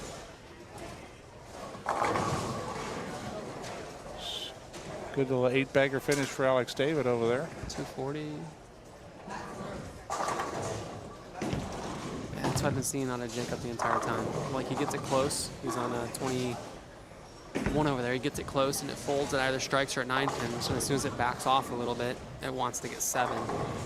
But it's like, it's not like he's in the wrong ball. Yeah. It's just like they're really, really touchy for him. So it could be a little bit of a different ball maybe, or maybe a little different spot he needs to be in, but Just flagged a 9. yeah, I hate 9 splits. 9 splits, they're the worst.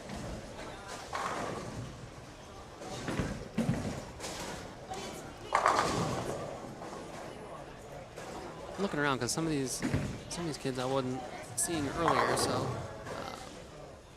I watched Evan Pinnell a little bit. He throws it really, really well. Ball rolls good. Hits the line the same every time. Nice strike on the foundation shot in the 10th frame there.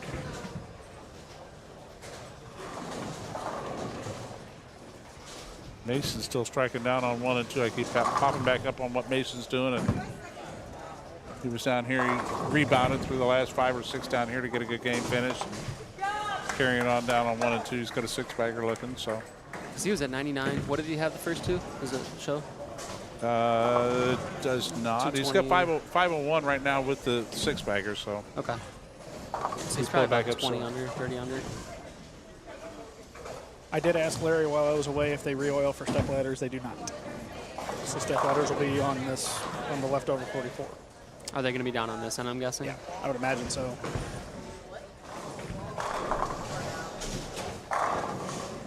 Keeping them on the live stream pairs.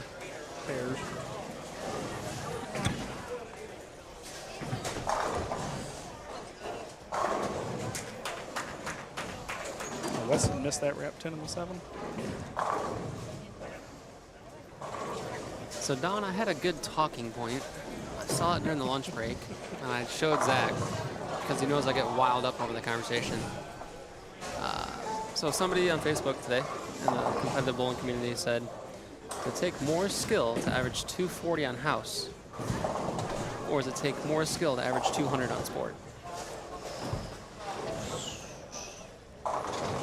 Wow.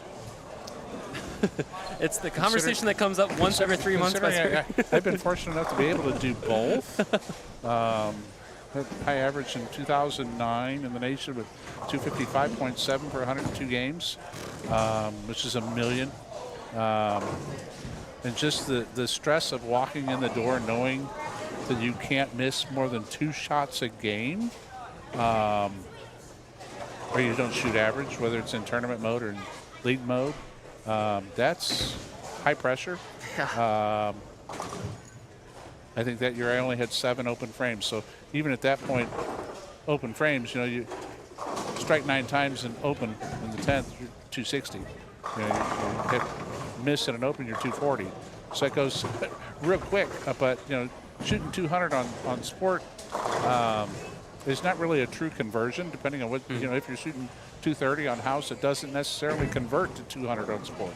I know that's what the conversion is like 17 pins difference, but truly I've seen some athletes that are shooting 180 or 190 on house that shoot 190 or 200 on sport because their game is just so close that there's not that much difference. I think spares and ball control become a lot more important on sport, managing ball shape and equipment choices, where just monitoring and managing transition is a little bit more important in all aspects of bowling, because that's all bowling is really is managing transition. So, I've always been one of those weird folks that just thought the pattern is the pattern. Patterns are a little tougher for certain people. That was close. So the old, age-old quandary of what's harder. It depends on what you're in the moment. Yep. There have been a lot of times where you need to shoot 240, whether you're on sport or house, and just knowing you got to shoot 240, that's tough. Because 240 is like 3 doubles a game, or 4 doubles. doubles a game? 4. Yeah. It's about 8 strikes. Yeah. And it's like, I was talking to Zach about it, and it's just different atmospheres, like where you're at in certain areas. Like, I find in certain cities it's easier for me to strike. St. Louis, unfortunately, is not one of those for me. But it's like we were talking about, like, I kind of looked back at my stat keeping app when I went at the break because I saw the question. I'm like, I kind of look at what I compared. And it's like my sport relativeness to my house is actually better in retrospect to what the field average is usually. I'm like, I actually responded to the post I saw, and I was like, I can count on a couple hands, like few hands, how many times I've cashed in St. Louis in the last 3 years, because 239 is nothing. 242, 243 is the number. It's hard. 8 times a game, 9 times a game. Get on sport and then keep it close. 2-0, 2-10. It's one of the good things about college bowling is that, you know, even USBC tracks that metric. Yeah. It's like, what is your average in relationship to the field? Yeah. So, you know, if there was any comparison between, you know, I mean, we often get caught in the trap of comparing, you know, the difference between golf and bowling. Yeah. Golfing has a slope rating of the golf course. We don't do that in bowling. We can't. Right. But, you know, comparing what our average is to the field would be similar to that. You know, and I mean, I think that's, you know, we were talking about that earlier. Sean and I were talking about, you know, what do we look for in athletes? It's like, you know, yeah, that would be a good stat to have if a parent came up and said, well, you know, my kid's bowled in 14 tournaments and, you know, they're 7 pins ahead of the field average in all their tournaments. Yeah. Well, that's a verifiable stat. That's a stat that means something. I don't care if you're averaging 240 or 2-0. Yeah. But if you're in an environment where you're shooting 207 and everybody else is shooting 190, that's a good stat to be able to quote. So It doesn't matter different thing. what you're bowling on. You can be bowling on house, you know, averaging 210 for an 8-gamer in St. Louis on house, say 210 in Chicago on house. That's two completely different. Yeah. Or one of them might be close. Or 210 on wood and 210 on synthetic. Yeah. You know, we're still fortunate. We've got a couple of wood houses left in St. Louis, but Concord, West County, and Harvest. Well, Harvest, yeah, Harvest, yeah, because Cave just is switching over They're now. switching over now, putting in pro lane, I believe. And that's the hard part too, because like it's managing expectations of the college coach too for the girls. Like you see it, and like girls on a 4-bagger, she goes spare, double, spare, 4-bagger. She's like, oh, I'm going to shoot 250. I'm like, girl, just relax. Let's make shots. Don't get ahead of yourself. Yeah. Like you're trying to shoot 250, and the ATT right now is 204. 204 times 5, like it's 20 over. Why are we trying to shoot 250 every game? So it's like it's a good metric that Brian and Shannon taught a lot when I was a GA, like kind of bring everything in perspective. So when scores are high, this ties back into that Facebook post. When scores are high, ball motion matters. You can average 230. Well, you know you have to double. You have to throw 8 strikes a game. How do you get from 7 to 8? Ball motion. You can play them right. You'll get close. House shot. You can do everything. On those sport patterns, and when those numbers are higher, that lane play is more important than ball reaction. If you happen to play the right part of the lane and you put the right ball in your hand, you're pretty good. If you're there in the right part, wrong ball, it's something we talk to the girls, like we can keep it close until it's the correct ball. Because sometimes it's not, like I have option A, B, and C, and it's none of them. Just wait until it is one of them. Shoot the 180, 190, and move on. House shot, you can't sit there and be like, well, I kind of have 230. Like, no, you got to be searching. Get that 260. Yep. I'm curious, if Show Me was still around and had synthetics, would they have been able to keep that scoring pace? Well, see, Show Me was weird because there were, several bowlers were able to bowl really well there.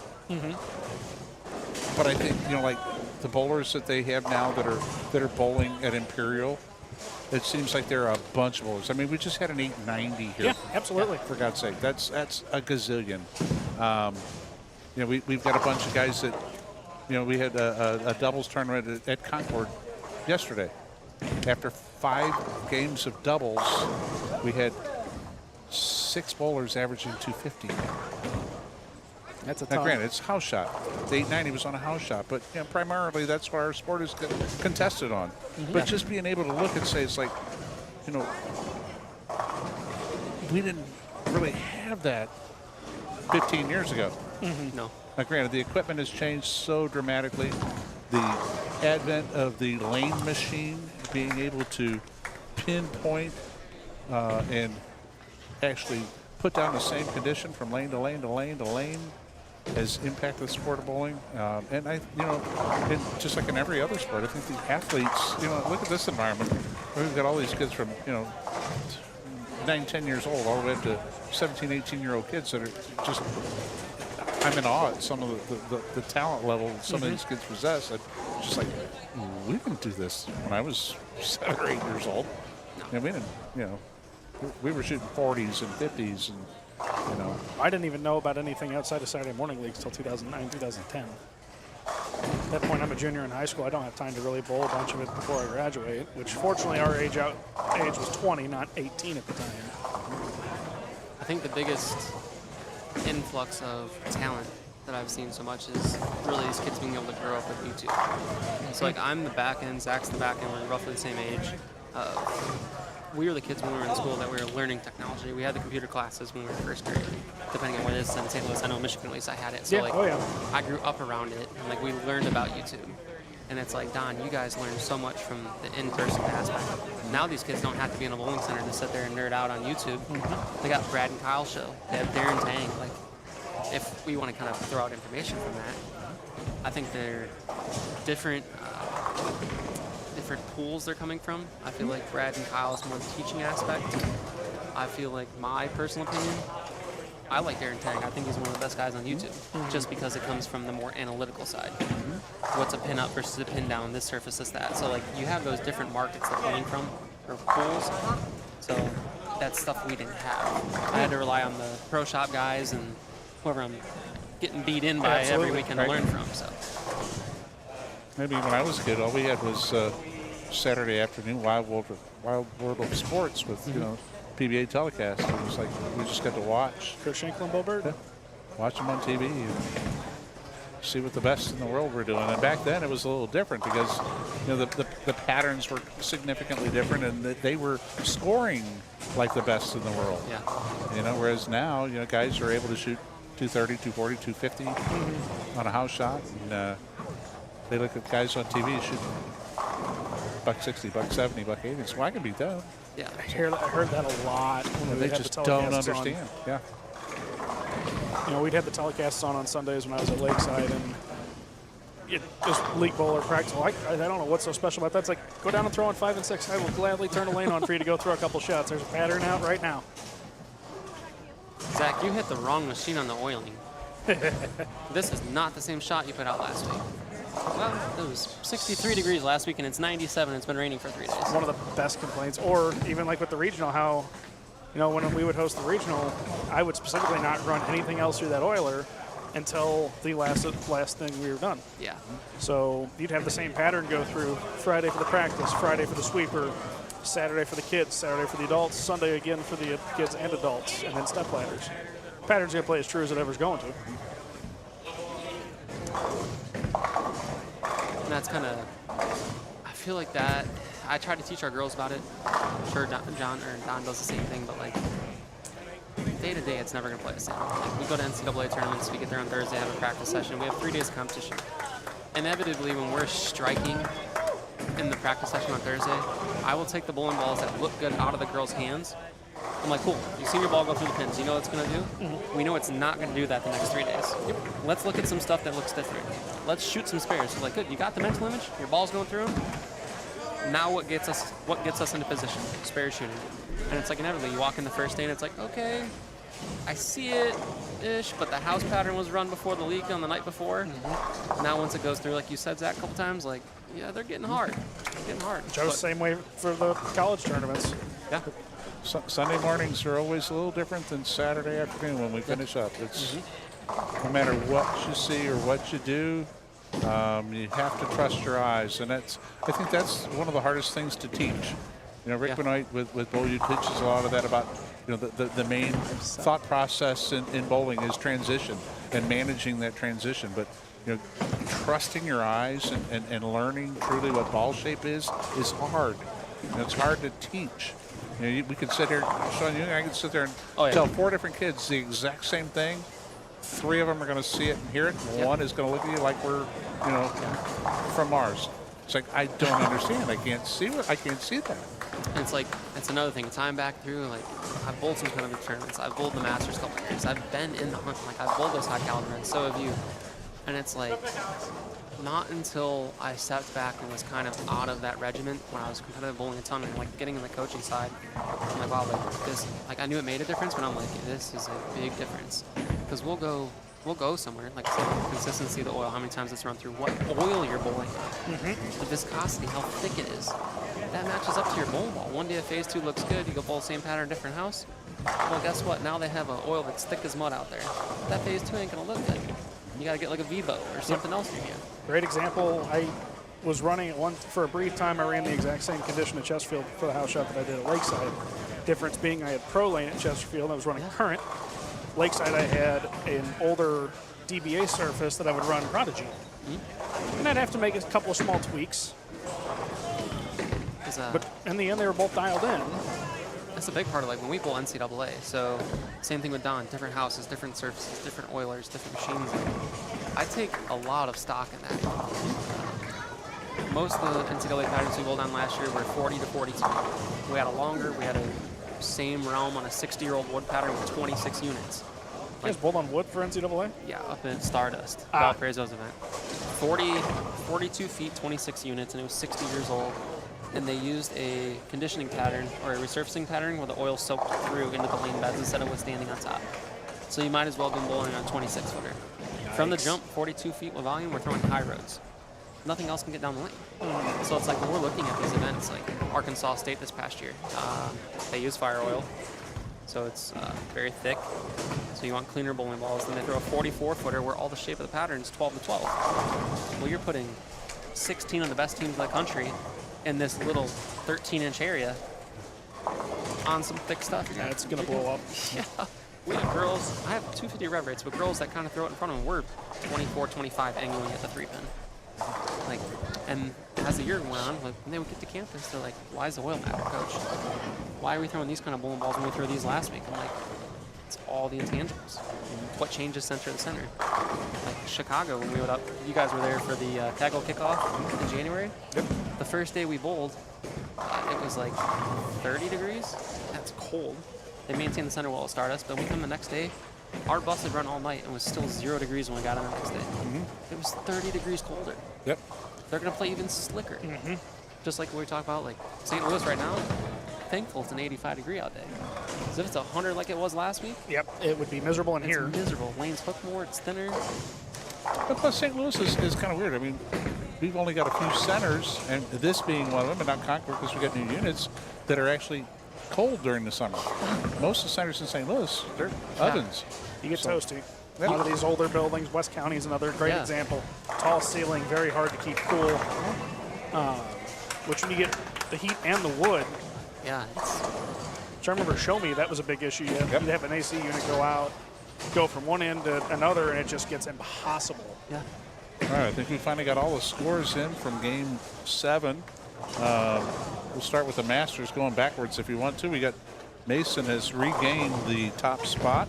Shot 240 last game and jumped back in with a total of 15-14. 10 sticks or 11 sticks in front of Sammy DeVoe. Alex David is about 50 sticks behind that after 240. Dalton Atkins is at 1330, so about 160 sticks between second Seems and like fourth. that top 3 is pretty locked. Yeah. It's it's that 4th spot. You're going to have big, at least 5 people vying for one spot. All the way down to 9th is only, what, 30 sticks difference? Jeez. So, Pull up the lane talk and keep an eye on some folks down there. Classics division, pretty similar picture. Alex Pirtle is in the lead at 14-22. Weston Huff over here right by us. I think he's down on the end. He's on 1 and 2 now. Oh, he's on 1 and 2. Okay. Yeah, Weston Huff is at 13-76. Eric Stump, who had 260 with the front 9 alert last game, at 13-31. And Nick Nadius is at 12-52. And then there are about another 5 or 6 bowlers within 30 pins of that number to get close to into the cut. And then the majors. Casey Buckman is still in the lead with 12:38. Lucas Ventimiglia is only 10 back at 12:28. Jacob King, 12:01, 1200 from Will Stewart.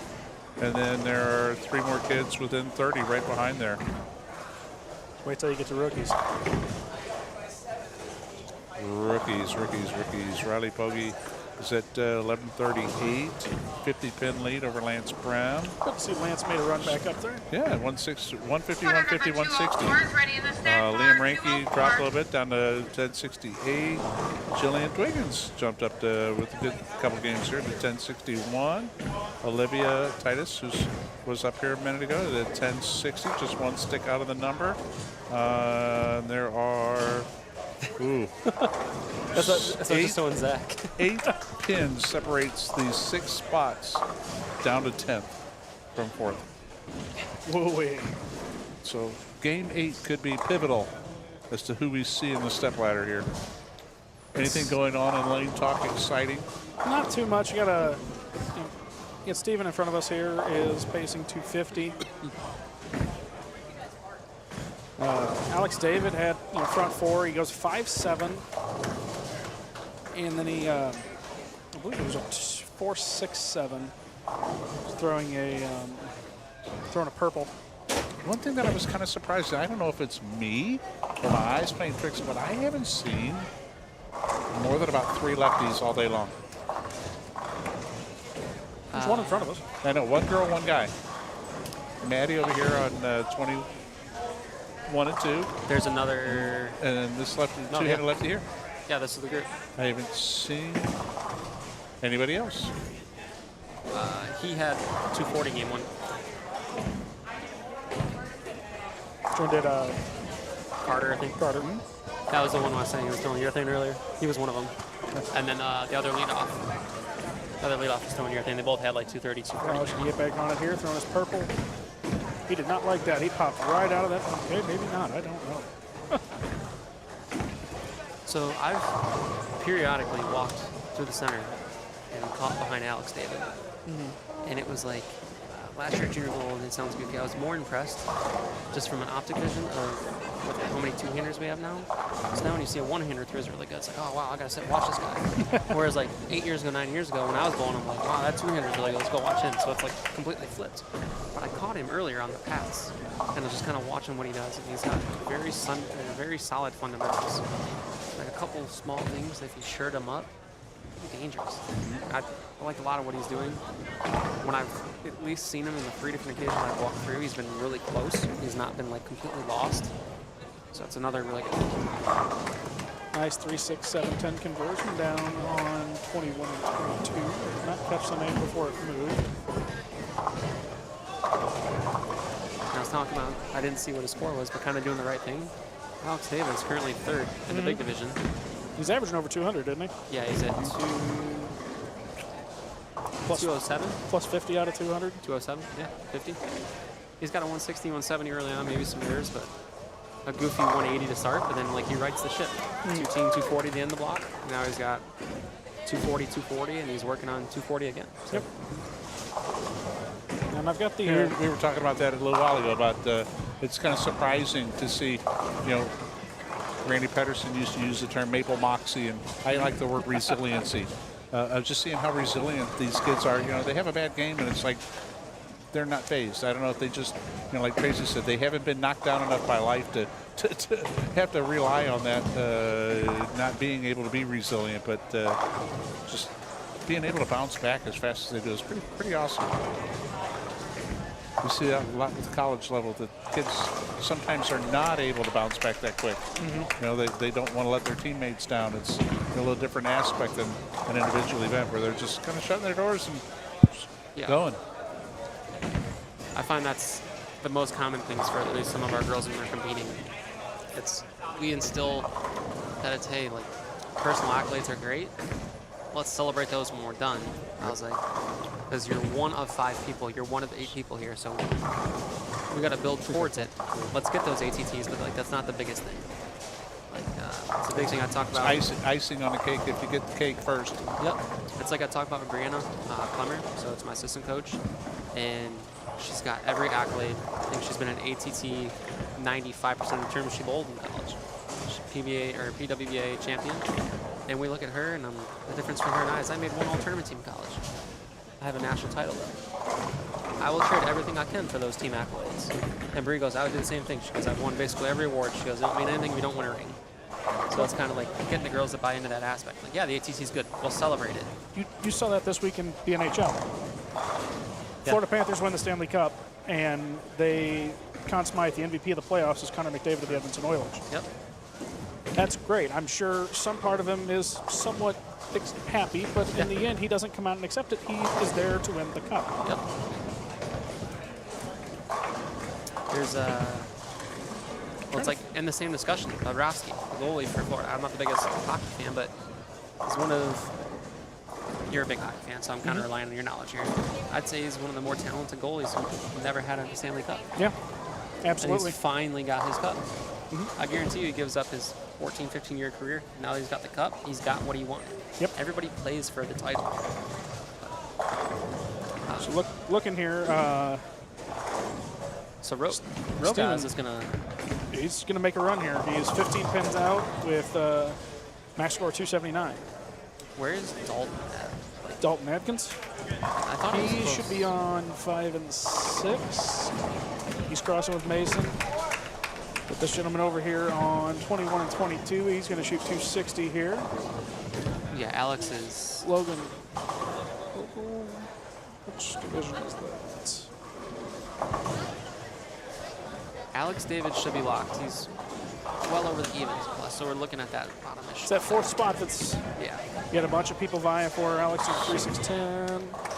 270 bumped up a bunch, so Steven's really locked in on this pair. I think that 26 is a fun pair, especially get into game 6 and 7 on a house show.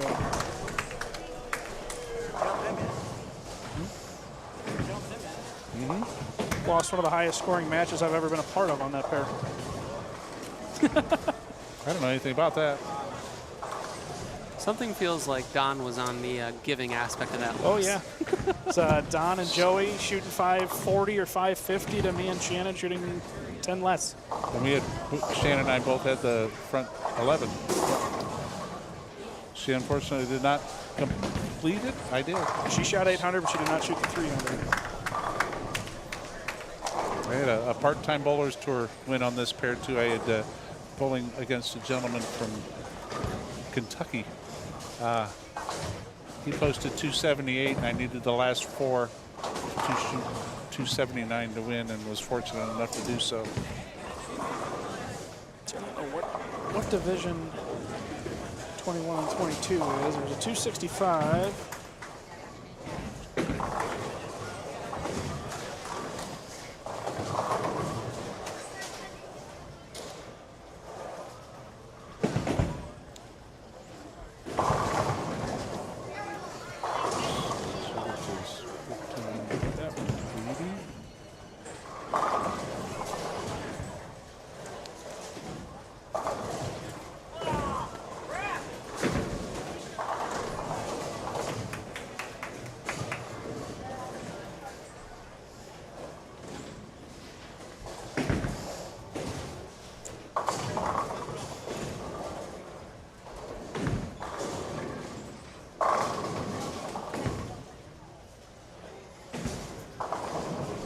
Lane Talk, take a look down at 5 and 6, see how our tournament leader's doing in the Masters division. Alexander Landon down on 1, he's getting pacing 240. Max score 270. Lillian Smith, working on a 4-bagger, max score 236. Missing a 5-pin. You didn't have a 5-pin on that last pin. Yeah. You didn't not have a 5-pin in that rack. All right, Dalton Atkins. 105 in the 5th with an open. There was no 5 in it. Dalton Atkins, 105 in the 5th with an working on an open. Mason, 83 in the 5th, working on an open. Landon's he's gonna fight for his life here, try to get back into that 4th spot. Shooting at a 3-6, so it's a makeable. Don Simpkins, double spare strike. Find Sammy real quick. Alex Pirtle in the Classics leader last I looked. Pacing 240. Decent game going on 11 for Kylie Wright. She got a max score of 241.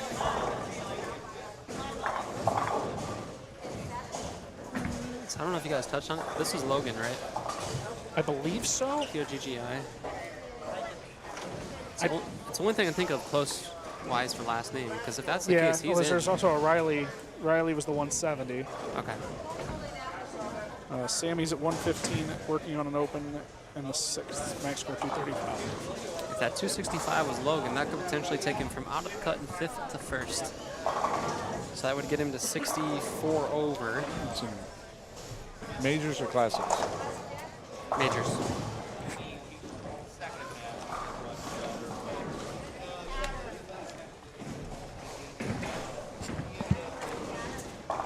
Going to the top. We're doing a step ladder with the top 4. Yeah, depending on what Casey does, she would still have to shoot like 210 to jump back into the lead.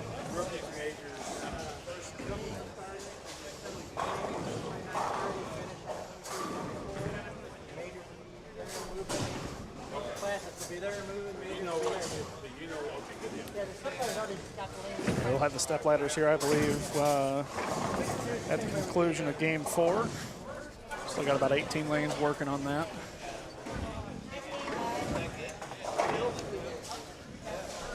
Step ladders are top 4 in each division.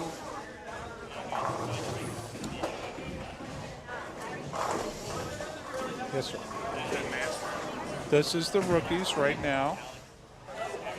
Still got a couple spots that are up for grabs.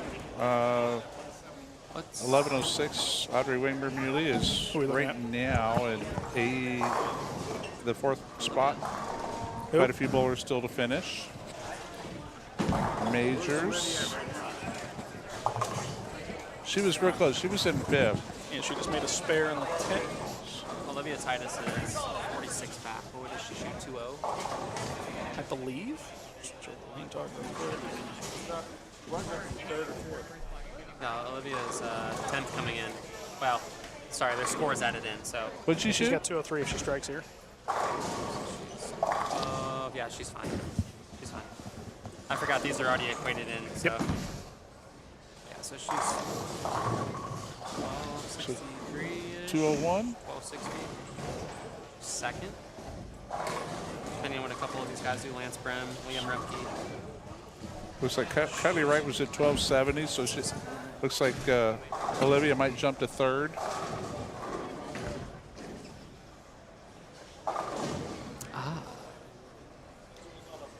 I'm not completely new to tournament bowler, but I didn't know you could actually sort by them even though those hands were already done, so that helps. Tournament bowler's pretty nice. That's what I was using before learning how to do use the scoring system we had.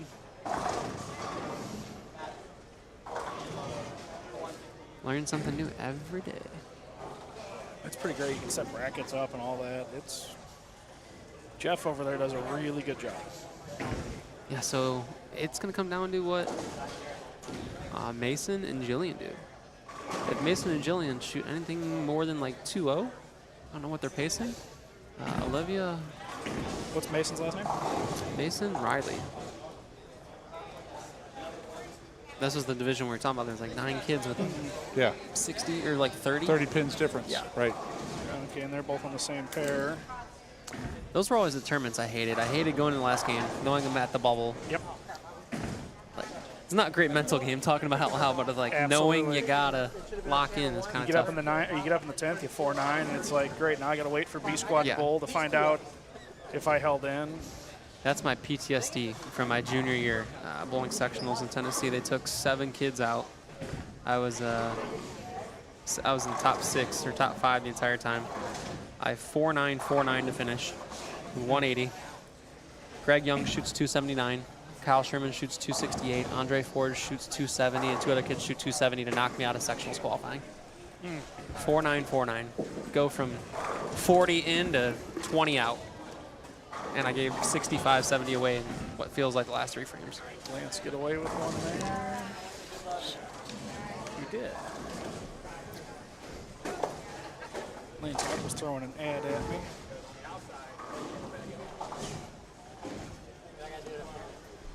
Mason running into a bit of an issue this game. He's got a strike, missed a 4-pin double.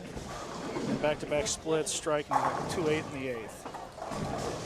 Something, Dropped to 2-8. something tells me he's got enough baggage. I agree.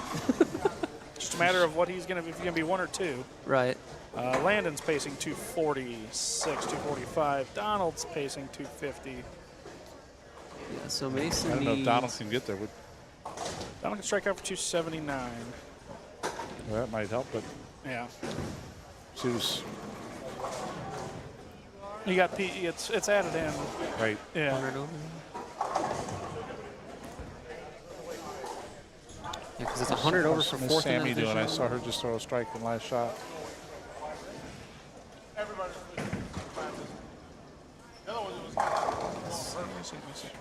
There she is. She is. That strike hasn't registered yet. She's pacing 210.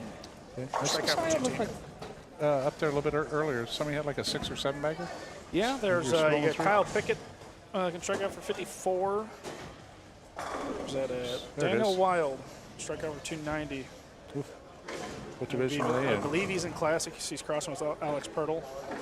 You also have Layla Joko. She can strike out for 279.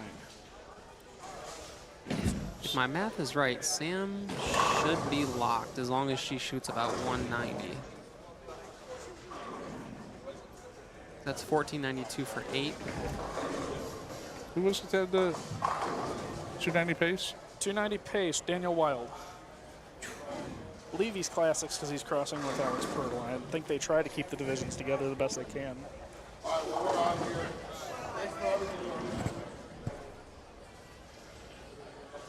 Yeah, he's in 20th place right now. He's had a 168. I mean, he's had a decent block. 61, 90, 190. Made the right adjustment. just 150, 120, 140 the first set. It's tough.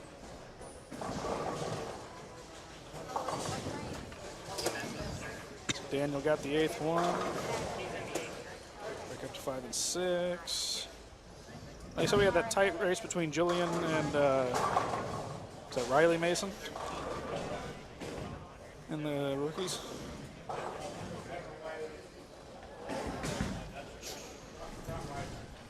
So Riley 1308, Kylie 1274, Olivia 1261, and Landon pulling at 1230. That looks like they've got most of those scores in, except depending on what Lance Brem does. Lance and Jillian, yeah. Lance, Jillian, and Mason. Mason's working on a double. He can strike out for 240s. Lance, where did I see him? That would definitely put him in. Lance working on a 3-bagger. Max score of 223. I think Jillian just struck. She's down there in that 7-8 area also. Jillian working on an 1457. I'm looking at the wrong end. She's, I believe, on 14. No, maybe not. She's at 1061 looking, so. Jillian's got 99 in the 7th. Donald Skimpton's still pacing 279. Mason can strike out for 160 or 170. So 1230 looks like it's the number so far for that division for rookies, which means Lance is going to need 140-ish. Jillian's 150-ish. So you said she had 90 in the 7th? 99 and 7 for Jillian. Lance is working on a 3-bagger. Is he pacing? He can strike out for 223, so pacing 2-0. Yeah, so he's fine. That's tough. Burn ads. Looks like he's throwing his white dot now. Oh no, he's shooting a spare. Of course he's shooting a white dot. And he missed. That was a very off spot. 4 or 6 Yeah, 10. and it's set. There's one of the there's a lefty Lance. He was throwing the mix earlier. Caden run away 5-9.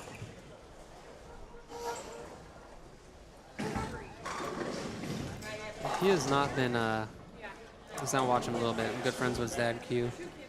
And he's just having one of those days where he's so close. So close to shooting 220, 230. And it's like one little miss just amplifies to the right. But he's a good kid. He's definitely somebody to watch out for. Yep. A lot of potential.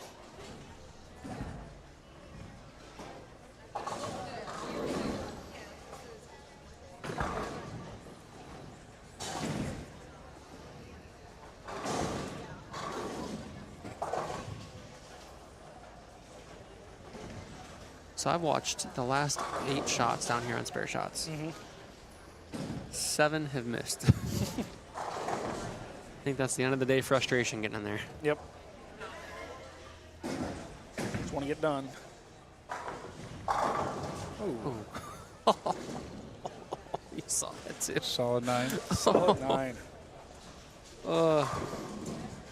Your ball will be right back, buddy. Wow. I had mentioned earlier when it was me down in Tracy about personally a solid 9 like that will get me more frustrated than a blower 8. I don't 8-pin much. I think the punch to the gut is the blower 7. Yeah. Upper Absolutely. deck 10 or upper deck 7. Send the head pin up over it. Yeah. If my ball's already hitting the left side of the 8-pin, why can't you just touch the 7? Like, Right. it's over there anyways. Yeah, the fun one that's been popping up more and more is the pocket 6. Yes. Yes. Swishing 6 Swishing or swishing 6. 4. I did that last Thursday night at League. I literally let a swishing 4-7-9. Ball hit the pocket and just went dead left. Don't know how the 9 stayed. I thought it was something else that moved in the 9-pin spot. But I let the 4-7-9 and it was in the pocket. I was like, I don't know how. I was bowling my Wednesday scratch league at Sunset one night. We were on 11 and 12, and I pocket 6-10, and I look back at Albert Tran, my teammate, and I'm like, I just pocket 6. Yeah, you can't pocket 6-10. That's not possible. A couple shots later, very similar hit. Messenger, just a normal messenger takes out the 10, and I'm like, there, you happy? It happened again. 3-pin in front of the 6-pin. You're high flush somehow. Yeah, I don't know. That's just a weird hit. I've only handful of times. My first almost honor score, my first match of high school back in 2009 was front 11 pocket 6-10 for 98. Oof.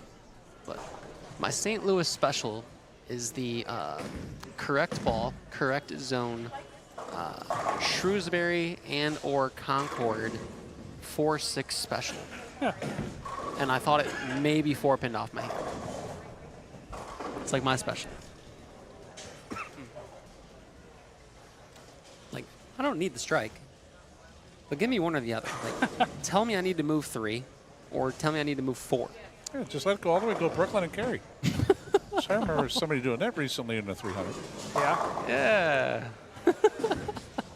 2-0, 280, 3-0, minus 20 the next 5. Thanks for playing, Sean. Where was that at? Concord. Oh. The Memorial Day. So I start on 3 and 4, and that end, I'm warming up, and I'm not hooking it like Hottie and Cody and them guys. I'm like, I'm just trying to play this little area, and I'm nice and slow, getting them off my hand. My ball hits the 3-pin. I'm like, what are we bowling on? So I throw a new blue, end up getting to an effect the last couple frames for like the last 4, shoot 2-0. Then I go front 10, 4-6 for 86 or something like that. Then the next game, Tom looks at me. Or actually, it's game 2. I crossed over right in the middle. He goes, oh, my side, huh? I was like, oh, I need a hit. I had 2-0 first game. And then the next game, I get up and I shoot 300. Well, fun to miss once in 2 games. Proceed to average 190 the next 5. Daniel Wild down on lane 10. Oh, no wonder I'm not seeing, my eyes aren't matching up with what I'm seeing. He's 1 hit away from 290. He's in the mix, though, for something. How was Mason finishing up? Looks like he might be able to. Sammy ended up with a $180. Landon popped off 66. Donald's going to strike out for 270. Mason's already done, so I'd have to go to the scores tab. There's more 260s, 270 potentials right now this last game than there's been in the last 3 across the field. And Landon, if he misses the cut, it's going to be that game 3. It's going to haunt him a bit. He goes 929 for the 4 games this block with a 174 game 3. Good Lord. I mean, 43, 46, 174, 266. Where is Mason? Mason shot 170 last game. He went minus 15 on the block. Sammy went plus 21 on the block. So it could be pretty close.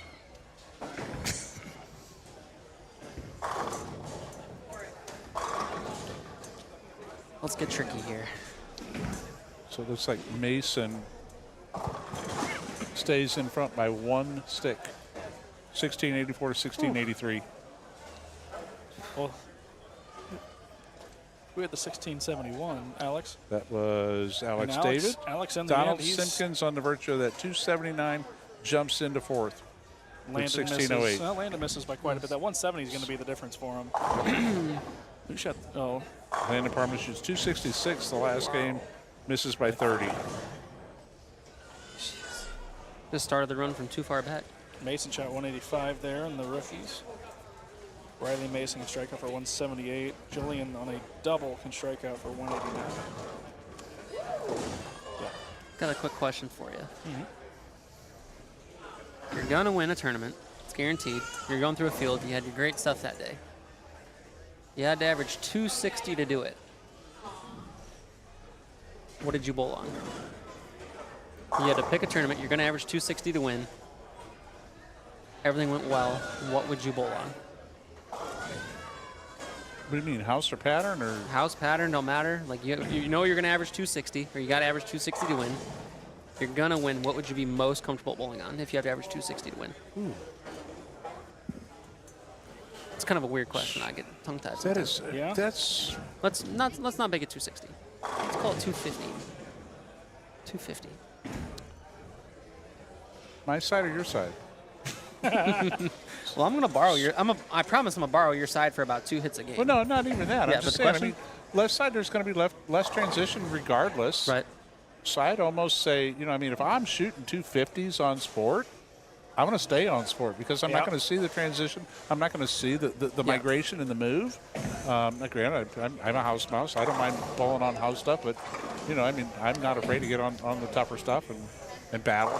On the right side, I think I'd have to go the other way because you're going to be past the transition. Yeah. You're going to be in far enough that you're going to be looping through the middle of the lane, and you know, hopefully you're going to see enough oil. So I think I'd have to, if it were me in my environment, just knowing on the left, I'd probably want to be bowling on something a little bit more tough. If I know I'm still averaging 250, if I'm that dialed in and locked in and shooting 250s, put me on something tougher. I'll take 250 on tough stuff as long as it'll give me it. I think on the right side, I think I'd have to go with the house shot, though. I think if I'm a betting guy, just myself personally, if I'm like, all right, what do I feel most comfortable shooting 250 to win on?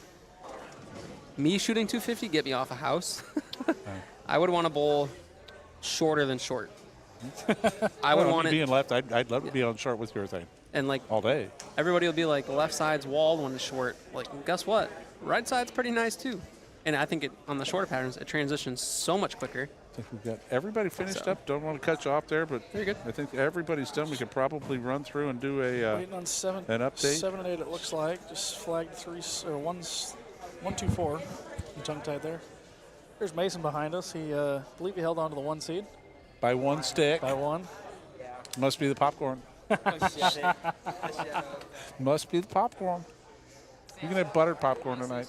Maybe 2 Twix bars.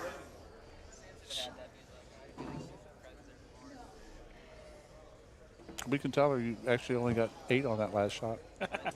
We'll tell her you got 8 on that last shot and let her beat you by 1. Mason read the format wrong. He thought he was bowling 8, dropping the low 2.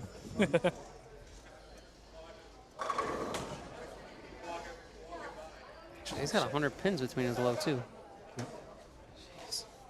So definitely Majors is locked up and done. Logan Pogge, 1464. Lucas Ventimiglia, 1460. Casey Buckman, 1430. Jacob King, but 1406. Classics look like they're locked up. Alex Pirtle, 1619 with a tie with Weston Huff. Did they roll that off, Alex? Do you know if they roll off if there's a tie? Tie for the cut or tie? Tie for the spot for leader. I would imagine. They're tied at 1619. Good try to come back, man. That's in the classics. Good bowling. Want to mute it? I'll find out for you. Yeah. Eric Stump shoots 220 to get to 1554.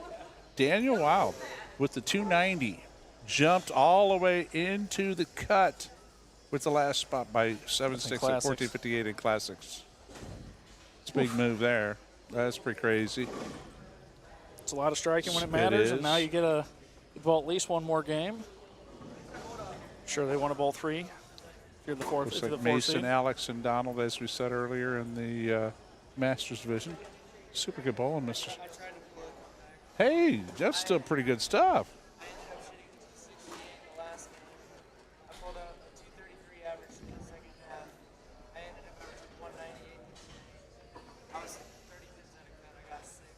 Yep. We were watching. I was rooting for you down here. We thought you were going to get there. The little string you had going game 2 and 3 up here. You're bowling good, buddy. Good job. After the first half, where I was at 15, even getting to 6, I'm happy with that. Mm-hmm. Just happy that I'm making money. Absolutely. Great job. Great Very finish good, very today. So we're waiting to find out the exact pairs for step ladders Okay, and so roll rookies. Riley Pogge finished in the lead at 13:08. Lance Brem jumped to second. We have another tie. We have 2 ties. Lance Brem and Kylie Wright tied at 12:74. And Olivia Titus, our 12-year-old two-handed girl, 12:61. Shoots 201 last She's game. Jump into the 201 to cut. hang on for the cut. So good job. Pretty exciting end. We've got 2 ties for the step ladder. Yep. Wow. See, I'm not sure if the Mason and who was that? Was it Mason and or Lance and Alex, who that tied? Weston and Alex for the lead spot. See, yeah, that one you definitely have to do a roll off.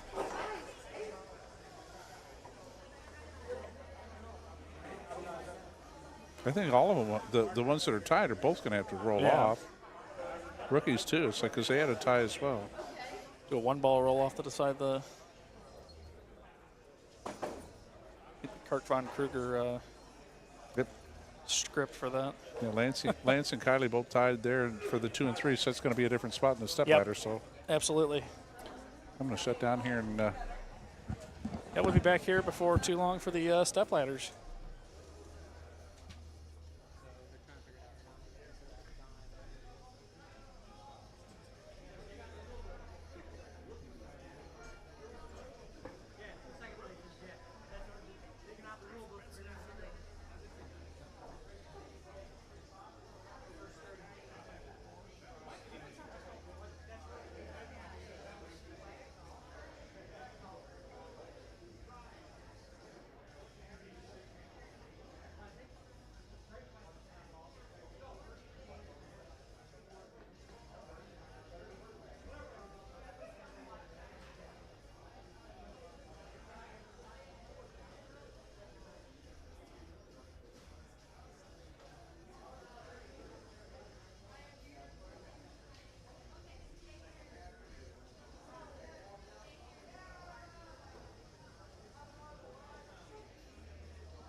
You'll be okay, Will.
So I'm not exactly regional ready.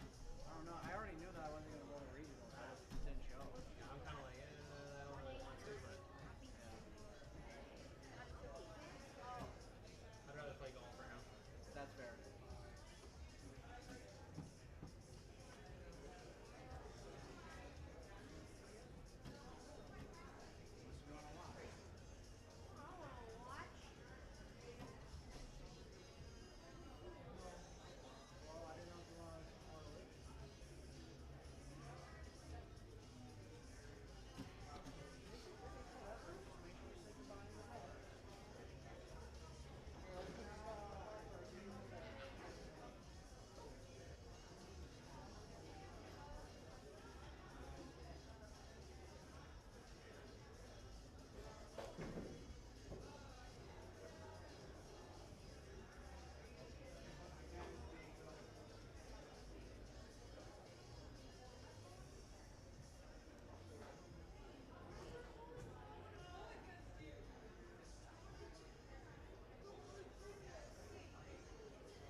was trying to play that line because Yes and no. You will get you'll leave your game for college, but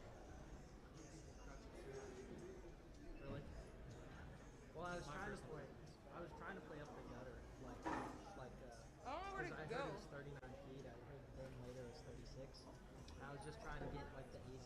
I was trying to get it to roll out.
All right, so we are back here at Imperial Bowl. They're warming up. They got 5 minutes for each division. A little bit of a modified step ladder, so the top 4 kids will make it in. Top 4 kids, winner will move on to face the next opponent in the step ladder. Once that second or first match is completed, they will shift pairs to the right. So we use a rotating step ladder. In your rookies division, with a score of 1261 was 4th place Olivia Titus. She will face the 3 seed Kylie Wright. The winner of that match will face the 2 seed Lance Brem. The winner of that will face the qualifying leader Riley Poggi.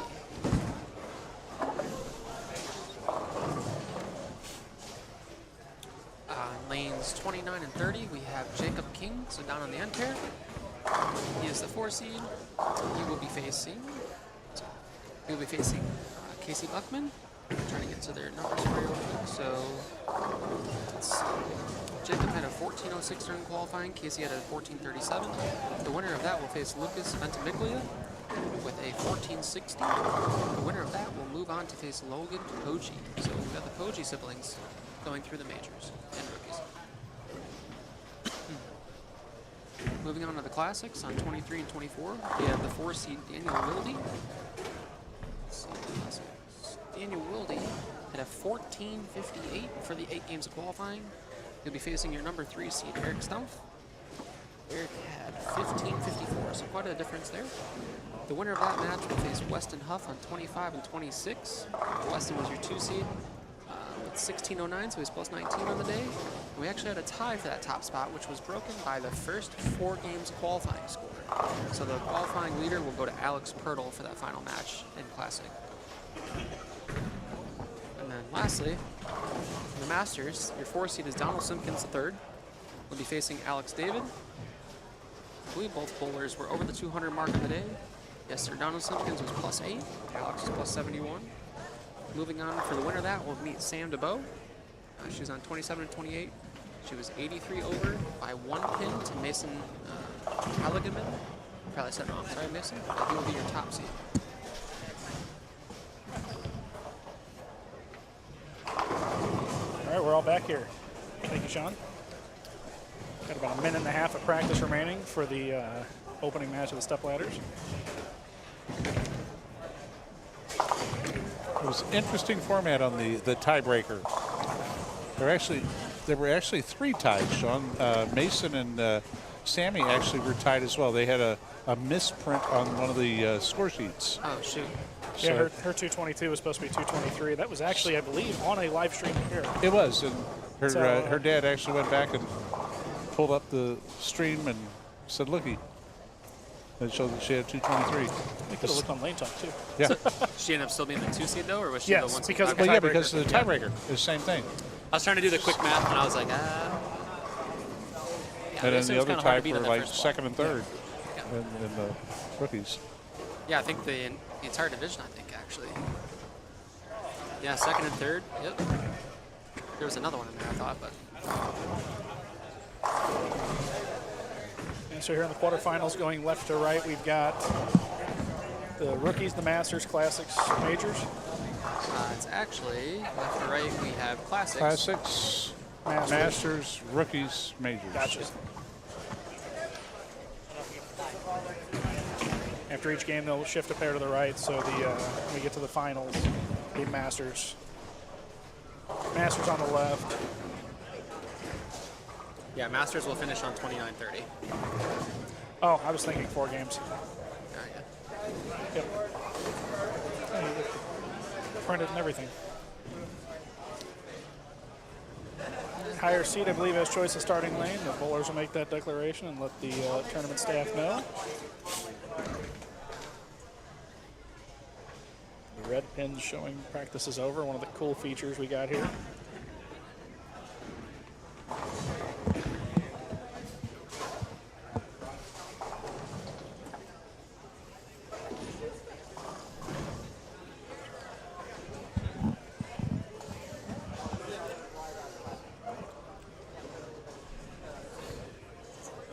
So we had some bowlers make some big jumps with last game. 2 big Donald Simpkins and I think Eric Stump at the 290 and down at 279 to jump into the step ladder. So Yeah. see if they can carry that magic onto the step ladder. And Yeah, and unfortunately, in the same division with Donald, 264 and 268 from the 5th and 6th seed. They missed the cut by less than 28. Yep.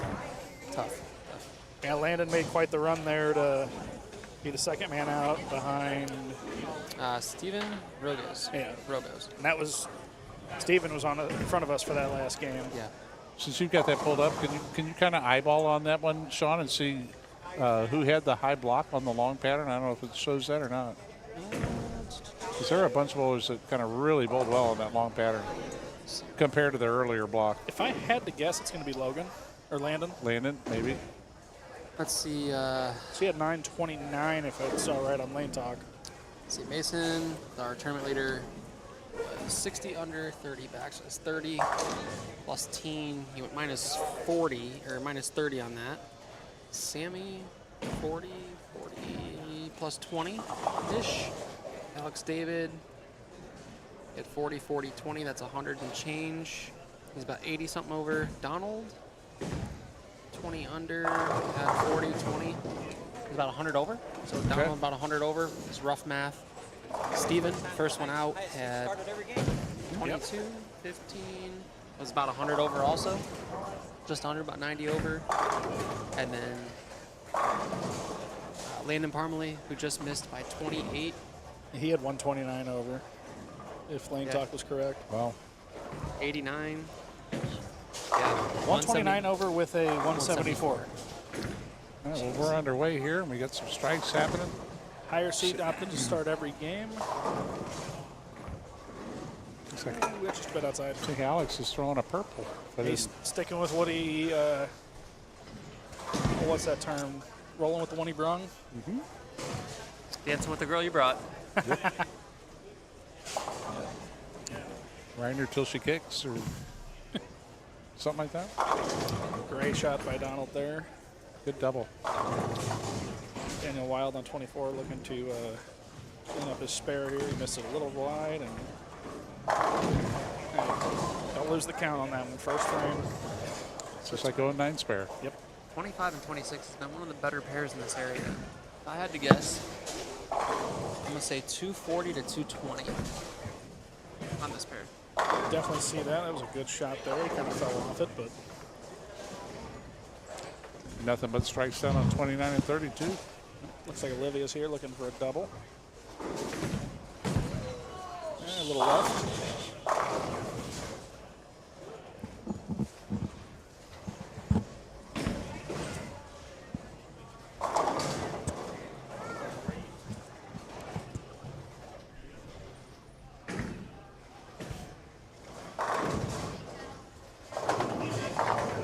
Ooh, gets a break on the 7-10.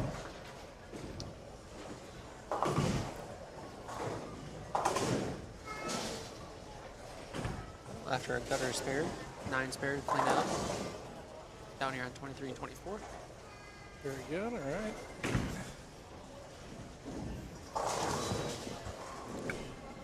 Looking down on 19 and 20, you got the practice pair. The always found the key was you don't want to wear yourself out constantly throwing shots the whole time.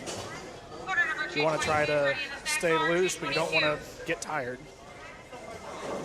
Especially after bowling 8 games, you have the breaks in between the first block and then step ladders. I would have still been in the car napping until the 5th frame when my parents woke me up. Throw a couple shots. I saw that quite a bit. I was kind of surprised. I went down on the lower end and in between squads, and there were 15 kids with their heads down on the table, looked like they were sound asleep. It's only 4 games now. Yeah. Donald the 3-bagger there, stumped with a double, stumped. On a high note, the one thing I like to see about some of these kids who may have had a frustrating day, like we heard them walking through and they're like, well, it's just a bad day. But as we look all the way down to 1 and 2, we can't see it. There's about 3 of the kids still who were competing this morning and down there practicing, so really showing good work ethic, trying to get some extra reps in. Yep. You get the bowl on something that's not house, get a little bit of more experience. Little in, 4 go, did not.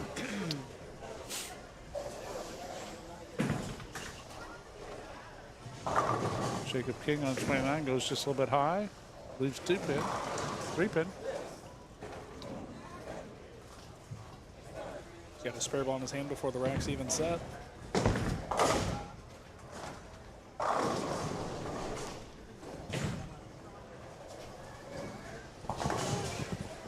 Looks like a first strike here to tie it up.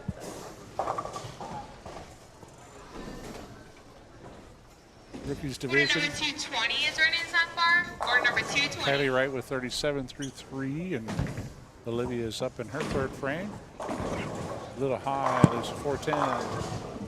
Alex with a 3-pin. So we're going to roll on with the deadwood there on 24 for the moment. Isn't technically hurting anything where it's at. Didn't hurt him on that shot. Great Front of shot. the sweep, so. Yeah, trying to find somebody to get it cleared for him. Nobody within eyesight. Yeah, they're trying to get the low end reset for retail business.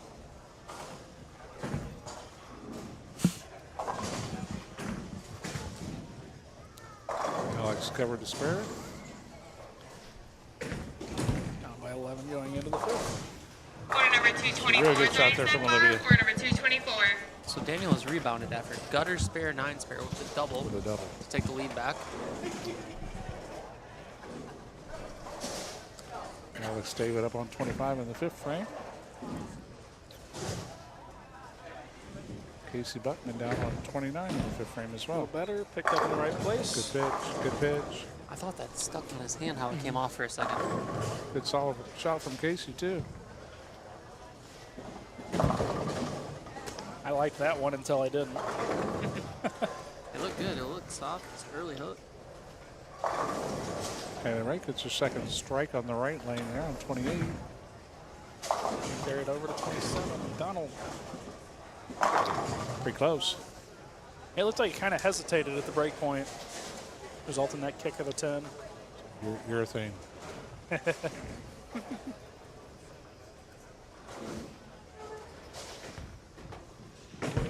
Great spare attempt. Saw a straight shot at the 4-7. Haven't seen that much today with some of the kids. So it looks like Eric Stump over here on 23 is throwing a hammer dart web. 25, Donald Simpkins is throwing a Widow 3.0. See a bucket combination.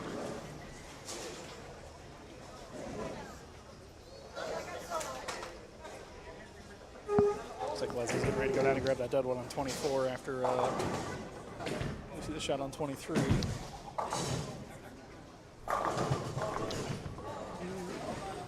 What's left? This way with one leaves just a 4-pin. Great cover by Donald. Hard and straight at the bucket. So Eric over here had one ball hook.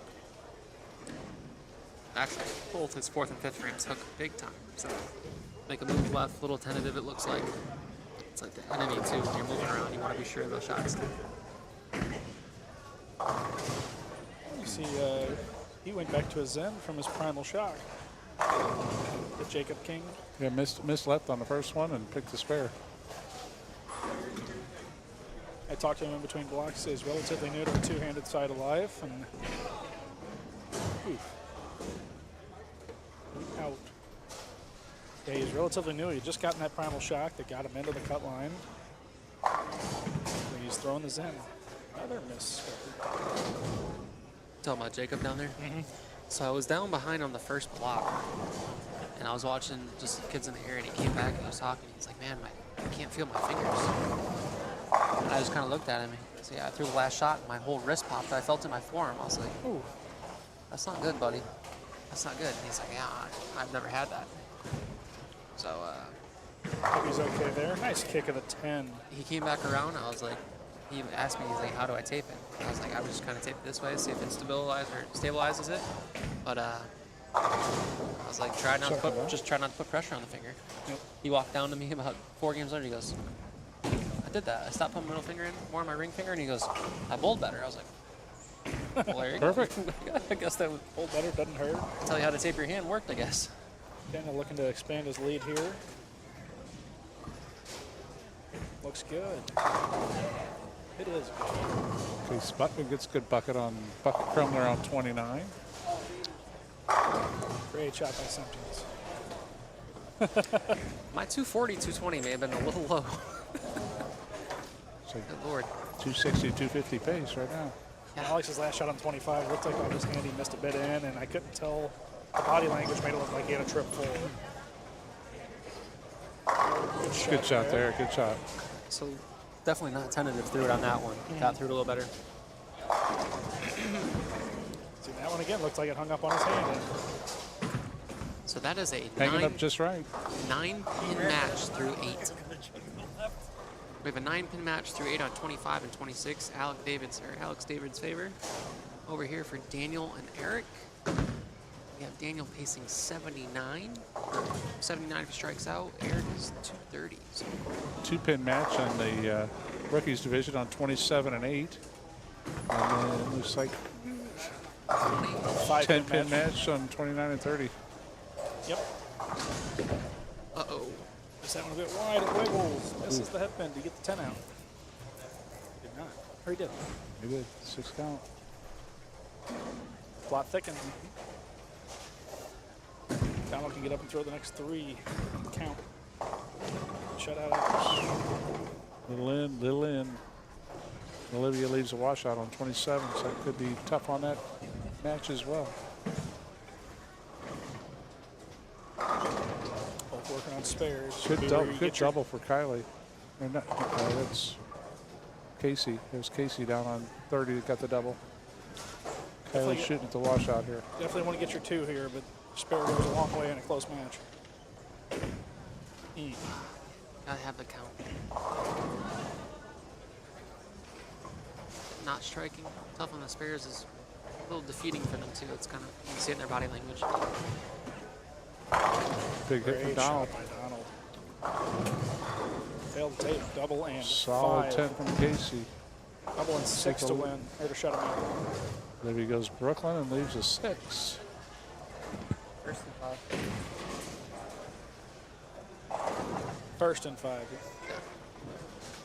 I was told there'd be no math.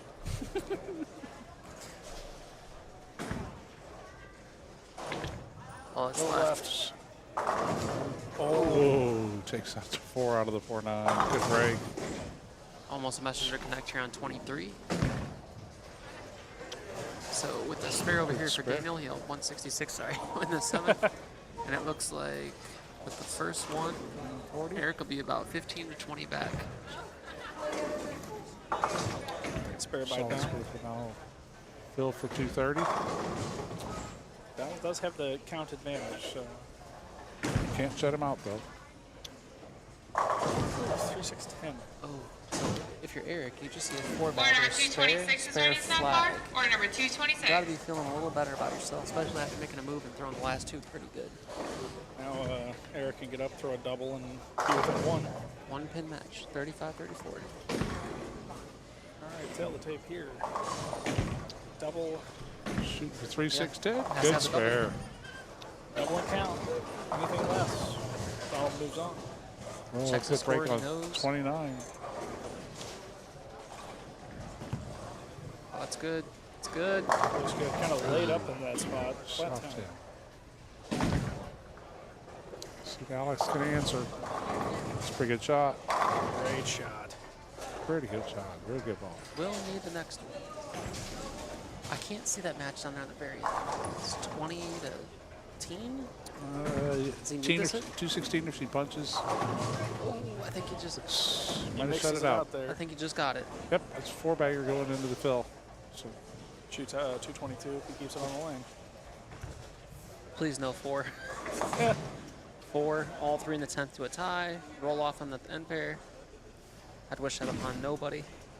I wish 4 counts upon anybody ever. There's a Facebook group for that. I mean, unless you're in a title match and it's 100K, then I hope you get a 4, but not in this situation. Great shot by Gets Alex. double the win. Stay behind the foul line, keep it on the lane. Such a good match there, 240 to 230 as long as it gets good count. Needs 4 for the win. 10 pins difference on 27 and 8.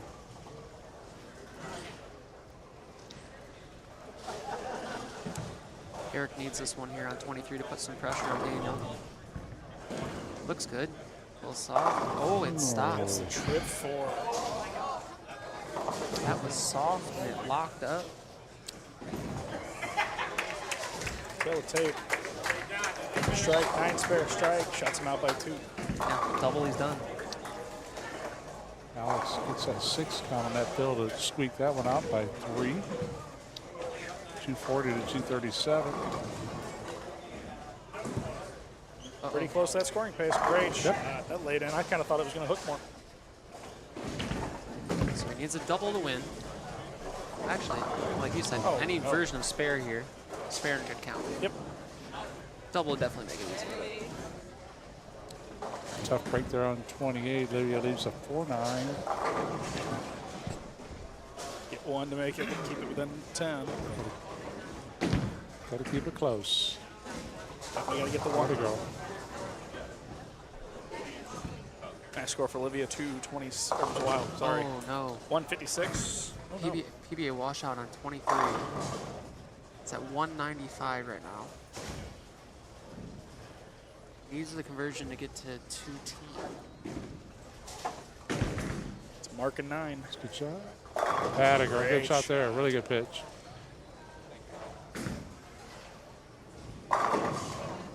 Needs the spare on 23. There's a chance. Oh. 201? 199. 199? So Eric will need the first hit. First hit, good count. First hit and 7, I think.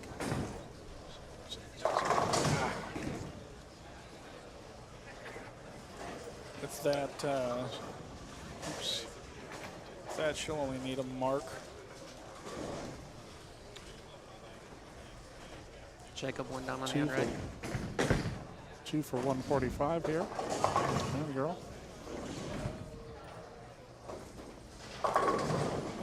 Need some mark and count on 28. And Daniel will move on down here on 23 and 24. He will take on. Daniel will be facing Weston Huff. Alex faces Sammy DeBow in 27-28. Jacob King will be facing Louis Ventimiglia. Gotta make it. Gotta pick it. We are waiting for your winner in the rookie division.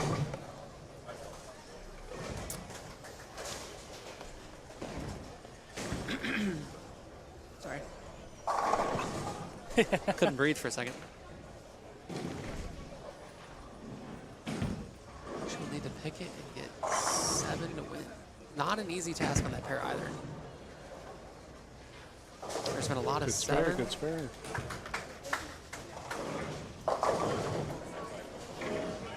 Eric gonna finish with 190.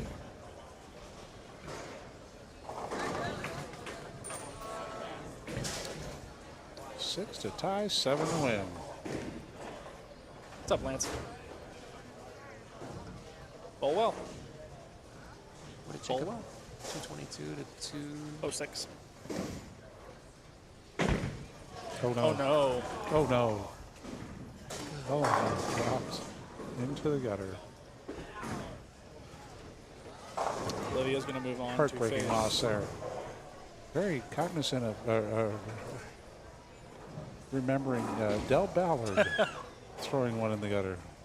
I was trying to think of the name. I didn't know who it was. Yep. Needed 3.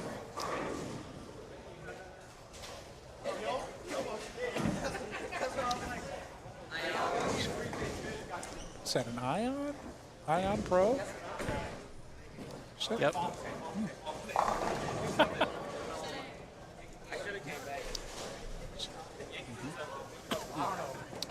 I know who drilled that ball.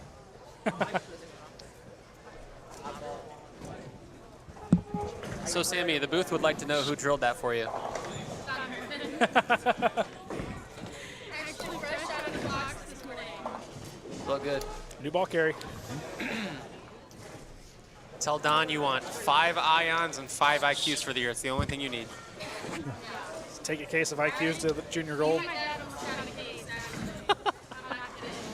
Ball's been released for 1 week. She's like, get me a case. I can only think of one ball that I regret not getting a case, and that was the Forza SS. Great ball. So hey, okay, we got 3 guys that have all shot some good scores. What was, if you could go back Good scores, me? Yeah. When? I've had a couple of good scores, 1 or 2, maybe. In an 8-game ball?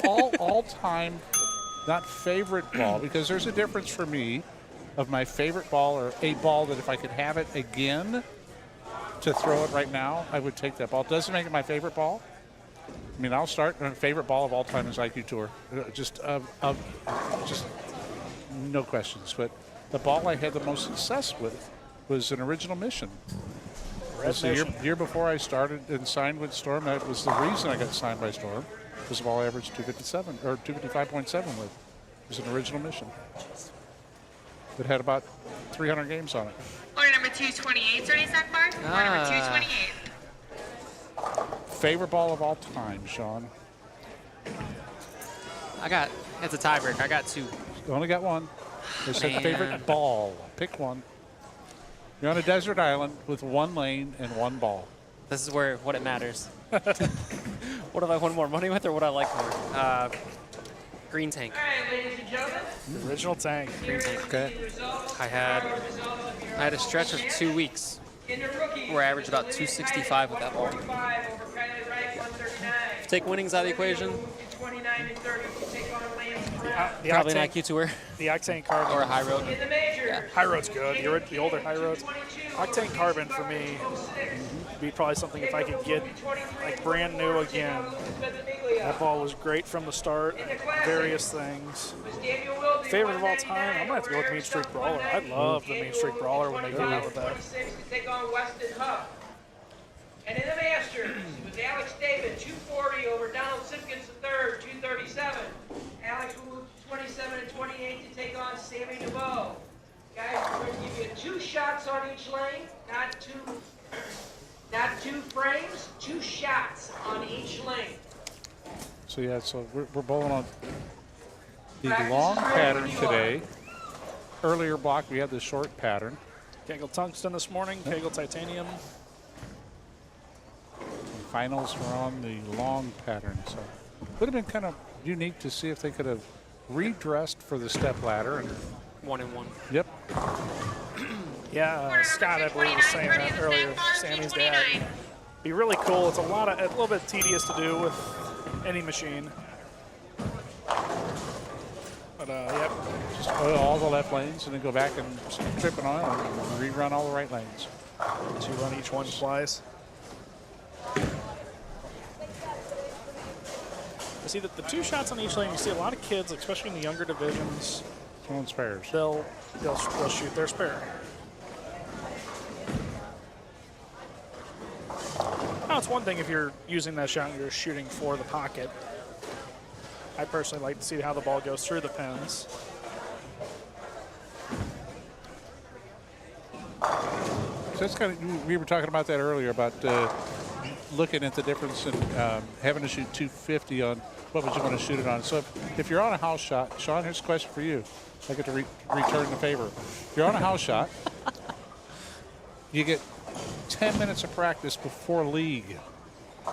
Do you shoot at a spare?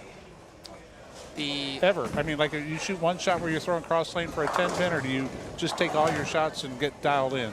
If we're bowling for league, the last shot I'm throwing, the last 1 or 2 is usually a spare shot. And it's usually a right side spare to make sure it clears my thumb. Yep. Left sides, even when I'm throwing straight at them, I never struggle. It's goofy, but when I shoot my right side same way straight at them, my thumb has a tendency to hang. So I'll just do one, even if it hits a 3-6 and it's on a 10-pin, like just to make sure it comes off the hand. So 2 of maybe the last 3 or 1 of the last 2.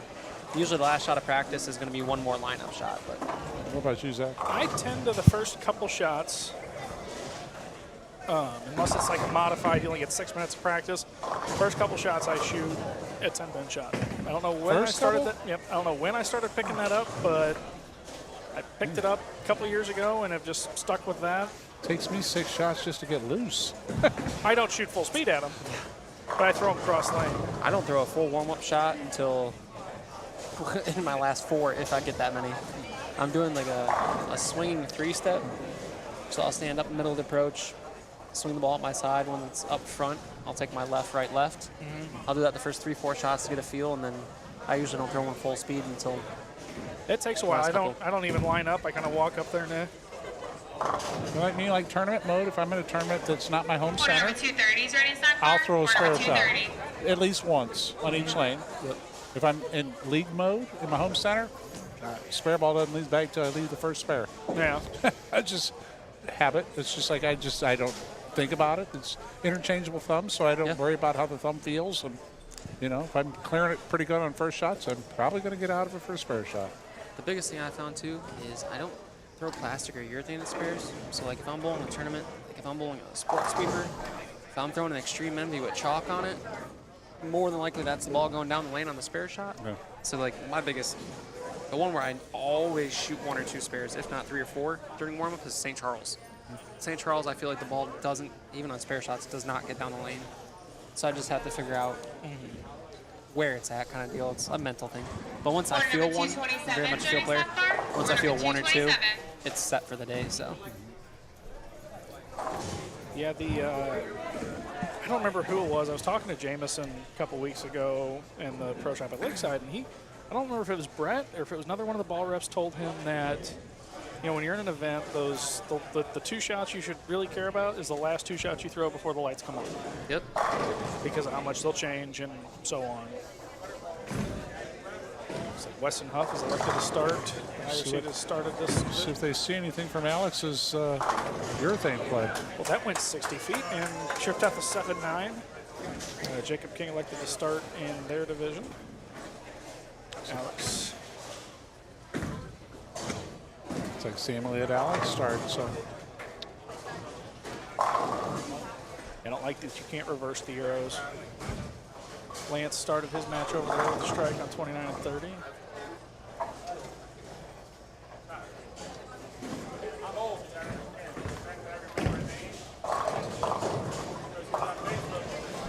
Lucas gets his first little pitch there really wide.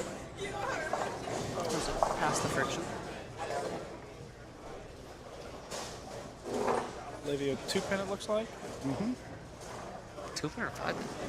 2. Okay, I'm at a bad angle. Yeah.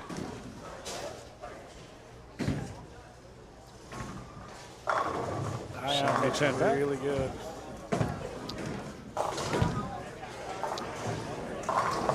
I kind of thought that was going to hook a little. Yeah, so Lucas is throwing a magic jump. And kind of what Zach was referring to there is it looked like it was going to hook early, but almost, or hook across, but it looked like it hooked so early it straightened out. Yep. So, I mean, that off the bat, a little bit of an errant shot in the first, but even on the spare shot, kind of reading it across the middle, maybe not being a ball. I don't think he looked at anything else in warm-ups too, so. Mix them high. Now, what ball is Daniel throwing? That is a brutal collision. I thought it was a DV8 ball. I just couldn't think of which one. Another great shot from Sammy. Messenger, not enough. I like Sammy's odds. Alex just came off at 240, but I really feel like he's got his hands full this match. She's been averaging like 220 since the first ball shot pickup. Sammy's got a lot of momentum coming in. Alex did catch a bit of a break coming into the quarterfinals, having bowled on that pair for the last game of qualifying. True. Flagged the 10th pin in the second. It is June 30th, not June 14th, which is National Flag Day.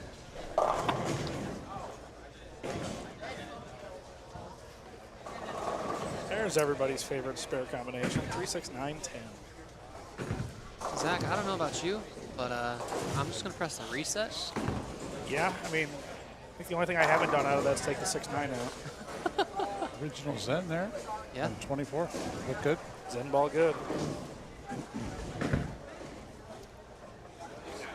Very good. Went about it the right way. See a lot of debate on if you want to throw straight at that, if you want to hook at it. Whatever knocks him down. Yep.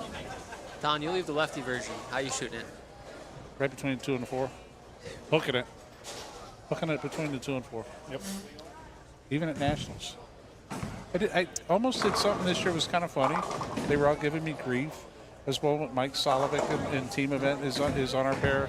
Is the only other lefty. We kind of set them up pretty good in practice, but there was still a lot of miss away. And the team pattern was hooking more than minors. And literally got up on the first shot and just 10 back. Second frame, I go up and I took 3 off the left. Picked the spare, then threw a 6-bagger. So I almost had 280. I was on pace to shoot 280 with a 3 count. That would have been classic. Didn't shoot. I ended up shooting 260, but it was all right. So one of our local tour players, I think it was last year's World Series bowling when it still at Wauwatosa, shoot 293 on Shark. My favorite is the video of AJ Chapman, the World Series like 3-4 years ago, taking a 6-9 out, and then not trying to do it again. So he says, absolutely tracing it again. It was the U.S. Open at the stadium. Okay. When I was working in Dallas in 2021. Later that year, he was still getting trouble for it 7 months later. She gets away with a break there. Yep, broke it up and left 4-7, looks like. Now is that Sammy on 3, make it 4. Would you say that Daniel here, that's a little bit of your thing, or how straight he's playing? I don't know, he was playing that straight earlier too, though. But I wonder if that is impacting what that pair on 25 and 6 is doing. Olivia flags the 4-pin. We have a tie game down there on 29 and 30 through 3. Yeah, so 25-26 would have had at least Alex there twice because they finished qualifying, and there was somebody else during year two there, I think. Last game. Alex goes high, the 4th frame. Back-to-back shots on that right lane that have kind of caught high on him. Olivia brings it 10, 29.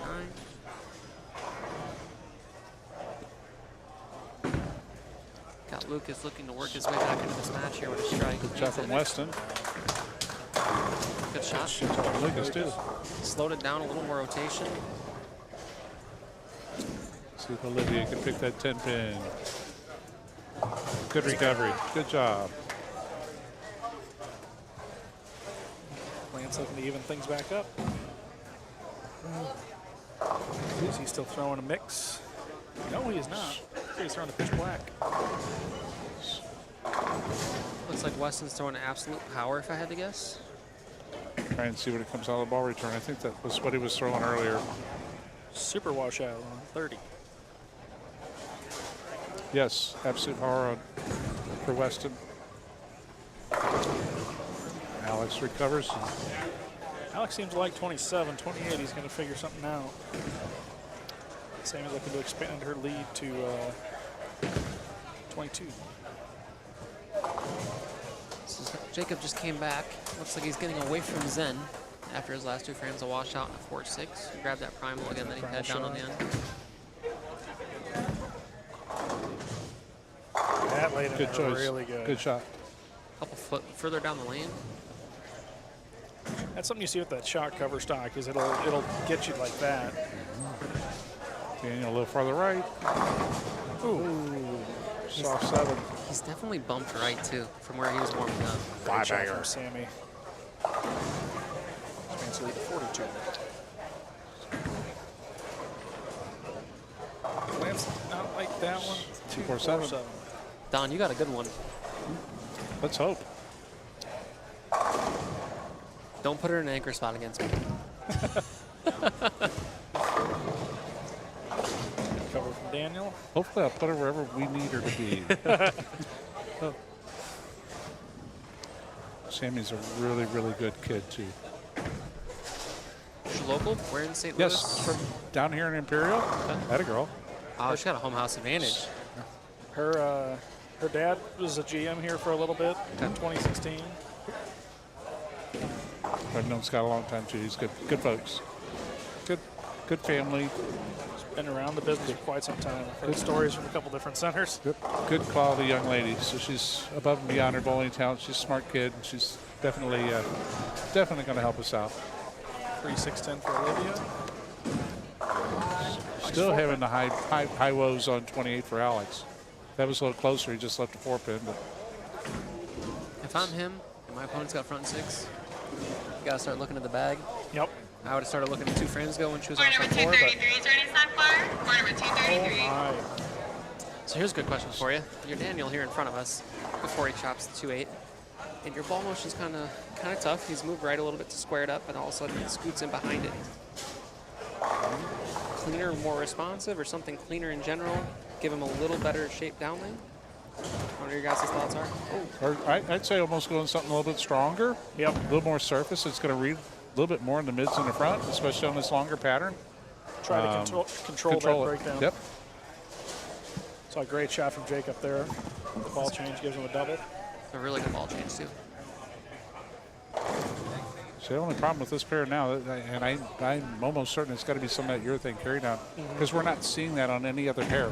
No.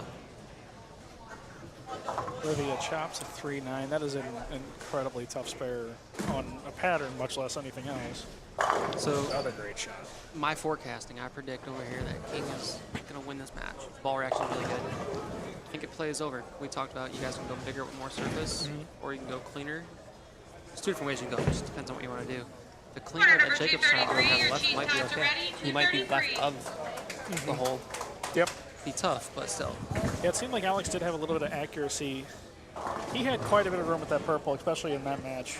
A couple shots he missed in that held, a couple shots he missed out that hooked. Ooh.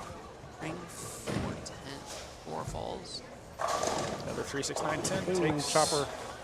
Takes so without bring the 9 right off. So without having the final score of that match, looks like it's pretty well on him for Sam. that was a great shot there. Yeah.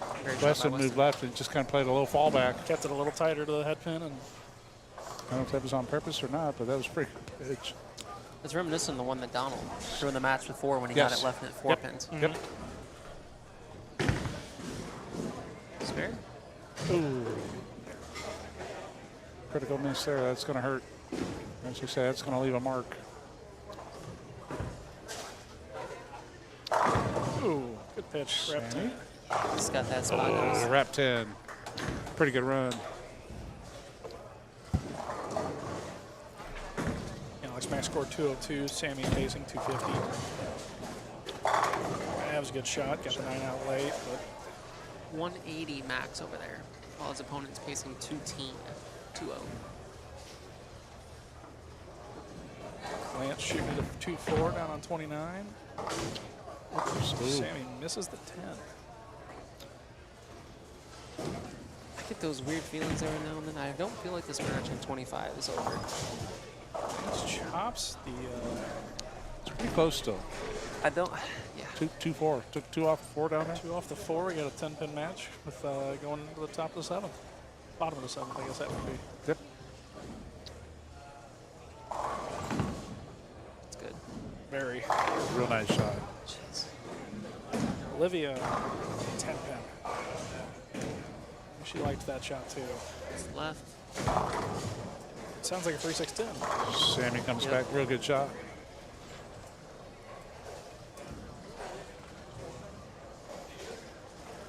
I've seen that quite a few times today. Big run, dash, double.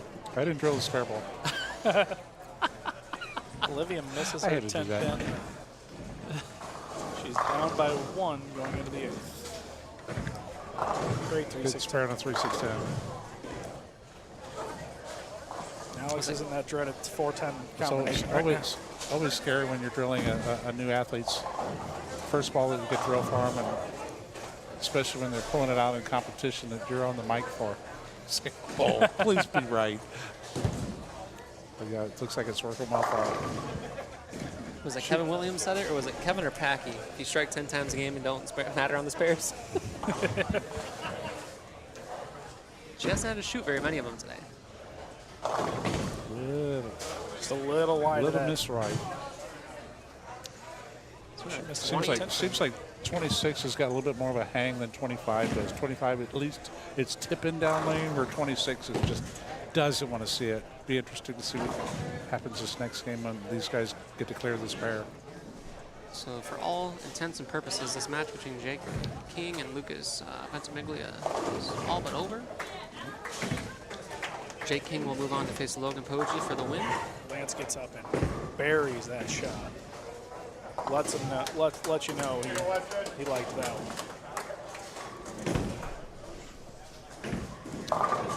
Oh, rarely goes. He rolled 410. It's The a ball. change. It always goes. We got 107. Definitely want to stay clean here. It's about 10, 12 pins Lucas's advantage, looks like.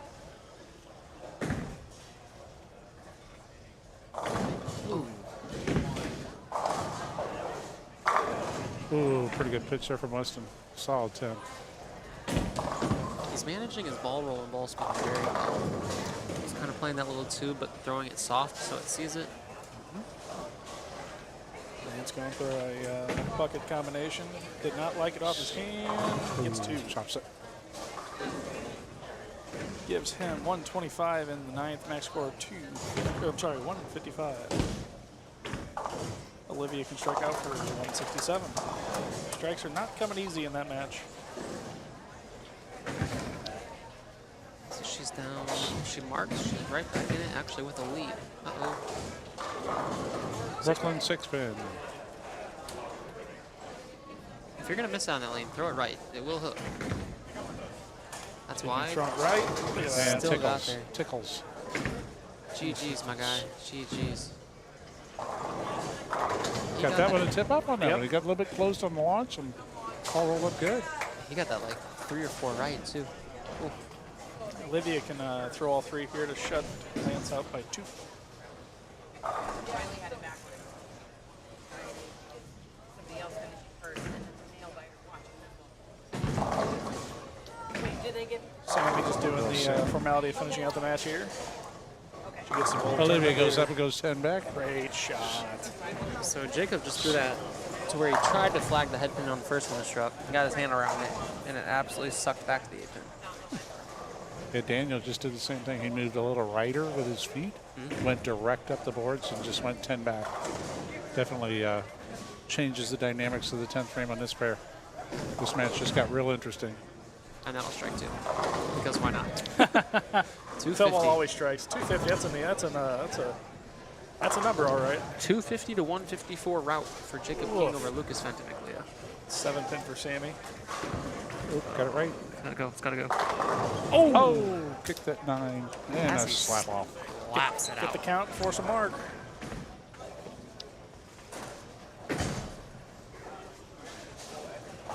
Great Kick cover. that bucker. Boy, did that make a difference. That's going to force Lance to get up and throw a double. Yep. What's he got? 125? 125. Jeez. I didn't see if Sammy shot at that spare or if she threw a strike shot. But No, she didn't. She missed left. Oops. 192. He needed 4 to force the double. And that match is over. Olivia is going to move on to the finals. Actually, he needed 4 to force the strike. Yep. Now he only needs a smart to win.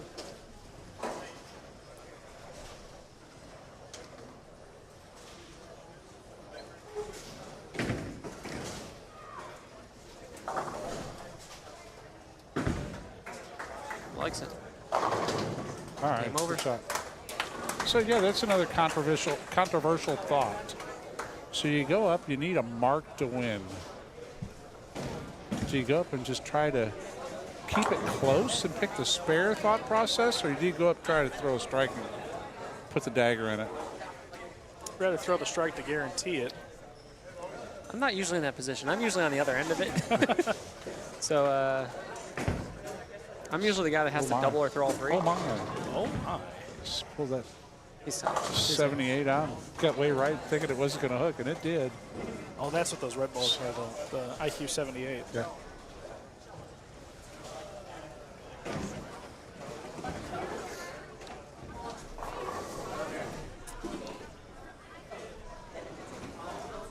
To answer your question, John, Don, I'm probably going 2 left and hitting it harder. Uh-oh. Leave me a 4 pin. Yeah. If it's a 3, 6, 9, 10 and I need to make it, give me 3. If you're in that situation where your last 4 shots, you go 6, carry, 9 count, 9 count. Like what Weston had there. And he just got up there and he just went up and labeled the first one and said, heck with it, I'm going right through. Right. Sorry, get out of my way, I'm striking. Yeah. In that case, you know he's got good ball motion too. Right. That one I'm thinking it's not even a question. Like I'm just gonna throw it good. If it's one of those where I'm kind of close. Put it in the pocket, take your chances, and I hope you don't 7-10. Yeah. If it's kind of close, I know myself. When I get to a spot, I throw it a touch softer and hit it a little bit. Probably gonna go a couple left. Yep. 147, 134 down there. Yep. Correct.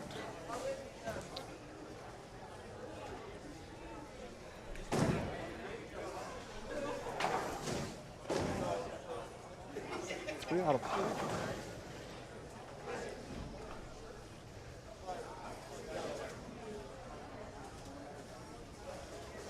Not going left to right, it should be rookies, rookies, majors, classics, masters. I think it is.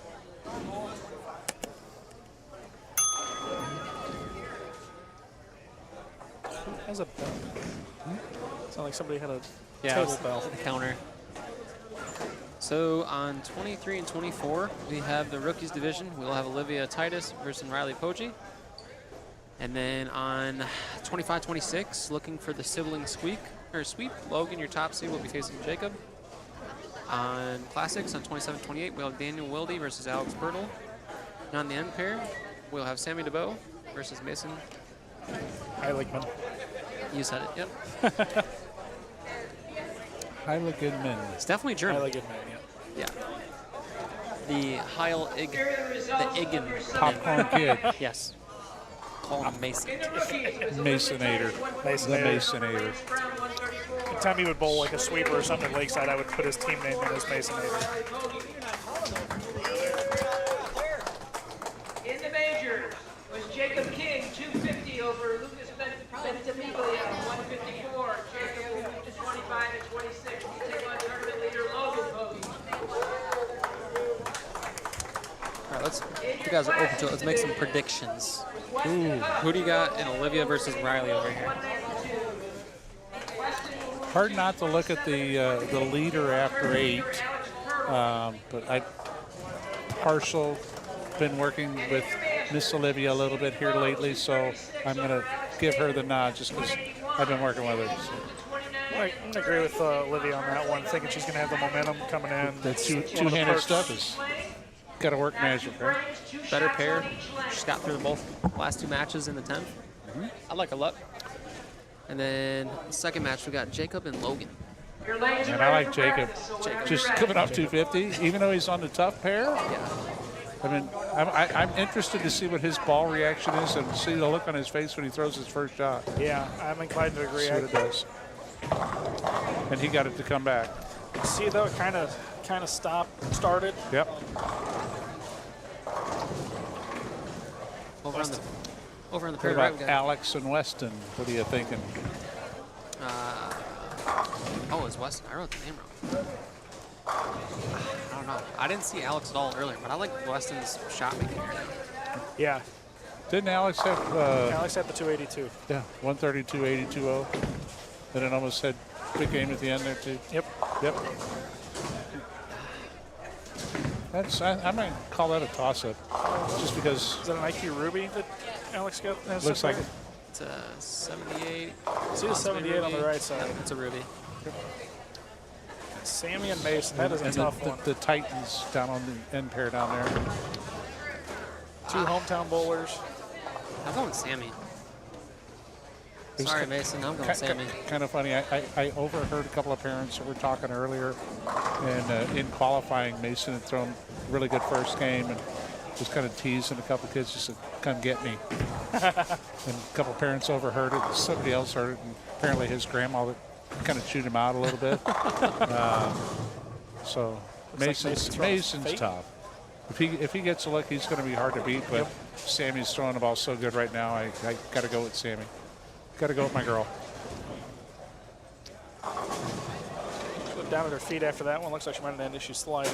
She did that on the 2 spare shots she threw over here. The missed 10 pin, when she missed it, she looked at her feet instantly. And when she missed a 7 pin on the fill, she looked at her feet too. So Mason's throwing a fate. That's what that is? I want them to bowl that entire match on the end pair. Yeah, it's a fade. Entire match needs to be on 29. Take the bad lane out of play. Let's see him shoot 60-60. So they did tie after 8. Sammy had a little higher scoring on this pattern comparatively. Not a much. I think it was only like 10 pins different. So.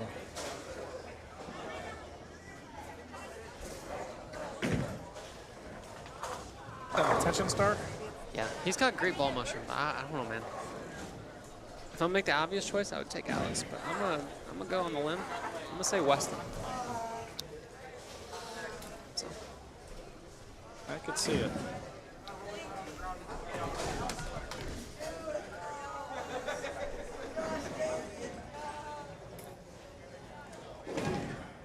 It's 25 and 26. Well, they probably, some of them think through spare shots, and it doesn't count those for the balls remaining on practice. Fortunately, all you gotta do is press stop practice, and the finals starts it off.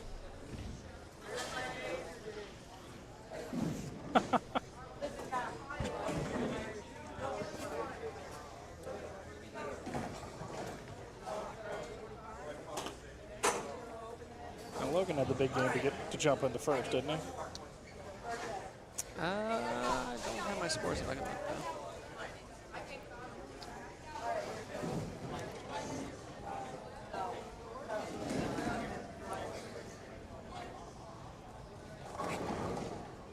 Yeah, Logan had 265 the last game. Now 21 and 22 on a pair that the later in the day it gets, that pair gets weird. Oh, the Cardinals won. Very good. And a shutout.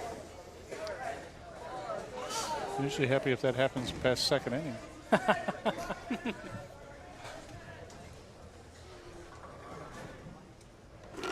Like Logan is elected to start for the Majors division.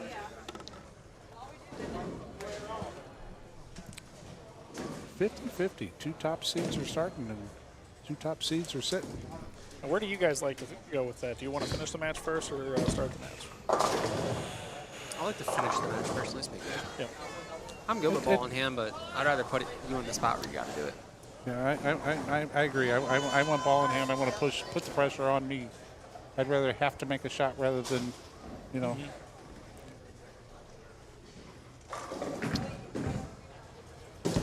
Oh, give it a run. Mason's going to have Sammy end on the tougher of the 2 lanes from the first expression. Sammy strikes to start. See what Mason's got, throwing the fate.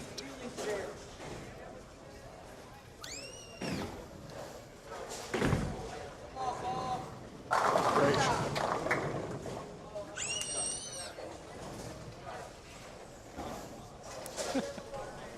Sean, you excited or what? No. So excited. Too much caffeine. It's Alex. Ooh, soft head. I like that one, and then it kind of looked like it died off once it made the turn.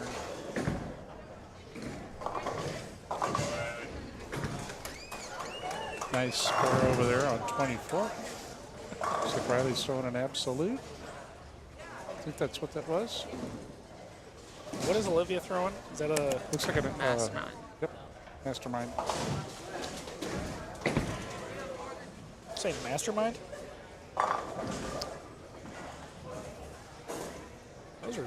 That's an older one. Or whatever.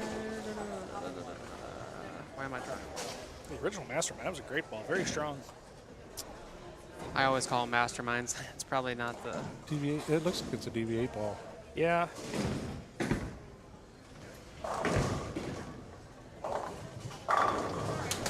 Good shot by Weston, 10 back. Ooh. Yeah, that. Laid off there. Sammy on Sorry. top of the 2 lanes. Oh, Crumbles Sammy the bucket. crumbles. I'm thinking mindset. That sounds right. It's the original mindset. Trips out the 6. Breaks up the split. Ball's going to push. Logan wasting no time. He was ready to go before when he left the 10 pin.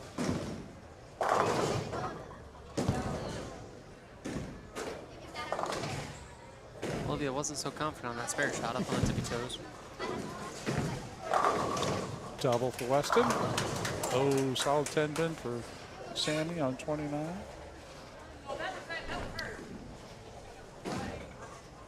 So Riley hit the 7-1. Logan misses the 4 pin. Hey, he left the head. She had She had 7-1. Yeah, she left only the head pin. She had 7-1.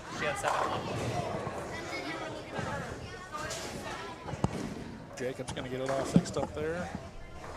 Sammy shooting at a 10 pin. Good cover.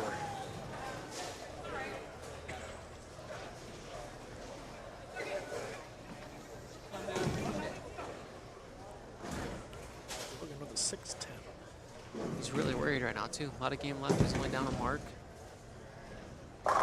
Olivia liked that one. She gave it a kick and everything. Shot from Alex, too. Mason carries for the 3-bagger.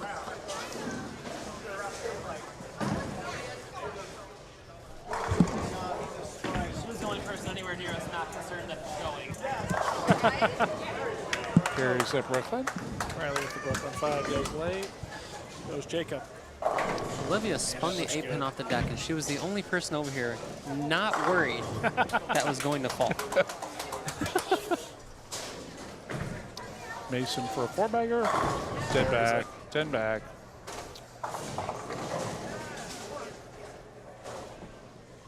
Six pin over there for Riley. Yeah, Logan is racing up there to bowl. I don't know if he's new to the match play format. The 1-2-2-2-2-1.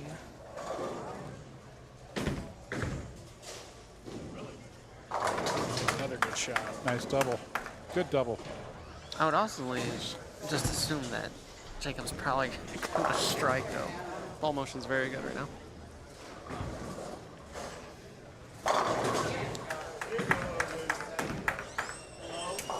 Ooh, Sammy 2-4-10. 8 fell down, at least gives you the hope of still being able to get it. Tough start with Mason on a 4-bagger, so Absolutely. trying to press to keep pace and just gas one a little bit. A little better shot there. Picked up in the right place. Kicks the 10 out. That one was a lot better on Logan's thumb. A couple before it did look like he cleared it very well. Olivia with a miss on the 3-6. Thought she kind of relied on the spare ball to hook a little bit there.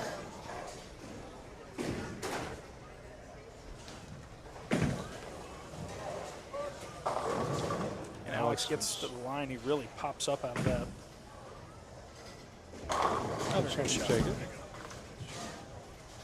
There goes Olivia, like it in the left lane again. Dead flush, 10 back. Me working on the open here, trying to get back on. Save face for these two shots. Miss right. Didn't like it. Really having some footing issues, it looks like. And pairs right by the doorway over there. Might be a little more humidity or something different. That ball way kind of got to a never spot, and it looked like it picked up. It just sat there. looks like he kind of got it right into that urethane jet wash. Last couple looks like he's kind of gotten around it. I couldn't see that one. Either been around it, to the right of it just a pinch, or just inside of it. Where there's enough goo to hold it in. Mason can really take commanding lead here. It looks like there's so much friction to the right. Even when Alex was over here with urethane, as soon as you threw it right, it doubled over. That's one of those bigger, slower kind of moves like you guys can do, kind of tucking them in, or you can kind of go around it. Over there on 23 with a 6-7, just a little bit high. Mason on front 5. Logan, he really tells in a rush. He wasn't really looking, almost went up on the wrong lane. Spare attempt for Alex.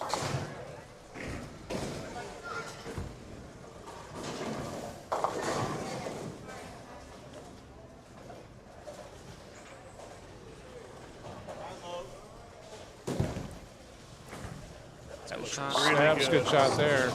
Mason Big double for Olivia. Mason goes to 6. Logan going for a washout. Possible. Really Nice good shot. cover. Nice cover.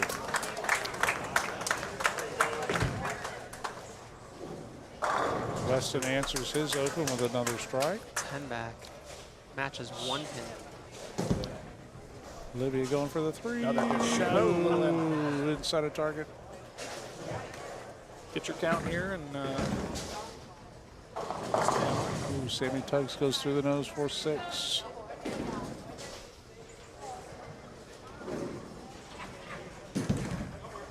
you get your count there. Good job.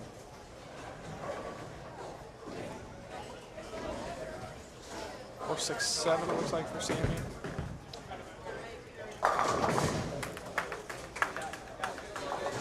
It's 1. This looks like try to go for broke on that. Try to trip the 4 over into the 6. Always personally like try to shoot on the left or the right side of the 4 to kick them off the wall. It's very particular what machine you're bowling on. There's Jacob getting right to that spot back. Good shot there. Jacob's ball motion is so good right now. It was a very good ball change that last game.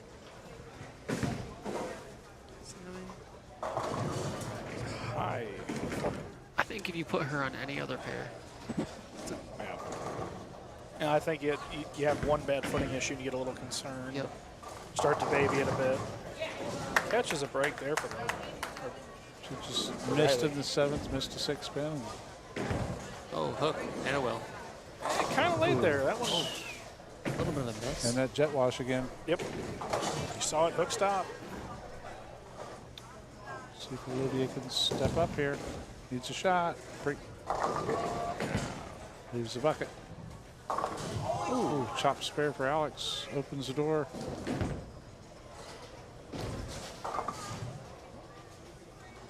Two's big in that situation, even though you're up 20. Mason wrap 10. Now, That was a vicious wrap 10 too. if Logan can double here, he brings himself right back into the equation. That's right. I heard Mom over here. She's kind of hanging up on his thumb a little bit from shot to shot. So she was telling him, okay, if it doesn't feel good, don't throw it. Pretty close match down on 23 and 4 now with that bucket chop. Olivia is still in command, but definitely got tighter. Pacing 50 to 40. So getting close. Olivia's been in that same spot the first 2 matches too. Been down a little bit going in. Looks like we have a ball return on 23 and 24. Is that match down there for Mason basically done? Essentially, yeah. 87 pin advantage. Oh, This Alex. is a 4 pin. Another bucket. 6 down for Logan.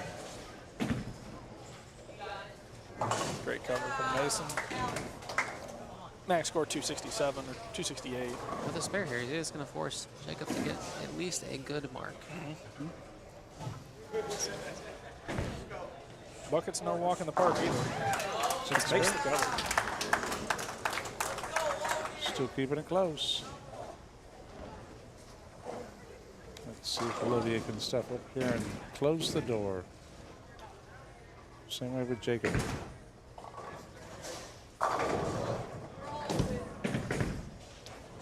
Better shot. 10 back, Makes Olivia, good it shot. 4 pin. Jacob makes the 4 pin. You got 202 left. So it's a 3 pin advantage over here for Olivia. Riley steps up. It's close. Ball change. Look. Oh! 6. Ooh. Let's go. I thought that was going to fall for a second. I was going to come forward.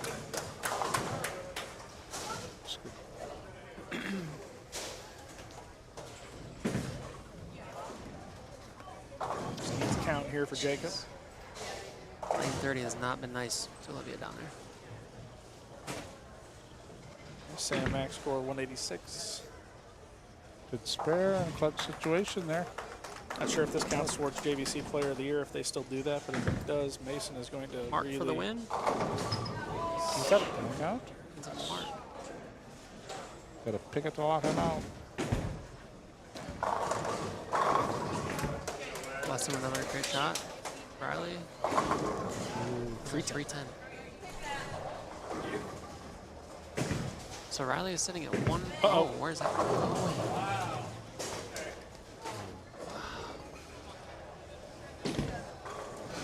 Logan needs a Logan. Logan. Sorry for the loudness, guys. Sorry. Would say Alex with a strike. Mixes them Still up. got a match over there, 10-pin difference. Olivia needs a mark down. Needs it. Doesn't get it. Jacob is going to That's pretty close. merge with that Sit one. ball. All right. 6-10 for Olivia. That should be it. 139, 147. Yep. That is over. 147 if she misses it. Olivia Titus will beat Riley Poggi. Yeah, Ricky's champion. She Makes runs the a ladder 6-pin. into the 10th in 3 matches for the win. Sturdy. There we go. Mason caves the 4-pin there to take his victory lap. Oh, catch Olivia. Catch Olivia. Oh, she got Alex it. Good misses job. the 10-pin. Throw the pencil out there. The victory shot. Good job. So in your rookie division, Olivia Titus runs the ladder to win. In your Masters division, Jacob King runs the ladder to win. Majors division. We will not have the same in other divisions.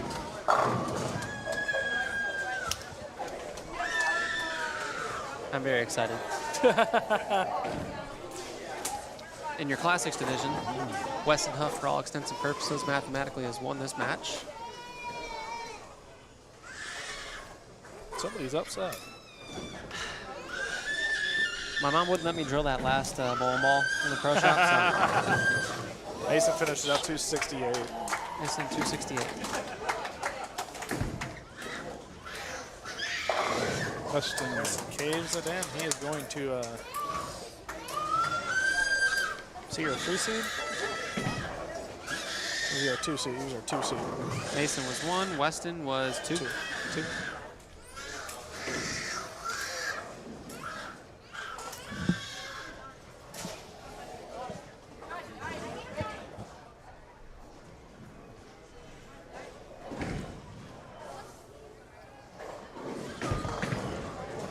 Weston's going to take his victory lap, flat 10.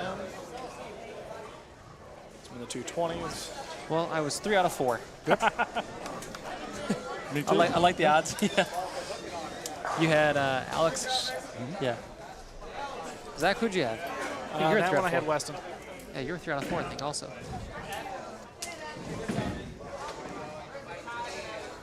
Sammy ends on a strike unless the 7 stood. 166.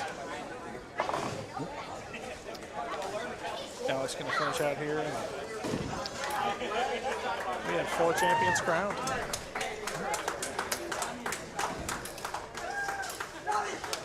It's a great event with the JBC and the Part-Time Bowlers Absolutely. Tour.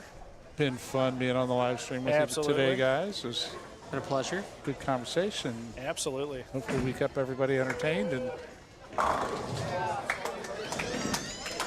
Alex buries that one. Yeah, I want to thank Larry for asking us out. Yeah. Maybe we ought to let him jump in here real quick at the end. Yeah. I'll find him for you guys. He's right here. He's right over here. Hey, Larry.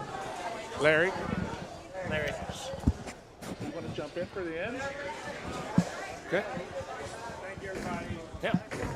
Larry says thanks, everybody, and thank everybody for I'm watching. sure that all the folks here at Imperial Lanes did a great job keeping us running and super smooth as usual. And JBC squad, thanks everybody for participating and tuning into the live stream. And thank you, Tracy Palomero, for sponsoring this event. Yep. Yeah. We had her in the booth a couple of times as well as Larry. It was a great time, and hope to have a chance to do it again. Absolutely. These are great events, and this was a good time. Congratulations to Mason, Weston, Jacob, and Olivia. Jacob and Olivia. Great poll and all, and we look forward to seeing more of it. Yep. Bowl well at Junior Gold. Travel safe to everybody going, and thank you guys. Thank you, sir. Thank you guys.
Jacob, did you go in the office and get all your stuff? Do that before you leave, bud.